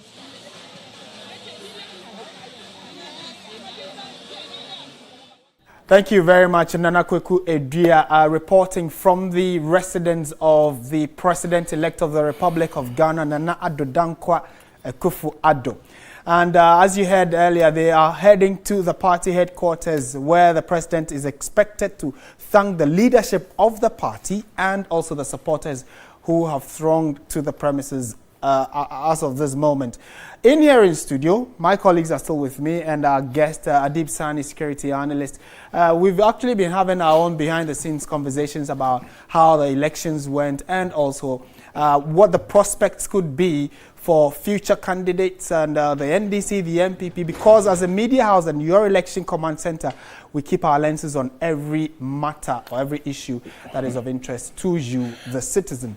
Alfred, Bella, Adib, and then Abena, what are your thoughts on especially the president's words when he addressed the gathering, all clad in white, jubilating? It looked as if they were expecting it, weren't they? Over to you, madam. I don't know why you are throwing me under the bus, friend, but I mean, it's obvious they were expecting it. Yeah. As of yesterday, they had already announced that Yeah. they were in a Yeah. comfortable lead, if I could Yeah. use that, because of the figures that they had projected. Yeah. And so I guess that they were just waiting for the EC to declare. If they had their way, they probably would have come out to jubilate Much and, earlier. you know, and speak on it. But they still had to wait. And I thought that was right, Yes. because then it would have undermined the EC Definitely. as well, because that's why you appointed her, to do her job before you come out. So don't jump the gun and go declaring yourself winner. What if the figures had changed? So I'm glad that they held on. And, you know, I just hope. And also, before the EC declared, I think I saw a post on the president's page or Kojo Nkrumah's page where he said that, you know, don't go out and cause any havoc. Just take your time, wait, and allow the EC to do their job. Because at those, you know, during those times, tempers were high, people were a little agitated or even very agitated. So I'm glad that they tried to calm, you know, their supporters and tell them to hold on. And I'm not surprised that everybody's happy, especially the president. Not quite a big margin as they probably would have wanted. Expected. But regardless, Yeah, I it's mean, just a and reason to... Looking at some of the numbers, which I'm sure are later. For now, though, I think most of you are also tired of the numbers. Bottom line is NPP has won. NDC would probably have to try again going forward. Let's talk about the other matters of interest. And you would also recall that the NDC, at the first press conference, hours after polls closed, were also in white and very expectant that the results would have gone in their favor. But it didn't. Adib, how should the NPP manage their celebrations and jubilations so they do not vex the opposition? Well, at the point the EC chair was announcing the results, I had something running through my mind. How about the people outside the EC headquarters? So it was refreshing to note that the crowd had dissipated, and I'm so excited about it because I raised concerns earlier in the day as to what exactly would happen if the results are mentioned coupled with the kind of rhetoric that is coming from the NDC camp. I think the bulk of the job would be on the leadership of the NPP. They should unify the people. They shouldn't make it look like this is a win for the NPP. This is a win for the whole of Ghana. Right. I've always been categorical about the fact that when you're home enjoying power or water, I'm not sure you're asked whether you are NPP or NDC. I mean, this is just an exercise to decide who would, you know, lead us. Manage our resources, actually. You know, who would actually serve us, you know, for the next 4 years, and shouldn't be seen as a do or die affair. So the celebrations, of course, should be measured. You shouldn't provoke your neighbors. All right. Martin, I think that we have the Chief Executive Officer of the Ghana Investment Promotion Center, GIPC, Yofi Grant. And Nanedia is with him at the president's residence. Nanedia, take it over now. Well, I think he's in a jubilant mood, is he? Yeah. So let's hear from Yofi Grant now, find out what he also has to say. But I think, Adib, you hit the nail right on the head. And that's something that we're looking for in the president's speech, that it has to be national in nature, not necessarily targeted at the supporters of the NPP, because at the moment we are back to the residency of His Excellency, the President. He just finished speaking, but so the excitement is still ongoing. I have with me Yofi. Yofi, I spoke to you earlier. Yes, you did. And you predicted this, and it has happened. Indeed. I have no conviction. I had no doubts at all that this was going to happen, that this was the right thing. Ghanaians have spoken. Ghanaians have chosen President Akufo-Addo because they want more of what is done. And we are probably going to move from one district, one factory to one district, 10 factories. That is the kind of Ghana we want. A Ghana where the minimum education of the average Ghanaian is high school education. A country where we bring food security to everybody and give everybody an opportunity to create wealth. Everybody, nobody will be left behind. Not a single person. And that is what I love about President Akufo-Addo, because he has the heart of the nation. He's talking for and he does things for every single person. Nobody left behind. Those who voted for him and those who didn't vote for him, he has their back. He has their back. Nobody should doubt that. And Ghanaians have given it to him again then. Please do it for us and let's do some more. We have a country to build. We have a great nation at heart. And I think that Ghana would still lead the African charge. Africa today is a major opportunity for the world with Ghana leading. And who better to be the leader of this great country than the person who engineered and the architect of this whole plan of a Ghana Beyond Aid? Re-establishing our pride, our national pride as a country which once led independence of the continent and now leading the economic and financial emergence of Africa. President Nana Akufo-Addo. Nana Addo Dankwa Akufo-Addo. The president spoke about coming together, uniting the nation. I mean, definitely there are people who are not happy about the outcome of what we are witnessing today. But he was talking about togetherness. It's very important, isn't it? Absolutely, absolutely. And who says we are not happy about the outcome? He's still president. And I'm sure, from what the things I'm saying, we will lead parliament. Because then we have things to do. We have a country to develop. And like I said, he's talking of unity because just a few minutes ago, I told you he's leaving nobody behind. Those who voted for him and those who didn't vote for him, he's still concerned about their welfare and their progress. So what can be more unifying than that? He is a man of the people. Nobody should doubt that. I'll just plead with our friends on the other side that this is a peaceful exercise. Nobody needs to shed one drop of blood because of this. We will not cheat our way into power. We already have power. And the power doesn't come from what we do. The power comes from the people. And the people have spoken. Who are we but humble servants of the country? We just need to tweak a few things here and there, and we have a great, solid country on a trajectory of growth and development and leading the African charge. And there's nobody, I am convinced beyond doubt, that in this agenda, there's nobody better to do that than President Nana Addo Dankwa Akufo-Addo. Thank you very much, Yofi, for speaking to us. So, Yofi, there speaking to us. But so there are more people who are very excited about it. Let's speak to some of the people, supporters who have come around. What do you have to say? Well, I just want to say that, first of all, I am very, very happy that President Akufo-Addo continues to be the president of Ghana. I am, however, disappointed at our performance in the parliamentary race. I want to sound an alarm to the party that we need, or it's time, that all card-bearing members elect their constituency parliamentarians. If we continue to use the delegates, our party is going to sink deep down. Thank you very much. That's a word of caution for the party. Thank you for speaking to us. So we are still moving on, and we are looking at exactly how the situation is here. It's been vibrant, it's been exciting, and we are looking at what is happening here. We speak to some more people and see what it is that is happening. But the supporters or the fans or the party faithful are coming in. More people are coming in. Interestingly, music is being played, a lot of dancing is being done. So we look at exactly what it is here that is happening here. A lot of people coming in and speaking to the media. We're having a lot of interviews around here, and we see exactly what it is that is happening here. But I can tell you that the atmosphere is beautiful. The atmosphere is charged. Everybody is excited.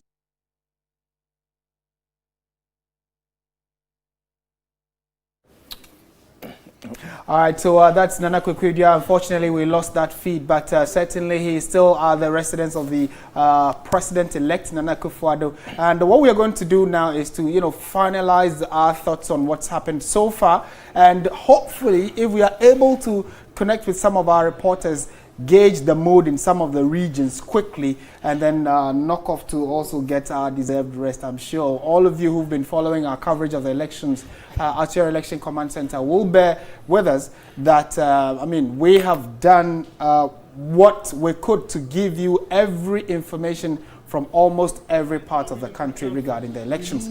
So we are going back to the residence of the president-elect. Showing strong and winning and carrying his party along. So the people trust his leadership. The people want to see the MPP and the NDC work together in Parliament. What that means is that a lot of the petty partisan debates and unnecessary jostles to win political points, parties would have to tone down on that and focus more on delivering on the agenda for the Ghanaian people. He said this on the back of what's happening in Parliament, where it's more or less like a balance. There's this number of MPs here, there's other MPs there. Now, many people have said that it's going to be a difficult task for government because you will need an outright majority to put in place some measures and policy. I think those who are saying that are assuming that it is only the majority that is interested in Ghana's good And therefore, you need a super majority because you will be obstructed at every point in time by a minority. But there will be in this country where I totally understand that. But don't discount the value also of a lot of the new members of parliament across the divide who will be coming in. It's not the same MPs who are coming in. But they will do a party line. Not necessarily. Not necessarily. The minority is there to see that the country moves forward. The majority is there to achieve same. We may differ on a number of things, but the people of Ghana are sending us a clear message. That listen, if you guys just continue this debate on necessary back and forth political partisanship, we will vote you out. And so there's a very clear, this is history, a very clear message that the people of Ghana have sent to the legislature. And that's why the president is saying that it tells the legislature that both sides need to work together. We are committed to that. The president is committed to that. I believe that our friends on the other side, our friends in the minority, will also be committed to that, so that together we can deliver value for the people of Ghana. Thank you very much. So, but the issue is, I know you believe they will come together with you, but the president is willing to stretch forth his hand to the losing party, especially the former President Mahama, because looking at what happened before the result was declared, the mood especially, is he ready to go to him and tell him probably, let's forget? President Akufo-Addo is very committed to the Ghana project. If he wasn't, for over 40 years, he will not be in this hurly-burly business of running for high office with all the difficulties and inconveniences it comes with. But he has demonstrated that he is willing to achieve the Ghanaian vision, but is conscious of the cost to Ghana, and therefore seeks to give up some things, work with people on some things to achieve it. Today, for example, the president instructed that we give up our contest for the Savelugu seat. I'm sure you're aware of that, because he was of the view that it wasn't worth, at this point in time when the country was so tensed, holding the country in abeyance and litigating at that time over the Savelugu case, when the law is clear on the kind of processes we can follow to litigate it. There are a couple of other seats that we are contesting. But the president was clear that, listen, we can do it in a manner that is not abrasive, that doesn't increase the tension. Again, you saw that as the tension was heightening, the president put out a clear comment that, dear NPP supporter, when your party is winning an election, you don't become aggressive. You have every right to celebrate, but do so in decorum and with respect to other people's rights. In fact, tonight, he has repeated it here. Now, that tells you that this is a president who is committed to the Ghana project and doesn't want Ghana to suffer any severe cost. Some people may say that there are other leaders that are willing to call supporters on the streets, increase the tensions. That's the analysis. We won't go into it. But the president has sounded the first chord that we have to work together. That is demonstration that he wants to work together with all sides of the divide. That's a clear message to his parliamentary party. And so we are expectant that all others will come on board, because at the end of the day, it is Ghana that we are trying to deliver for. And there's a lot of work to be done as well, looking at the... Absolutely, a lot of work. And the good thing is that the president commits that if people may be of the view that having secured a second term is going to go to bed, he assures the Ghanaian people that he will remain committed, working hard for the people of Ghana. I have seen, as a journalist and before I came to politics, I have seen precedents. But I say this to you without any political color, and you all attest to it. I have not seen a president work Sunday to Sunday, morning to midnight, as hard as Nana Addo Dankwa Akufo-Addo. Even when he was in self-isolation for COVID, he was working. You have seen him on this campaign trail, the number of stops at his age that he does. He is committed to the Ghanaian project and the hard work that is ahead of us. And you can be rest assured that he will deliver on it. Thank you very much, Kojo. So clearly, Kojo has said it. There's a lot of work to be done. There's a lot of work to be done, and this is what he has said. But there are a lot of people too coming in to celebrate with. But I think it will linger on probably until end of this week or probably tomorrow, and it will continue into some other more days. So basically, this is what we have for you from the residence of the president-elect and the president Akufo-Addo. So back to you, studio.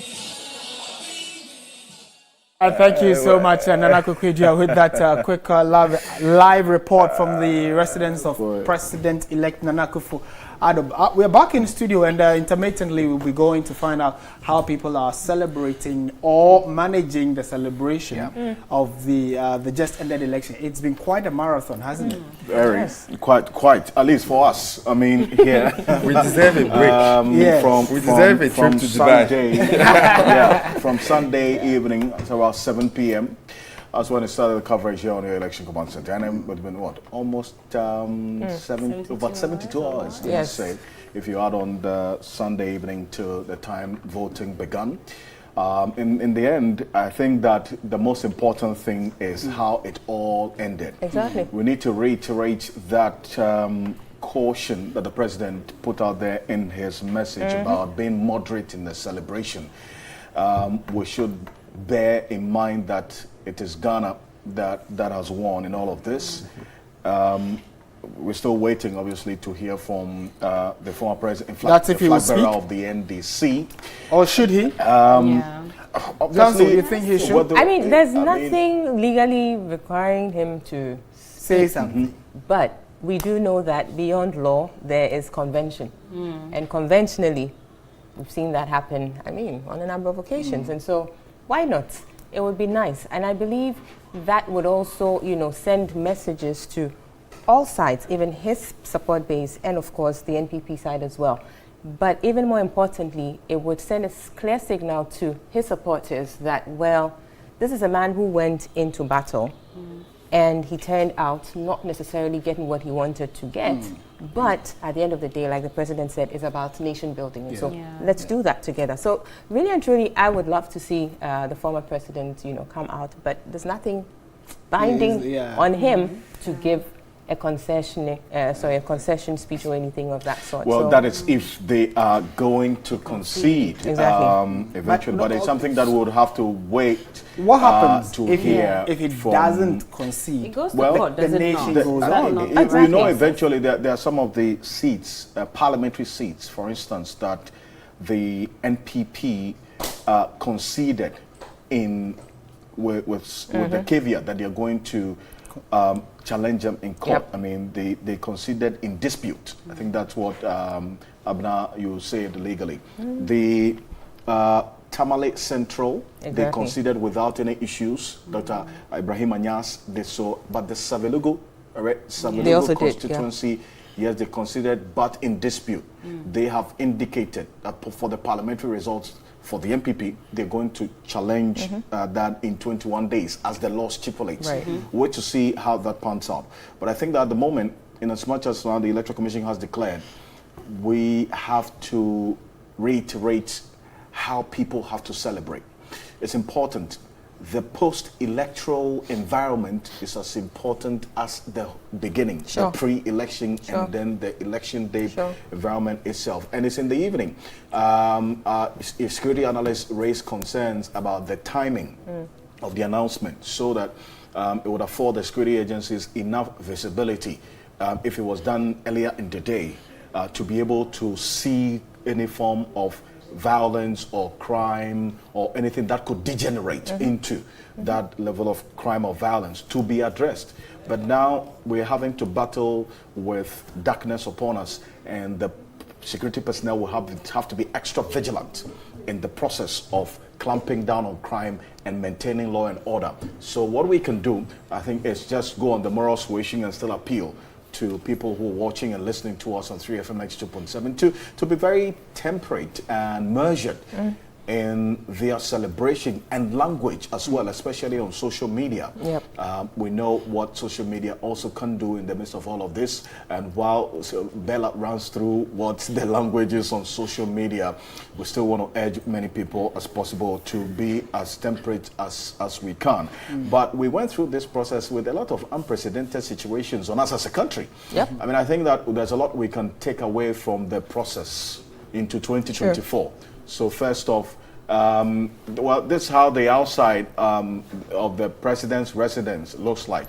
So earlier, Dela Michelle was in Nima, the Nima runabout, that's a Yawaso East constituency, where we saw scores of supporters of the MPP trooping to the president's residence. Now, they are massed up outside the president's residence, so I think that it will just be best if we tell you intend to use the road in front of the Nima police station, just, take a detour and find an alternative route, because from what we're saying there, the crowd has massed up, the road has been blocked as a result of the crowd there, but the police and the other security agencies are heavily present to maintain law and order in that area.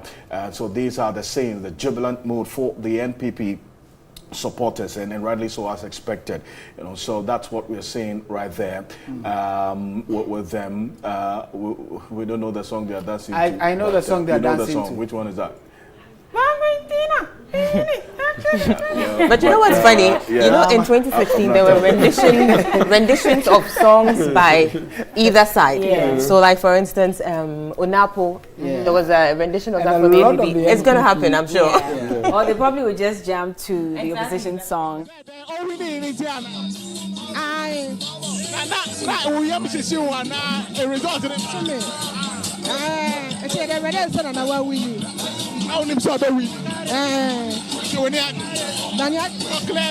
that's a German. As you say, boss, how? You say, I am fire.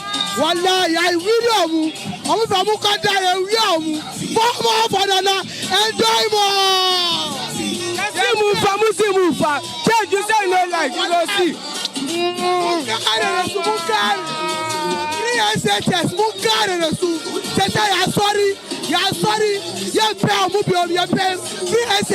It's all about four more to do more, 4 more to enjoy more. Jamama wata Mahama yasra kwada wate kwada ekufado one way anitina ya naji wom ya nyana nadi akaya wo wallahi nartinala matare Fanana we do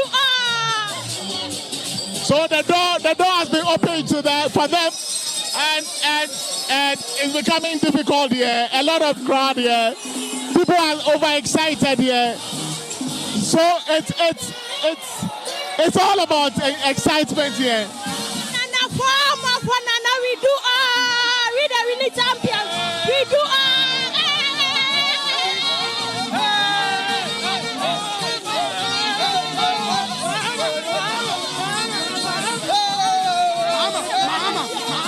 Because we got free SHS. Anything about MPP, me family papa mo nibi. 80% we got free SHS. 4 more for Nana.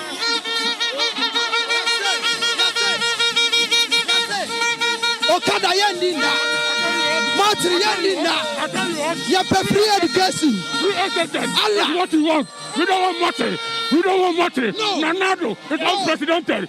Donors money. He's sharing it equally, equitably. He is not using it to take refuge. He is what sharing our money. Anything for Ghanaians. I'm telling you, if Akufo-Addo finishes 4 years, Ghanaians want to farmers. Free education. Make one school. Make the free education. Now me say and is for no more brand and jubilate. So that's all ya peace. Oh, no more brand and jubilate. And say yes, I can so be about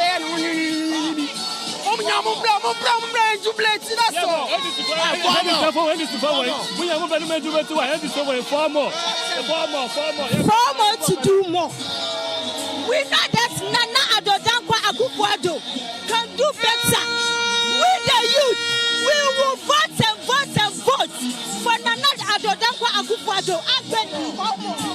In fact, sir, especially our security forces, I congratulate all. They have done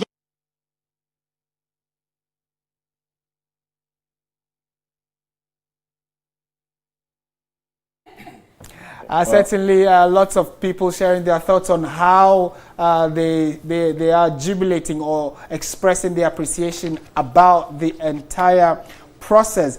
Well, some of our reporters are also still around picking thoughts and reactions to the whole elections. When we later come back, a lot of you have also been tweeting at us. We're told that this is around the circle area, Kwame Nkrumah circle area. Looks as though people are quite happy about the the elections that just ended, the EC has declared finally, we all know who the next president will be for the next 4 years. And we have a lot more of some of these things. And very shortly, we'll be speaking to our reporter, Grace Hamwa Asari, to tell us what exactly the people are saying apart from just jubilating. Grace, can you hear me? Yes, Martin, I can hear you. Great.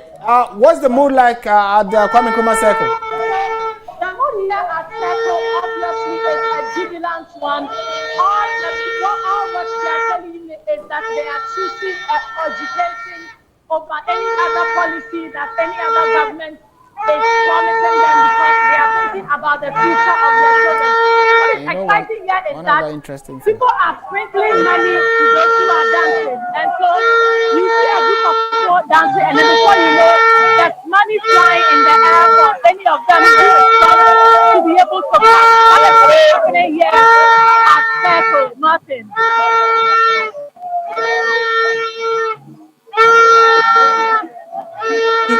Security presence around.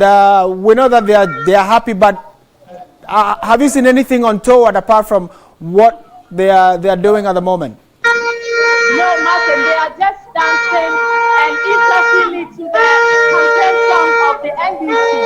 That is the song they are all dancing to. I asked them why they are dancing to the song of the NDC, and they are telling me, well, the NPP is a government that believes in unity. And so the fact that the NDC didn't win the election doesn't mean they can't enjoy the song of the NDC, which is a very good one. That is what they are doing here now. I can say they are only jubilating. There's nothing untoward, no casualty, no chaos, just dancing and excitement.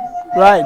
Thank you so much, Grace Hamwa Asari, for that report. And as you heard her say, they are dancing to the NDC campaign song, which I'm sure many of you have heard, which even around the residence of the president, they were playing it, the very popular song. And later we'll be finding out from Daniel Opoku, who is also currently stationed at the party headquarters, where we are told the leadership of the party are heading to go and thank not just the leadership, but then the entire NPP family. They call them the Osono family. Nana Kweku Edria is speaking some other party supporters. Nana, take it away. Mahama, we are retiring. The old man has buried you. You are not coming anyway. You are not coming anymore. Amen. This is not Dr. Kufado. NPP, listen, free SHS has come to say. Daniel has said, and I will thank you for the free SHS. 4 more for the now. Number 1.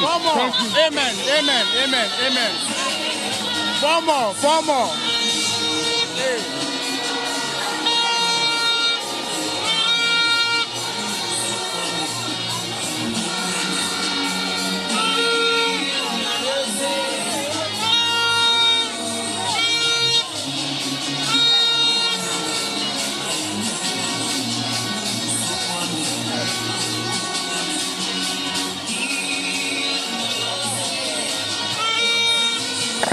So sight and sound here at Nima. We are coming to you live from the Nima residence of the president, and more people are trooping in. Let's see if we can talk to some of them. Yade. Mikache ya mikake fadiwa. Kasa nya ejinda jizala ni sugar ba mu ya chi. Kasa lifa ba sa mu kunya jalo akan. Oh, lifa. Mesa ka vote ma NPP Mesa. Na vote we deserve better, we want change, that's why. Yeah. The gashinga the baba muja, muche baba mu istighfar. Show Ibrahim. There's no Jamama, there's no Gashina. It's a happy vote. There's a car because Babuka de Benaque, what else to go? It is Munja school, Musa Mukangasha, Limbawe, Nana farmers for good to go more. Ghanaians have decided very well to bring the president again to protect the free SHS and also the Zongo development. We need change, and the change has already done. So we thank you all, and also we thank the MPP and we thank Nana Addo Dankwa Akufo-Addo for being a legit and a peaceful man who stands for Ghana. And also we are very happy for we being calm and humble until the Electoral Commission has elected Nana Addo Dankwa as the so excitement. So they are excited. Thank you very much for speaking to us. So a lot of them are 28 years. Jamama have done nothing for us. Oh, former to do more. We are really grateful for Nana, what he has done for us. We thank you very much. We thank Nana very, very much. This year, we are retiring Jamama 2024. We will retire NDC. Former for Nana.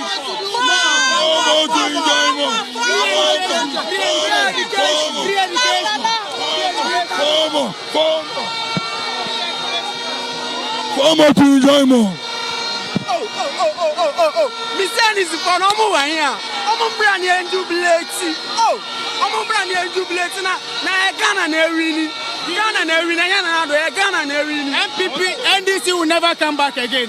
Allah Allah. Mahama, Sankauyo, Canada's one coast school. Ubeda Ajab, Assemblyman. Ubeda the Vice President. Ubeda the President. I will say Ubeda Okada, Ajab free education. In 2016, why a campaign against free education? Free education 419. I felt so the excitement is still on. We are speaking to more of them. This is what we are bringing you live after the declaration of the results. Naturally, automatically, they troop in here, and this is what we are witnessing here. A lot of them more on the way coming. A lot of Jamama, Yempe Machirio, Wokada Bekmuya, Jamama, Yempe Machirio, Wokada Bekmuya, Jamama, Yempe Machirio, Wokada Bekmuya, Jamama, Wokada Bekmuya, Atupakasie, what's already up to Nana Maya Jai, Atupakasie, Usube to Nana Maya Jai. Okay, so we are still here bringing you sight and sounds from Nima. These are people who stay within and without, and they are here celebrating right after the announcement of the verdict of the 2020 election. Let's have a look at what is happening currently. Wow, it's massive. This is unprecedented. All over the streets. The crowd is very thick here, and that is what is happening here. A lot of them more are coming in to celebrate with the president, actually.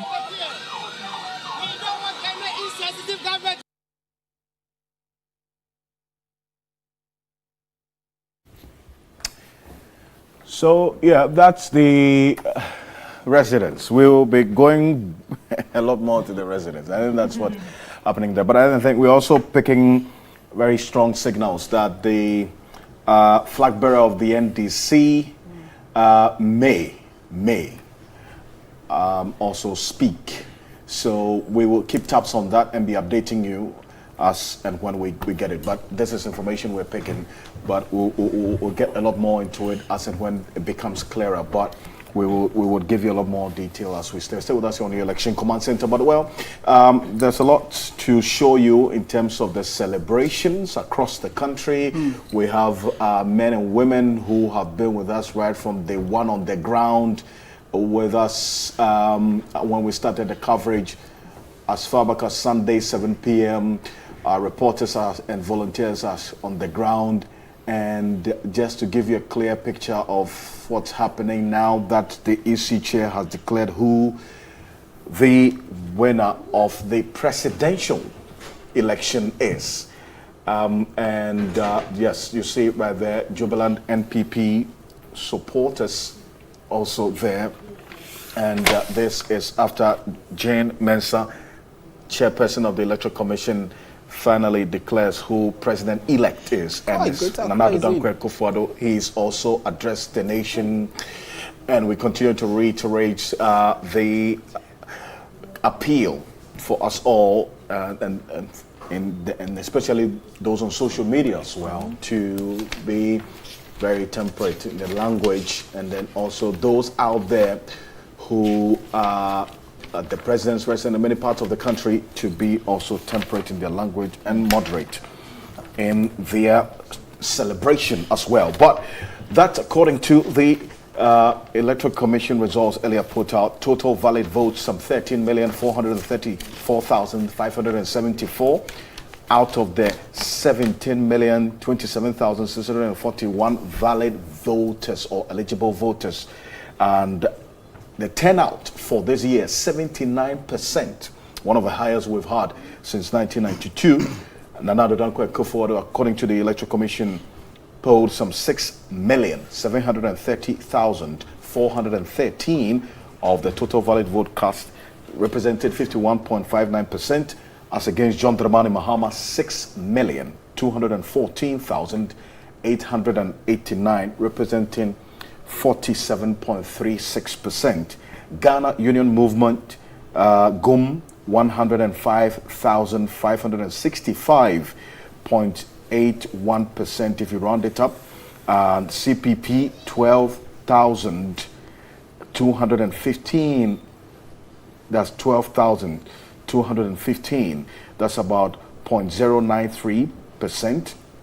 GFP, Ekuadonko's Ghana Freedom Party, 5,575. This is for the presidential. That means that Ekuadonko had 5,575 of the valid vote cast. That's about 0.042%. Then you have GCPP and 3,574. That's 0.027%. Also APC 2%. And then the National Democratic Party, that's Mrs. Konedu Ajiman Rollins, 6,612.050%. And Alfred Kwame Walker, independent candidate, guess what? Some 9,703, that's 0.074%. So apart from Nana Addo Dankwa Akufo-Addo, number 1, John Dramani Mahama, number 2, according to the Electoral Commission, the other 10, this is how it was distributed. So Ghana Union Movement came 3rd, and then Ivor Greenstreet came 4th, and then you have the 5th person, 0.083% as well there, and then the 6th person, according to what the Electoral Commission announced, is the independent candidate, Alfred Kwame Walker, with 0.074%. The 7th LPG, Kofi Akpalu, and then the 8th APC, Hassan Ayariga. 9th, we have the PPP, and then that's Bridget Jubenuku. The 10th, according to the NDC, the NDP 10th, that's 6,612 according to the Electoral Commission, and then the 11th GFP, Ghana Freedom Party, Ekuadonko, and then we have there the 12th and final GCPP. We are a multi-party democracy. I mean, there's no doubt about that. But I think going into the future, we have to get serious. I mean, we have to get serious. Well, this is one of the unprecedented situations. We have 12 presidential candidates on the ballot paper. And you ask yourself whether really they are political parties. Because I remember when we were in school, we thought a political party is supposed to contest to win an election. And you ask yourself, are these people really serious about, winning an election? And I mean, I don't know what amount of background checks is done on these, because they're supposed to have representation. In every single constituency, they're supposed to have constituency offices. Ekuadonko, she has constituency offices in all 275 constituencies. You mean that's a question? I'm asking a question. Okay. And not just her, but then the remaining, at least the last, even CPP and PNC, authoritatively we can say they don't have in all 275 constituencies. And you see, that is where many then ask, what the role of the EC is, because you need to check a number of things before you admit a party as a legitimate body to run in Ghana's races. Right. But if they do not tick a number of the boxes, like they are supposed to file, their returns, etc., a lot of them don't do that. You remember in 2016, that was why Madam Charlotte Osei had to strike a number of them out. We had about 6 of them. Reduced. Yes. And this time we had 12. But you see, that's the thing. Some of them, I mean, of course, if the condition is to have a constituency office, I can easily just put my banner on some building. The EC checks it, ticks that box, and then afterwards I can take off my banner because that's all they've done anyway. We should check their accounts as well. We should check their accounts, transactions. When you check the publishing of their statement of account, at least to the Electoral Commission, is one of the key requirements if we have to check the financing of political campaigns or political parties. So before we even jumpstart and start talking about whether the state to start funding political parties, I think we're even going ahead of ourselves. They should abide by that rule and fulfill that requirement of publishing their statement of account. Then at least, if not for all of us, the Electoral Commission actually knows where their source of funding is coming from. Because we've seen instances where there are political entrepreneurs who invest in political parties because of what they can get at the expense of the greater good. Okay, and so if we have identified this as one of the ills of our democracy, we must tackle it head on. Other than that, we have gradually monetized our democracy so much that it is the highest bidder that gets the vote. Exactly. It shouldn't be the case, and that's a very scary development in our democratic development as a country that we should start talking about. But I mean, at the point where even at the parliamentary primaries, party primaries, they spend, according to the CDD's research, some go as far as almost 1 billion Ghana cedis at primaries level just to be elected as a parliamentary candidate. That you don't even know your fate. A million or almost 1 million Ghana cedis. 1 million Ghana cedis. In fact, I think I was talking. But honestly, I think that's no money. I think they spend way more than. No, I mean, we know the depth. Relatively, we know the depth of your pocket. Oh no, not me. But I think they spend way more than that. Honestly, I would not understand why you say it's no money, but whatever the case is, if you have someone spending that much, and even beyond, in fact, it's just a minimum to be elected a parliamentary candidate of a political party. How much more? How much more the general election?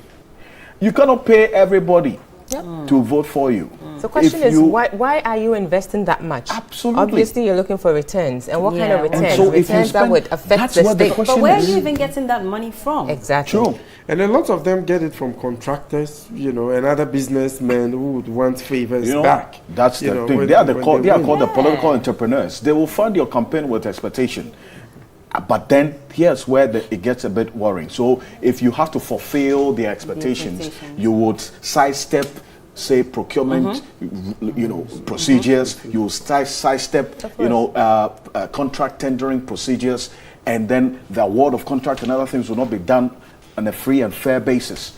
Then it also culminates into how those contracts are delivered, because people know that value for money will not be achieved. We're not going to do proper checks and balances.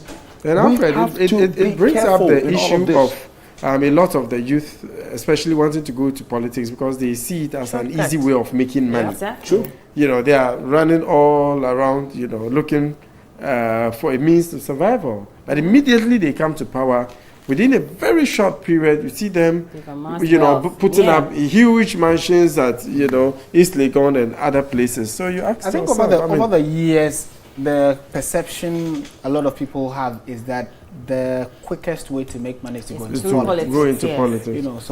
Or if you already have some money, the quickest way to double it is to go into politics. So then they went fund, like we're talking, fund the politician and go on their knees and pray that you win, so that when you come into power. Unfortunately, that is a problem we need to start looking at, because if you compare it to the US elections, for instance, they had to do crowd funding or crowdsourcing to get money to run. Obama, in his time, for instance, had people sending donations, etc. Ghana, they tried it. With, I'm sure a number of tried it, you remember? Yes. And he was laughed at. Penny. And I mean, that was rather sad because obviously that is the way to go to help, you know, the so parties. then when there's a general contribution to your campaign, then there can be a general demand, because we all can't come for the huge sums of money, but then we can demand that you construct a road or build a hospital which is to the general or for the general good or the general betterment. But see, Martin, so those are some of the challenges that our democracy is facing that we need to fix here and there. And I'm pretty sure that gradually we'll be able to walk out of all the challenges we have as a fledgling democracy and be at par with the US's and the UK's, etc. Hopefully one day we'll get there. Let's go straight to the Ashanti region. Now the Ashanti region, they are saying that they won the presidency for the NPP and Nana Akufo-Addo. We'll take you through some of the numbers. Now we have all 16 certified regions from the Electoral Commission. The Greater Accra is out. You'll be shocked at the numbers and how it voted. Let's go to William Evans Inkum in the Ashanti region. William, we can see a number of people behind you, and you are also... Okay, tell us where exactly you are, what's happening where you are at the moment.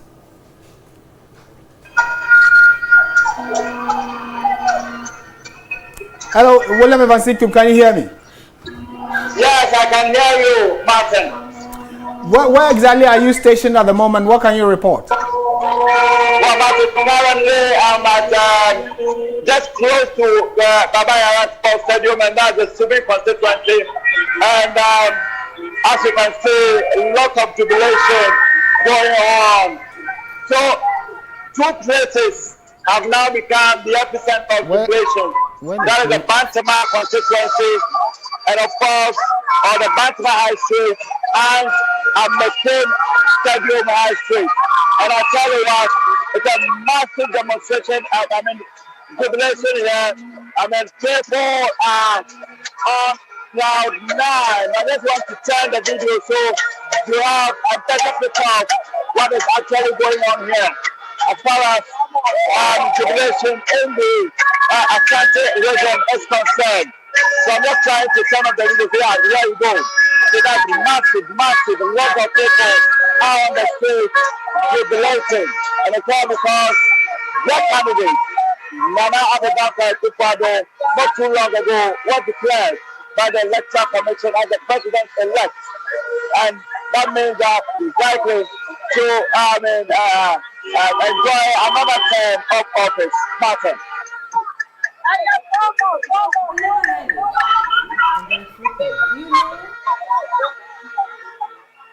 Inkum, are you still there? Yes, Martin, I'm still here. Yes, so we know that before you got here, you had driven through some principal streets of the Ashanti region. Is it that they are gathering at the stadium for a party or celebration of a sort, or these are just residents who live around that area? Well, so they normally move. They don't necessarily gather. The only place that you see them gather is the Bantama. And so that is where you normally see other people from other areas gathering to, more or less, let me just describe sometimes you have to get there as a carnival. But this is like Asako. They normally move, on the street, the form of the protection as they jubilate. And that is exactly what we are seeing here.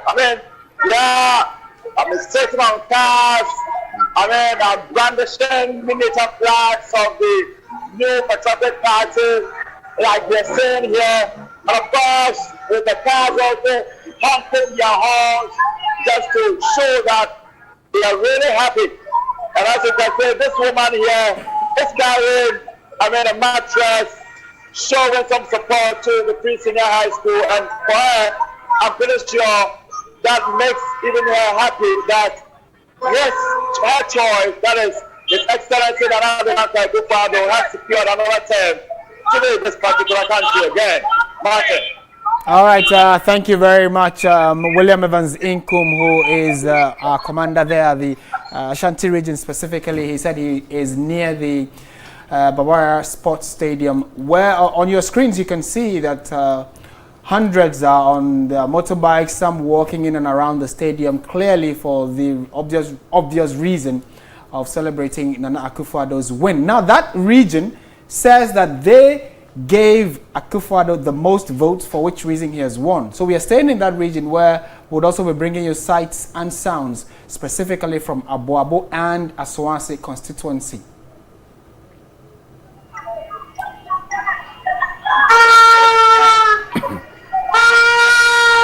All right, so we'll bring you that particular insert shortly, but what you do know, and I'm sure many of you are either hearing cars tooting their horns or vuvuzelas blaring. Wherever you are, do get interactive with us. Let us know what you are seeing, what your thoughts are, how you are taking in the entire election period that we've been covering for you, and are you a party member, or are you a supporter of the NDC or the NPP?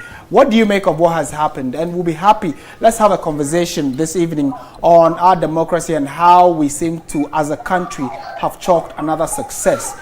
There were many global interests in Ghana's politics and Ghana's elections, and we seem to have, scaled another hurdle successfully. And so if you listen to the observer missions, the AU, the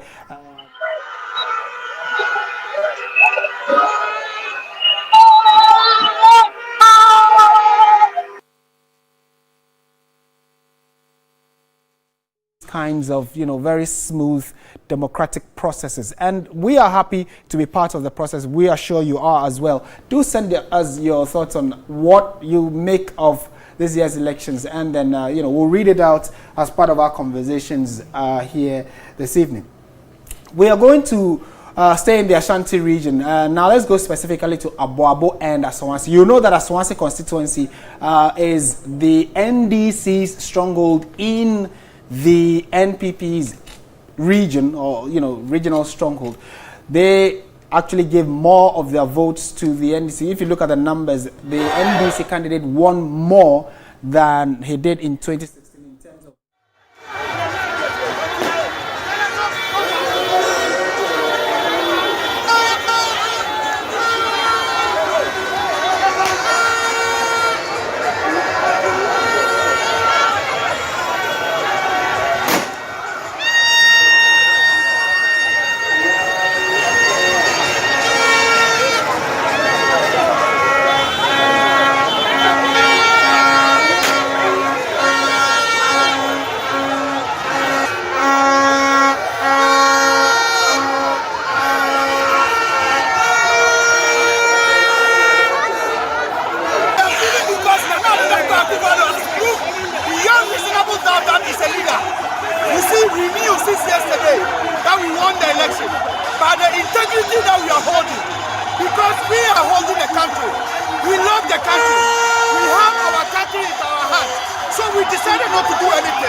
And those are pictures from the areas in the Korata-Korle constituency where supporters of the New Patriotic Party are celebrating the announcement that President Akufo-Addo has been re-elected for another 4 years.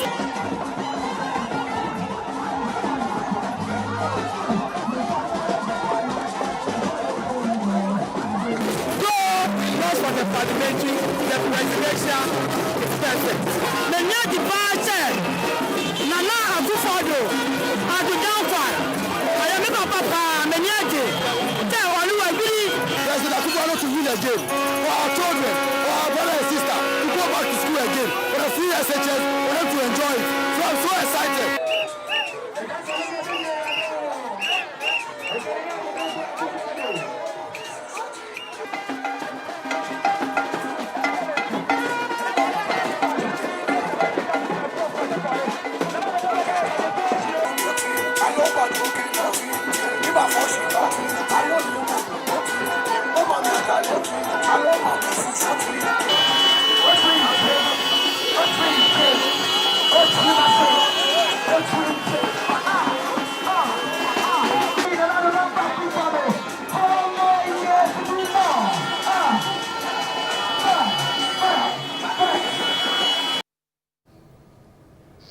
Interesting sights there.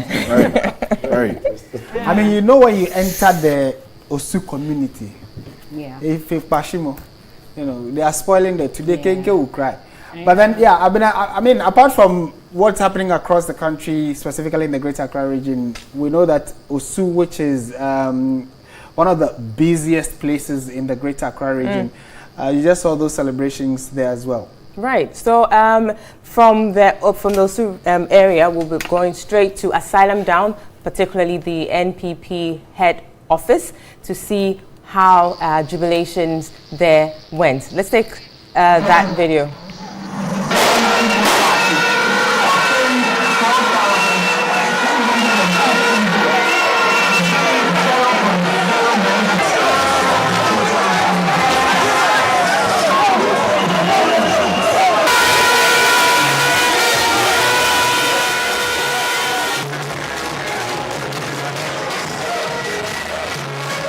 What does a victory mean for the NPP? It means a great victory for us. For today, at least, the EC has really shown us that she's a strong lady. She's a lady with boldness. She did not listen to anybody. At long last, the victory is ours. So we are all here to celebrate and give thanks to Almighty God who has brought us to this position. Today is a very great day, and I know Ghana has won this election. Thank you so much for introducing this. Thank you so much for bringing one district, one factory, one village, one dam. This is just to show appreciation to government and to the President of the Republic. Hey, Papa do a boy Juma. It deserve far more. Run as you do get some go to Blati. Yeah, the friend Boga say you boss. Yet declare as you Blati. Yet so your boss and couldn't be ahead. Mama, no bed, 2024 Bob your boss, really dear.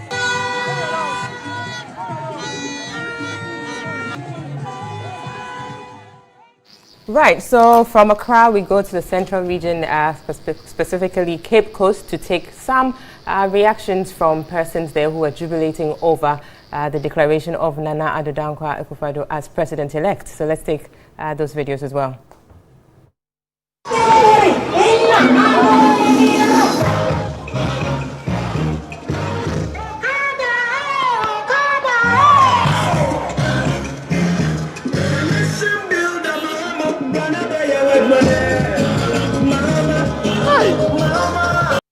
To know that just as the Electoral Commission was right with the figures, two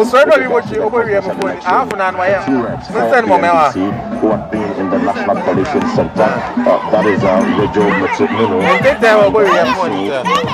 Dr. Michael Kasawai exited the National Coalition Center shortly after the Electoral Commission moved to the conference center to declare Nana Addo Dankwa Akufo-Addo as the president of this year's election.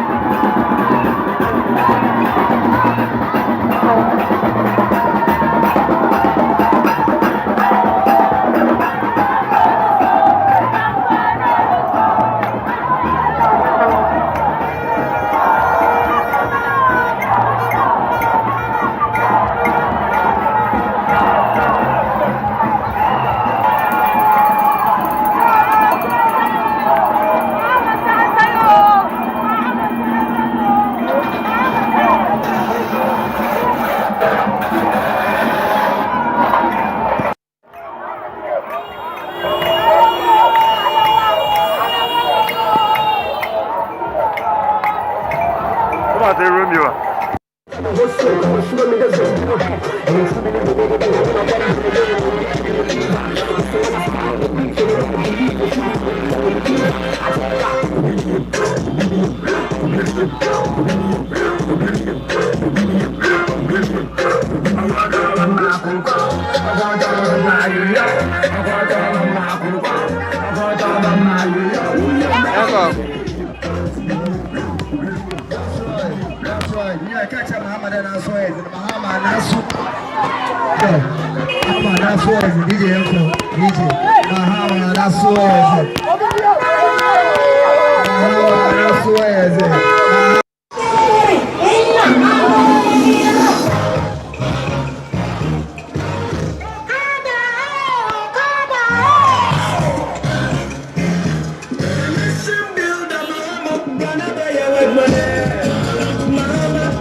Well, we continue to give you the scenes of celebration across the country.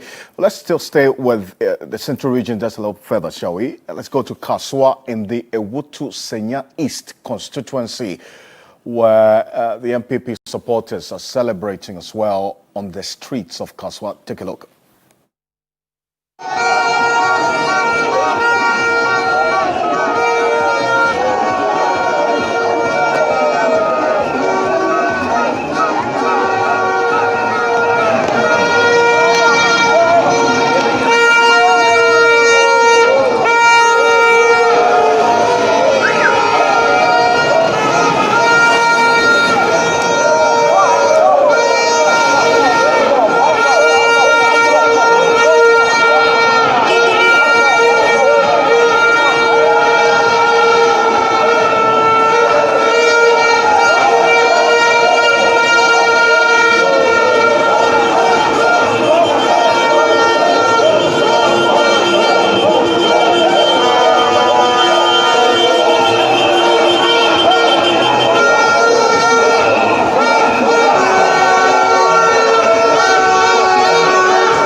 This is still your election command center, and what we are doing now is to gauge the mood of how people are reacting to the announcement by the Electoral Commission that Nana Addo Dankwa Akufo-Addo of the NPP is president-elect. Many of you have also been talking on social media. Very soon, Bella will take us through a number of the comments and the trends on Ghana's Twitter feed, what's happening. Also, we'll definitely be taking you through all the regions and who won which region and the constituency numbers as well. My colleagues and guests are still with me in studio.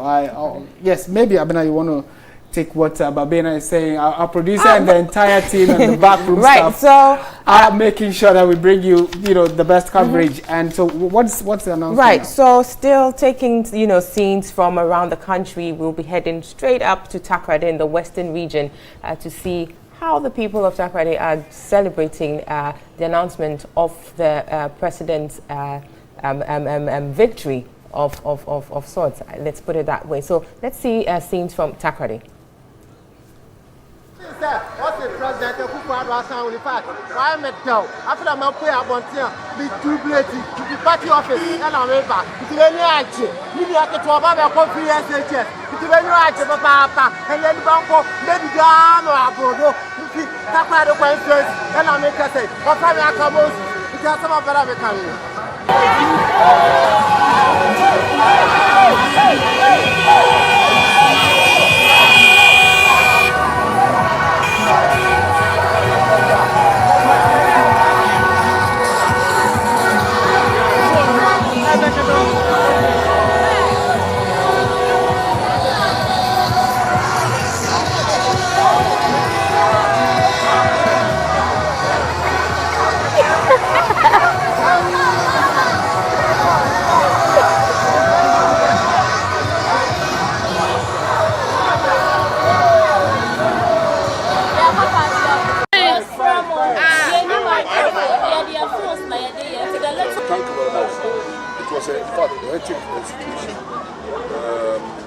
For the election actually went on smoothly.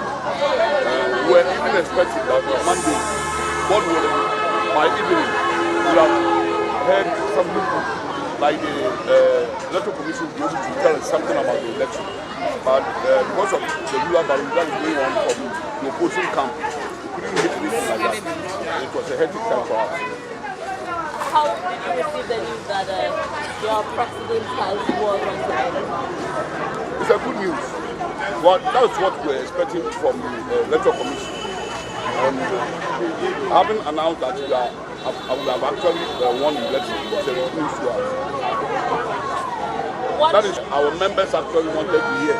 And once it's been declared, I think it's a good news to all the members of the party as a whole. Benefit a lot from MPP and the member of parliament. Because as I'm speaking right now, there are a lot of developmental projects in the pipeline that the MP has actually initiated, like the market circle innovation, like let me say the interchanges that we are about to construct. The one at Paul Fulisiye and the other one at Park Country Roundabout. And we have a lot of let's say postcodes. We have vocation centers that the MP also wanted to make, and a whole lot of implemental projects like roads from Park Roundabout to Tigeli, double road. All of these implemental projects will be Takoradi consensus with benefit. So if we are not actually doing, all of them will be fiasco. And another one is the GMP's operational headquarters. That is being built at DSTS. All these are some benefits that Takoradi consensus will actually get. Okay, still taking pictures from around the country regarding the jubilations that are going on. We'll go back to the NPP head office in Asylum Down to see what's happening there right about now.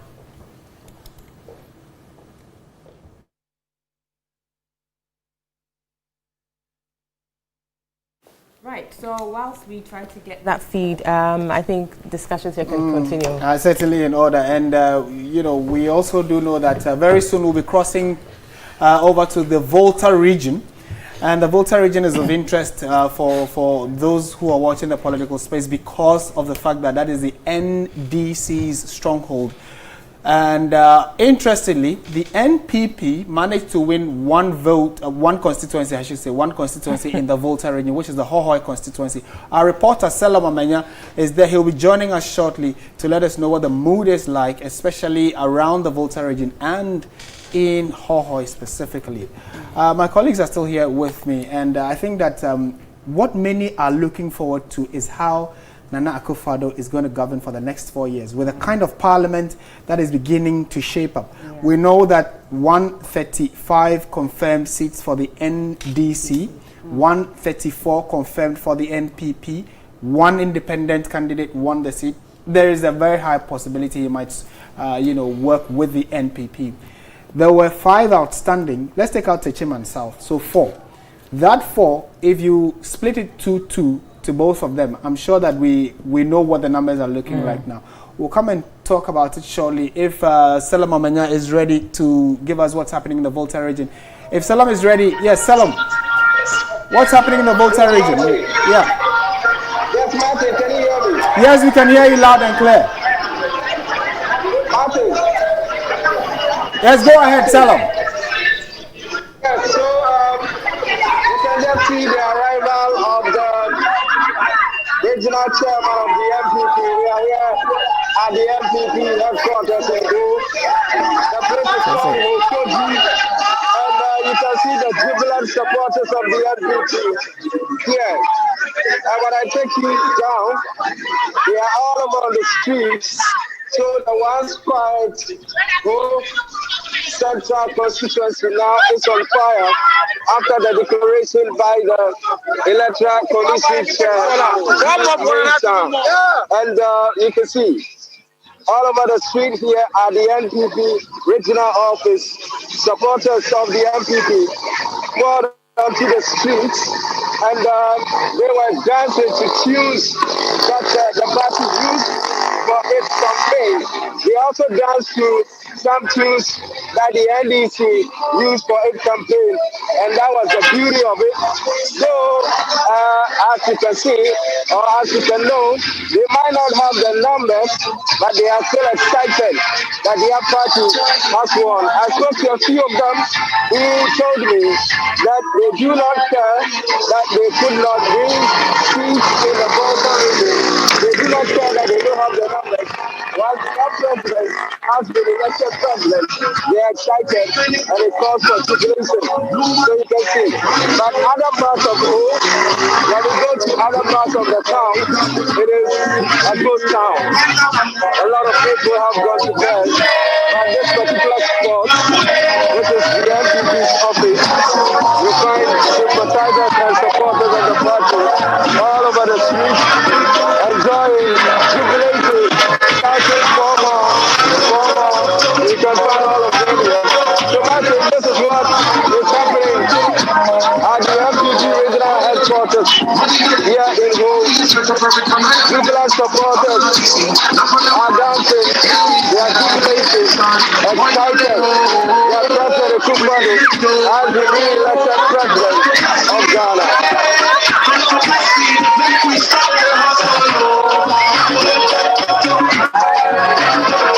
We are seeing the MPP's office here in Holding of Authority Market.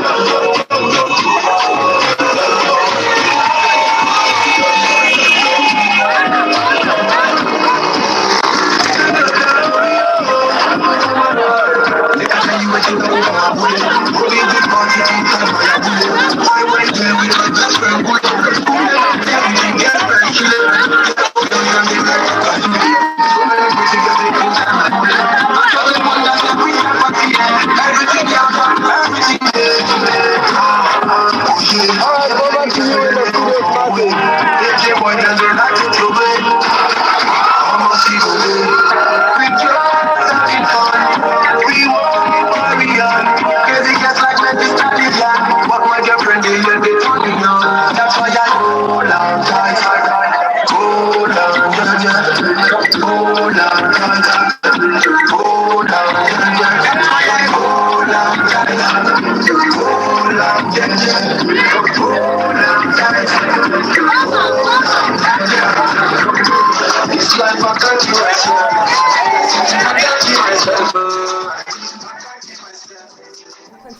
around the country to see how people are jubilating the president's declaration of the EC's declaration of the president's victory. Indeed, we're moving on next from the Volta region to the Western region, particularly Jomero, to see how residents in Jomero took this announcement by the Electoral Commissioner.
Okay. Okay, so what do I do now?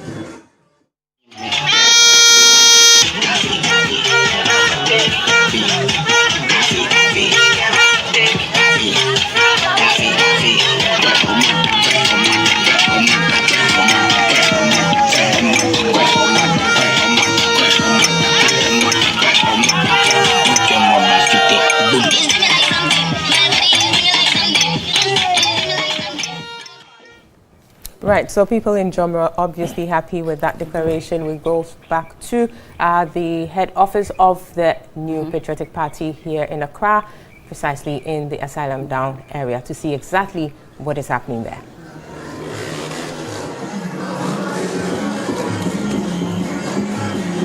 Hello.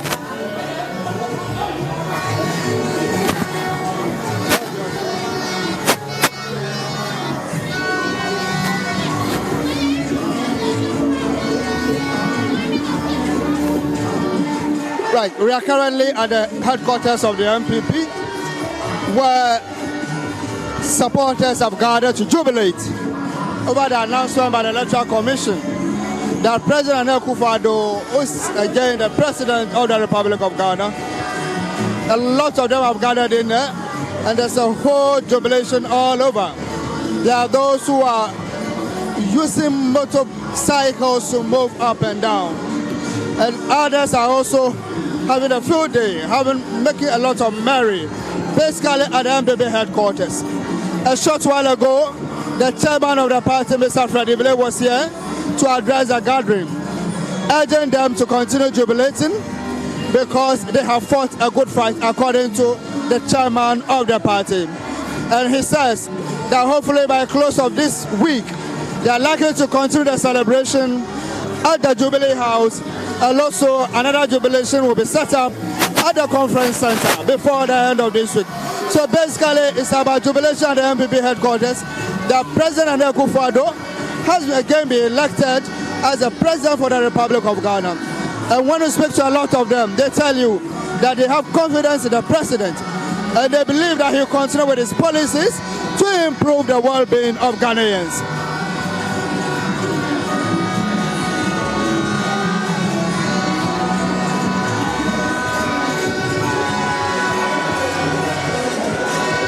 It's our jubilation at the NPP headquarters.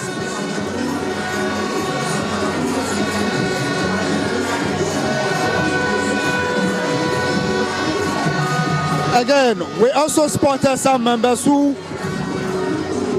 were wearing the flag of the NDC, indicating that despite both two political parties, the NPP and the NDC, went to elections, even though the NPP won the elections, they believe that there's no need to engage in victimization because we are all one people after the Electoral Commission has made the announcement. So basically they want the NPP colors to display a sense of unity, a sense of oneness, a sense of togetherness, believing that we are all one people, so we should be united and forge ahead, for Ghana is the winner of this year's elections.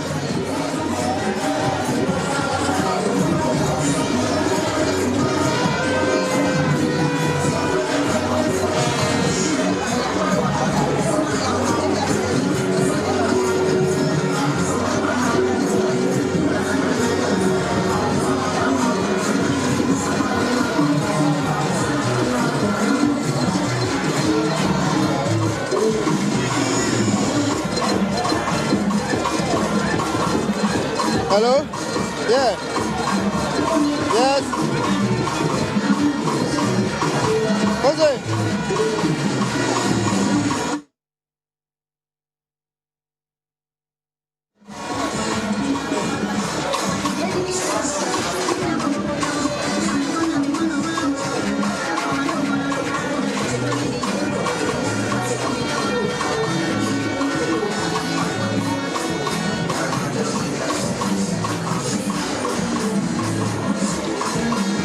Check.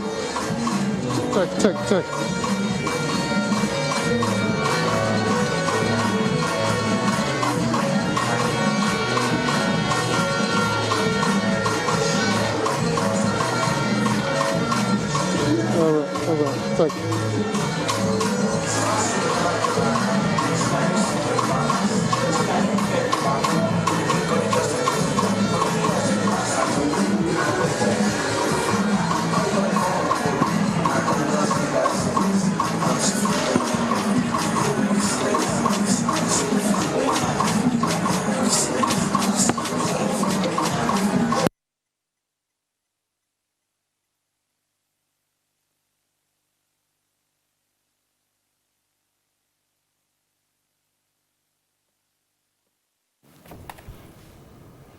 Welcome back to your Election Command Center, and what we are here doing for you is to give you a sense of what's happening across the country. And definitely in the next few minutes, when we go out and come back, we'll be doing a quick wrap of what we are here. Bella will take us through social media. We'll all have our final take. But yeah, what's happening now? Yeah, I think we should just connect with social media. Yeah, I think so. Yeah, and find out what's happening on social media. Well, some interesting trends. I see I voted John Mahama. Hashtag MPP has won. Let me just go to I voted John Mahama and see what they have to say as well. And a number of people are tweeting. Let me go to the top. And so, Son of Nkrumah says, you have never been written off by Ghanaians. The love for you has even grown stronger. Gentleman and leader by all standards. The unifier and nation builder. J.D. Mahama, salute. Hashtag I voted for. That's a nice That's picture. a really nice picture. I was going to say yes. Yeah. Very nice picture. The next one says, you performed very well, sir. I voted John Mahama. And, okay, so that's the trend that's going on. I saw a few, and this is a photo of himself and Professor Nana Jane. This was, I think at the launch of their manifesto, Yes. this was that photo that was taken. And they looked very happy. Yeah. How well. Nice together. Anyway, let's just go on and read some more messages. Forever grateful, J.D. Mahama. I voted John Mahama proudly. Well done, sir. And we gave it our best, and I'm so proud. That's Kwabna Cisco.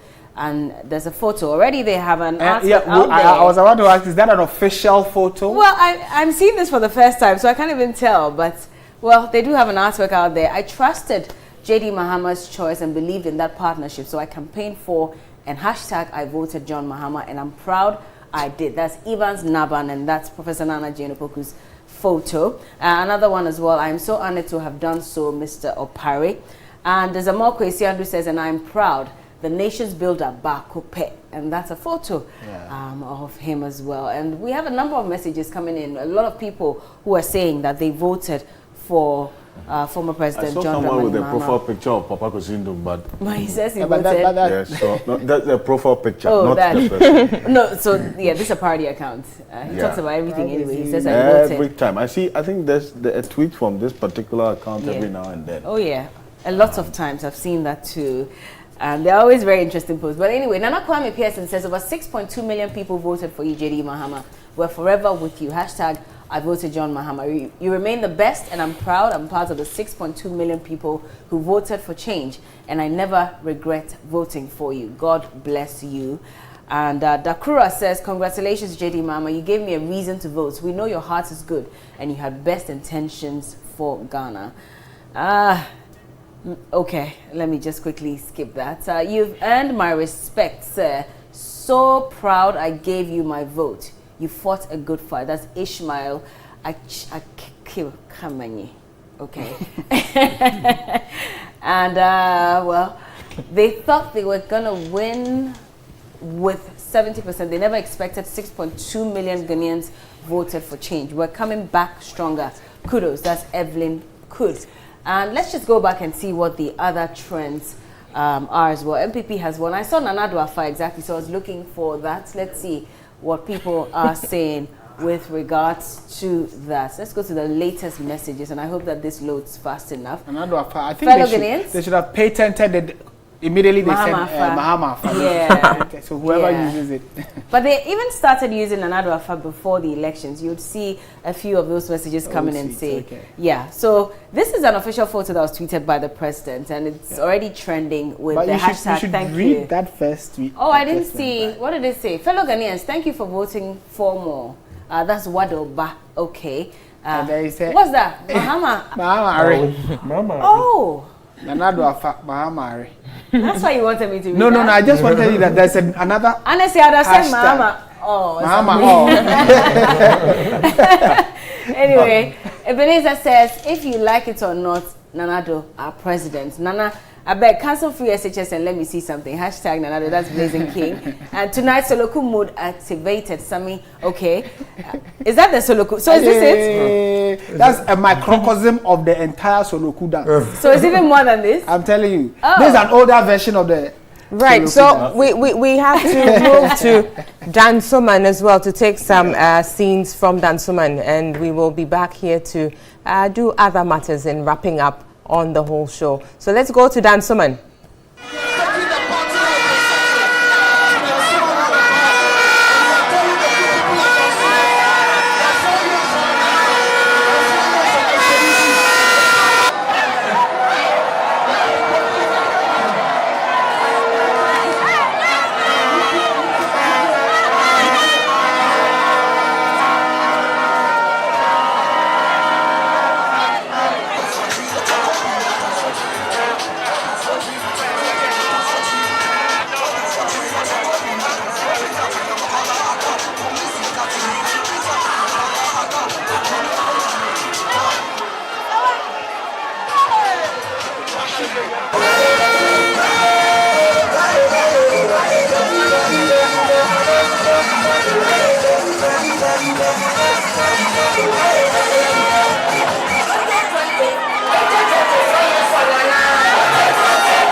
Right, so it's about 5 minutes to 9, and we are just about wrapping up here. It's 2 minutes. But it's 2 minutes. It's 2 minutes. Okay, I think my watch is tired.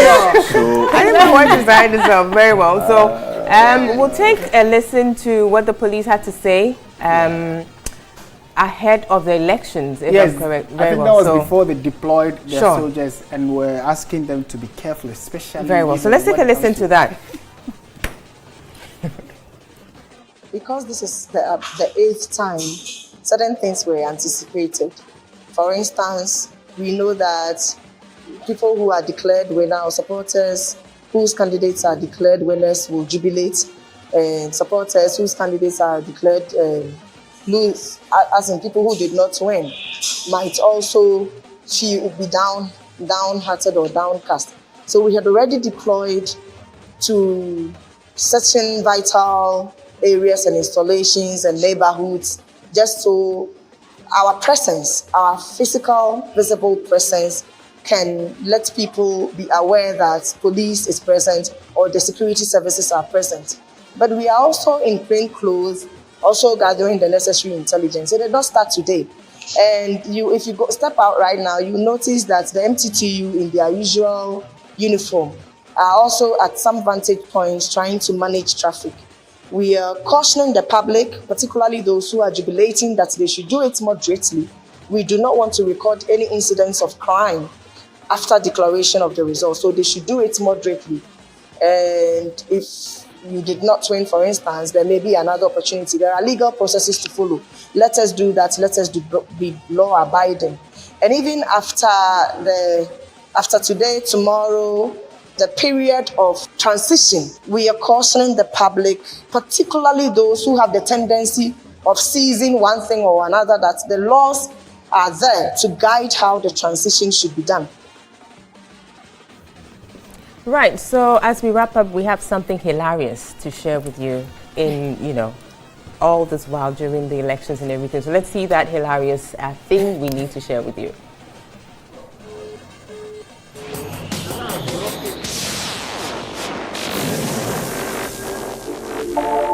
Nope.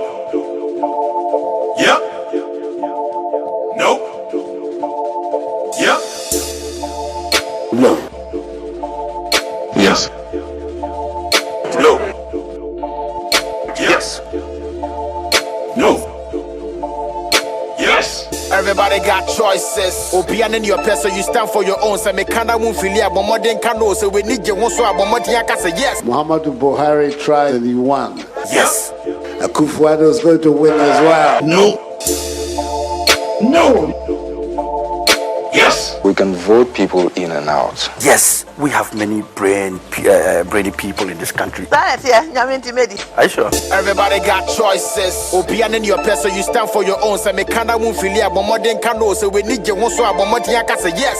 Everybody got choices. This is Obian in your person, you stand for your own. Say me kinda won't feel ya, but more than can so we need you one so more than say yes. That's a wompa. No. Saboshana we need you one so. That's a wompa. That's a wish and I say we need you one. Yo, listen, that's a wompa. No. That's a wish and I say we need you one. Yes. Now, that's a wompa. No. Wait, you know what time it is? Mama to Mama Hama Bio. No. Oh, me sure. Yes. Do you really want somebody else? Yes. Do you really want somebody else? No. And then my on the side. Yes. My on the side. Yes. My on the side. Yes. My on the side. No. My on the side. No. My on the side. We will see. We will see. Oh yeah, sure. Oh yeah. Nana will come.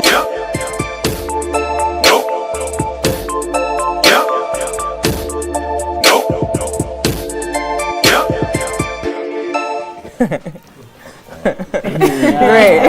That was from Concept Warai of our entertainment desk here at Media General. Great content there. Right, so that's the power of technology. I mean, fusing that over Sarkodie's choice is really interesting. So last words? Last words. Ladies first. Oh, Yeah. why do you always come to me? I'm sorry, why are you last words? This time around. Because I'm the sleepy one here, I need to go, so let's Last start. words. Oh, well, it's been an interesting time here. Very tiring, though, but it's been worth it, that whole journey, starting from Sunday, I believe. Yes. But obviously, behind the scenes, a whole lot of things were happening. But it's been an interesting one. We want to say thank you to so many people. I mean, people behind the scenes, cameramen, producers, directors, our sponsors, a whole lot of people we want to say a big thank you to you all out there, and of course the leadership of Media General. We can say we can't do this. We couldn't have done this without you. We do appreciate you, and of course to our viewers and listeners, thank you as well. Well, yeah. I go. Okay. I'm not saying she was sleepy, but she gave a 62-page. Anyway, so I mean, this is my first time covering the elections, and I think I've enjoyed it. Thank you so much to Team Media General. I think I had enough time to prepare for this moment. I had the opportunity to work with amazing people like these, and also off-screen, behind the screens as well, behind the cameras, and in the technical department. So thank you so much. It's been great. Thank you, Ghana, for helping us maintain this peace. And I do hope that for the next 4 years, the development that we're asking for, we indeed will get it. Just a reminder, to our government officials that we're going to hold you accountable. And so as much as you are jubilating today, just remember that the work has just begun and we want development. Give us that. That is what we voted for, and we expect that you will deliver on your promises. Otherwise, in 4 years, who knows what's going to happen. But it's not a threat. It's just a reminder that you do your job. You're so right on this. And just to continue on that same path, how Bella ended, if the outcome and the voter turnout of this election is anything to go by, 79% of the total eligible voters turnout. It's one of the highest in this country since 1992. It should send a clear message. And if the skirt and blouse we're seeing as well is anything to go by, it should send a clear message to the politicians that Ghanaians are getting more aware, they're getting more involved, and they are getting much more sensitized about their responsibilities and their rights as well. And we will continue to demand accountability from you. And in the end, it's not just about coming to tell us what we want to hear for us to vote for you. We all know, and I keep saying this, that political parties don't come into power with their own money. They are not NGOs. They come in and they execute development with our money. And that's why we'll keep demanding accountability, because we are paying our taxes to take care of you so you can think, and also put our policies to take care of us. So do what you said you were going to do, and we'll all have it peaceful. That's the message in here. 100 pages. Okay. Well, I'm so excited because in the end, Ghana won. They say if the spider or the lizard, they say, falls from the high Iroko tree and doesn't praise itself, it would praise itself by nodding the head. I think civil society too has worked tremendously with such a progressive collaboration with media organizations like the Media General.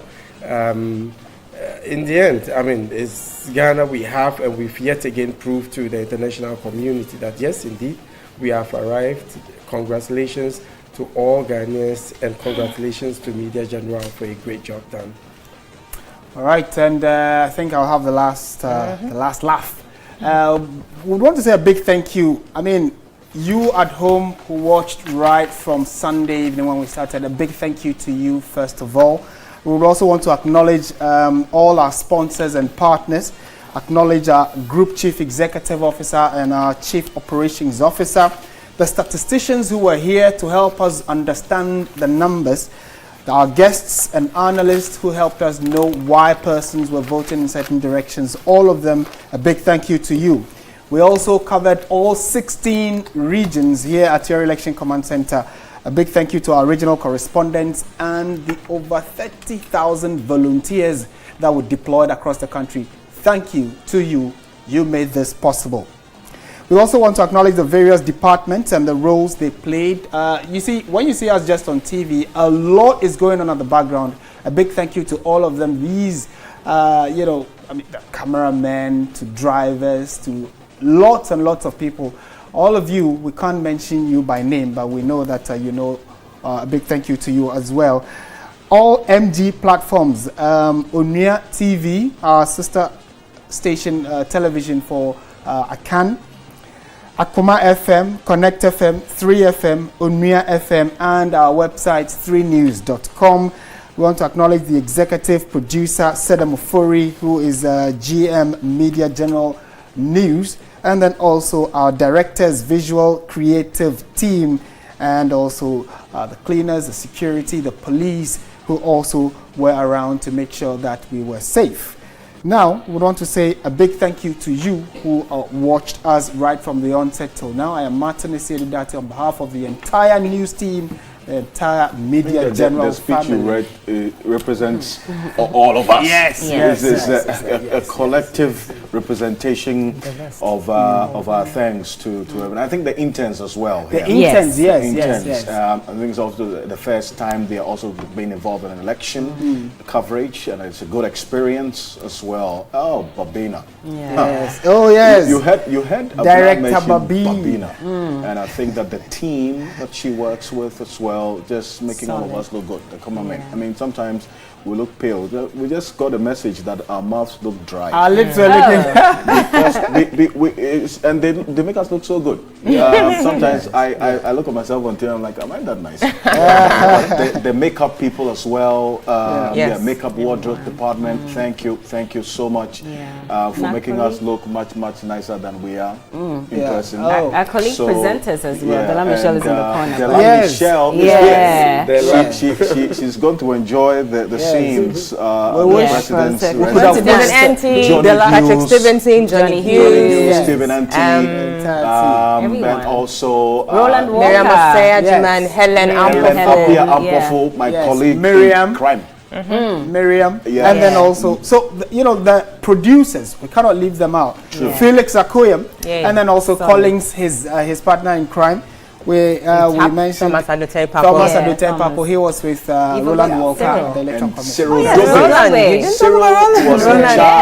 Cyril was in charge of the media center, the data center. Daniel Achu.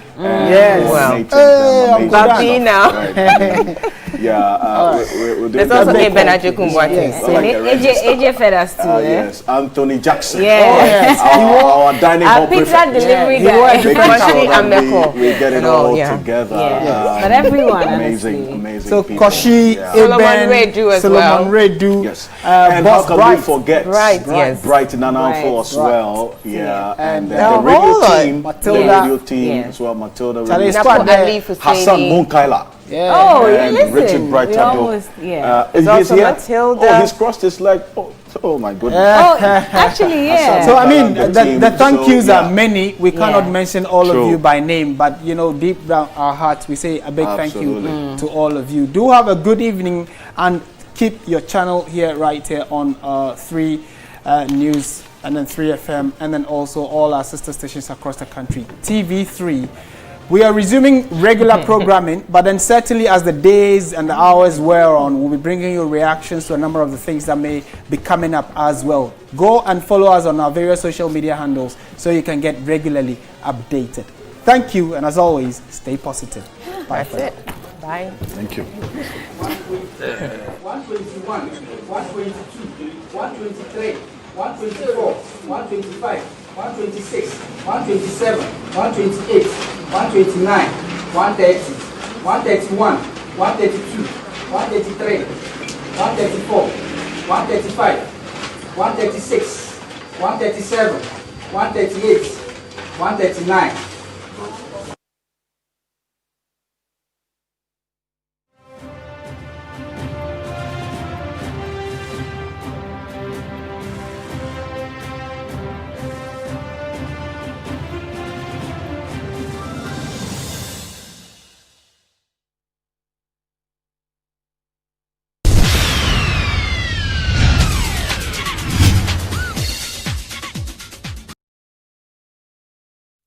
So chewing here normal. Say a damage and not dry. Say the ass say ye not it upon some and now what color no one will die no one say ye. It would be a one who MVP relax up a baby. A begin now what the MVP nourishing living conditioner. What the boss setting lotion no swat unumwa bounce say yeah beautifully. MVP who hairdresser semi shapepe. MVP I want fan to us so and it's true. This advertisement has been vetted and approved by the FDA.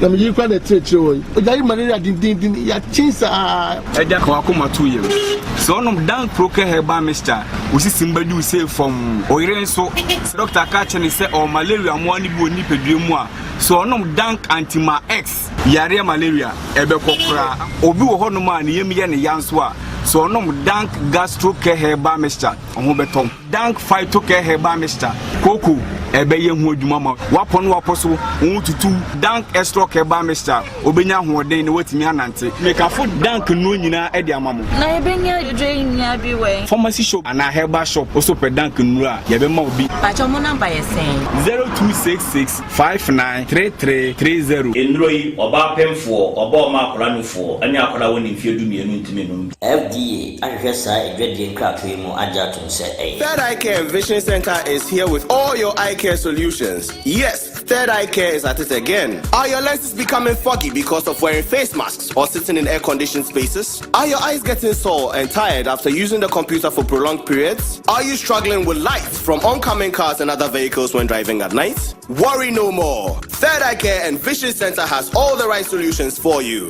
We have anti-fog and blue filtering lenses that solves it all. Third Eye Care and Vision Center also stocks all types of lenses, designer frames, sunglasses, and employs very well-trained, qualified, and licensed optometrists to provide all your eye care needs. Locate us at Airport Residential Area, close to the Association International School, opposite Mirage Residence, or Northridge, on the premises of Sunny FM, and close to the Kanda Overhead Bridge. Call us on 054-328-7008 or 026-646-2080. Third Eye Care and Vision Center, your total eye care solutions.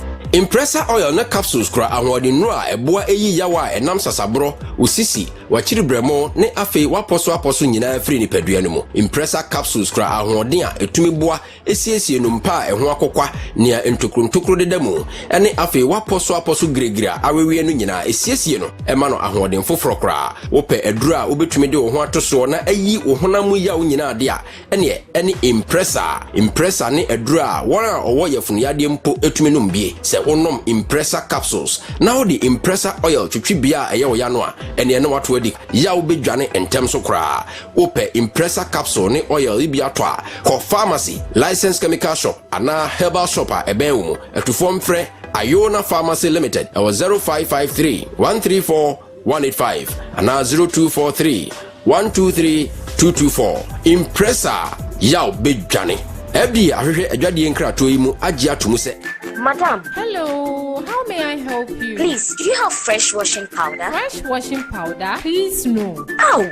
Haven't you heard of this new washing powder in the market? Please, no. That people are rushing to buy and sell? I learned it removes dust stains, dirt, and odor from clothes and leaves it fresh and nice. Where can I get some to buy? Hey, I did not even ask you. Hello, Filawa. I'm in town. Where can I get some of the washing powder to buy? Madam, why? I'll call you back. I'm going to look for it to buy. So, this is why you pushed me and I nearly fell. But you are not serious. Hey, so it's true. Fresh washing powder really has a nice fragrance, removes dust stains and odor from clothes. Fresh washing powder, stains and bad odor master. This advertisement has been vetted and approved by the FDA. My name is Iraja. My name is Giselle. I used to have problem with hair relaxers. Kanino na mi train bubu. Mi share chapter 2000 hair relaxer and then mi train I say come on. No burn, no irritation in chapter 2000. The new chapter in hair relaxing. I choose Chambers chapter 2000 because it helps my hair grow healthy, strong, and even thicker. This advertisement has been vetted and approved by the FDA.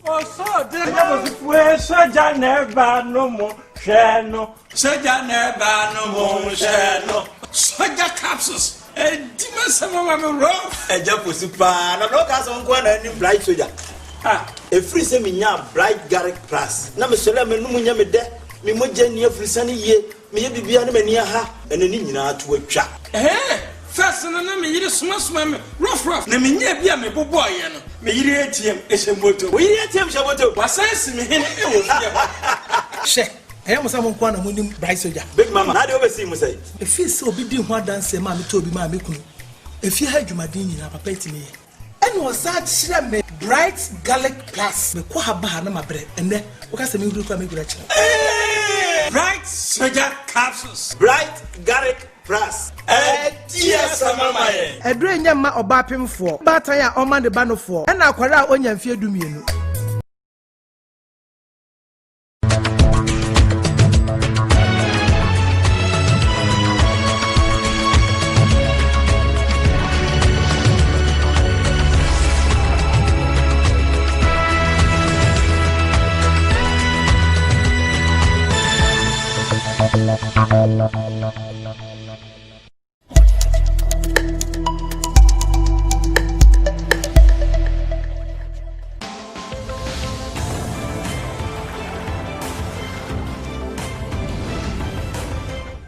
Previously on Battleground.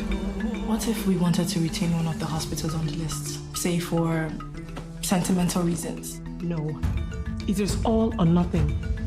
How can I even trust you with sensitive information when you are in league with the enemy? Me? Are you going to deny that you went to solicit advice from Dan Lamy against your own father? I learned that BBP is still going ahead with sale of all their medical portfolio, including this hospital. How can God do this to me? It's not over. We can be ruthless.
Expect any response. I had no one else to talk to. You are an adult, Teniola. You are responsible for your actions. Own up to them. At least I own up to mine. I have decided that I will not let you undermine the company that I built with my sweat and blood, and I stand by it. Fine, Dad! I own up to my decision to seek advice from whoever I want, as long as it's in the interest of the company. If the same scenario plays out again, I'll still go to Uncle Lamy for advice.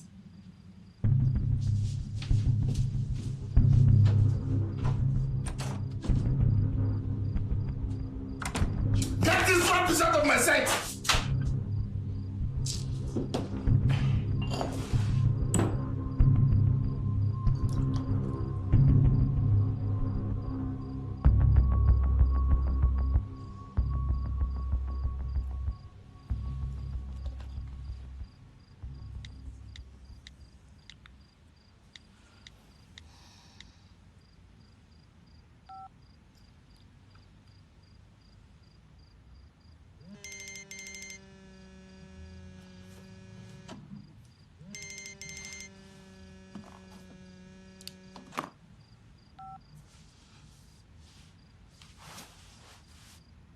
Hello, Adora. Hello, Damon. How are you and Adisa doing? We are very fine, thank you. Oh, that's good to hear. Adora, this is a surprise. But I'm glad that you called. Well, I just called to thank you for being there for Tanya when she needed you. How about Dora? I mean, that is what families are for. Look, family is a family. We might have our differences when it comes to BBP, but family is still family. I hope that you can see that now. Well, thank you, Dalamy. But I have to go now. Adora? I'm really glad that you called. I hope that you will not stop calling. My regards to Adiza. Goodbye.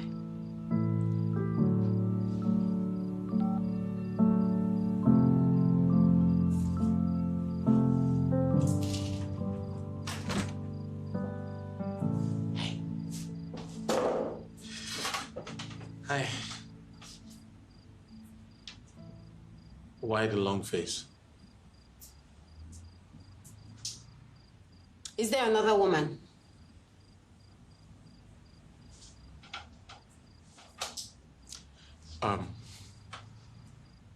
Yes. Two, as a matter of fact. I have two sisters. Or maybe I should say three. Add my mom. What do you think? Look, I'm serious. Are there any women out there, ex or present, that I should know about? Hey, why all these investigative questions? I only asked you a simple question. Have you told me anything about your past relationships? You should be the last person asking me this. What do you mean I should be the last person asking you this? I want to know what I'm getting into. Oh, and you think by investigating my exes you'll know, right? I see you have issues.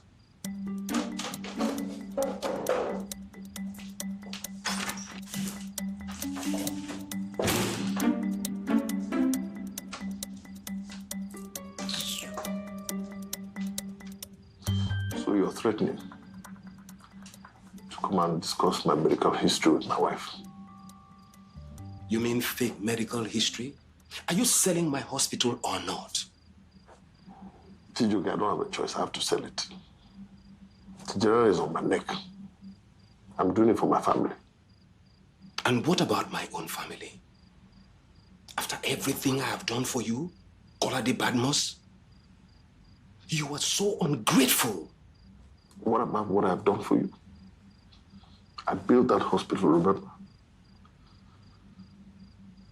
Why are you talking as if I want to steal your money? In that case, I suppose we'll do what we have to do. Well, put it at the back of your mind.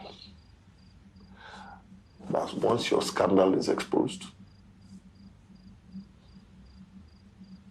all those medical trips, tours,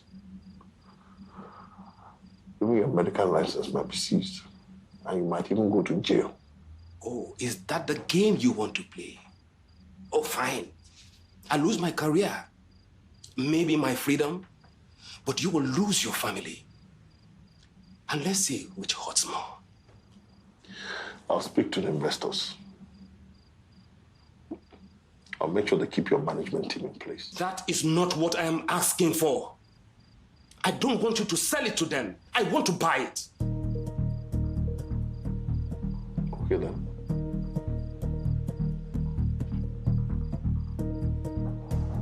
Thank you.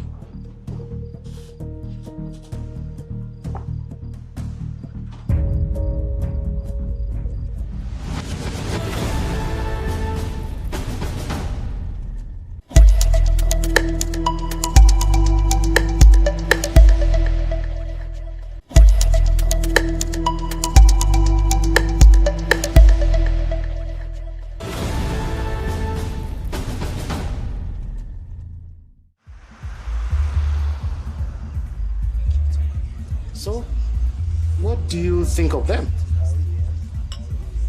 These are children. They're too young. This is human trafficking, child abuse. This your newfound conscience is beginning to get me annoyed. Were you thinking like that when you sent my dear sister to her early grave? she was an adult, old enough to make her own decisions. Nobody forced her. What happened to her was rather unfortunate, but you should be ashamed of yourself, Collins, profiting off her death. Well, you can go scouring the entire country for the older ladies. Otherwise, I am okay with what I've got. I need some money. What for? I told you I got an apartment. And we need to make down payment unless we lose it.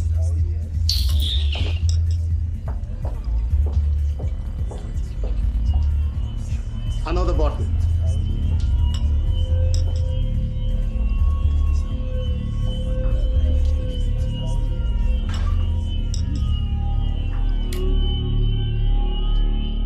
Oh, Ken.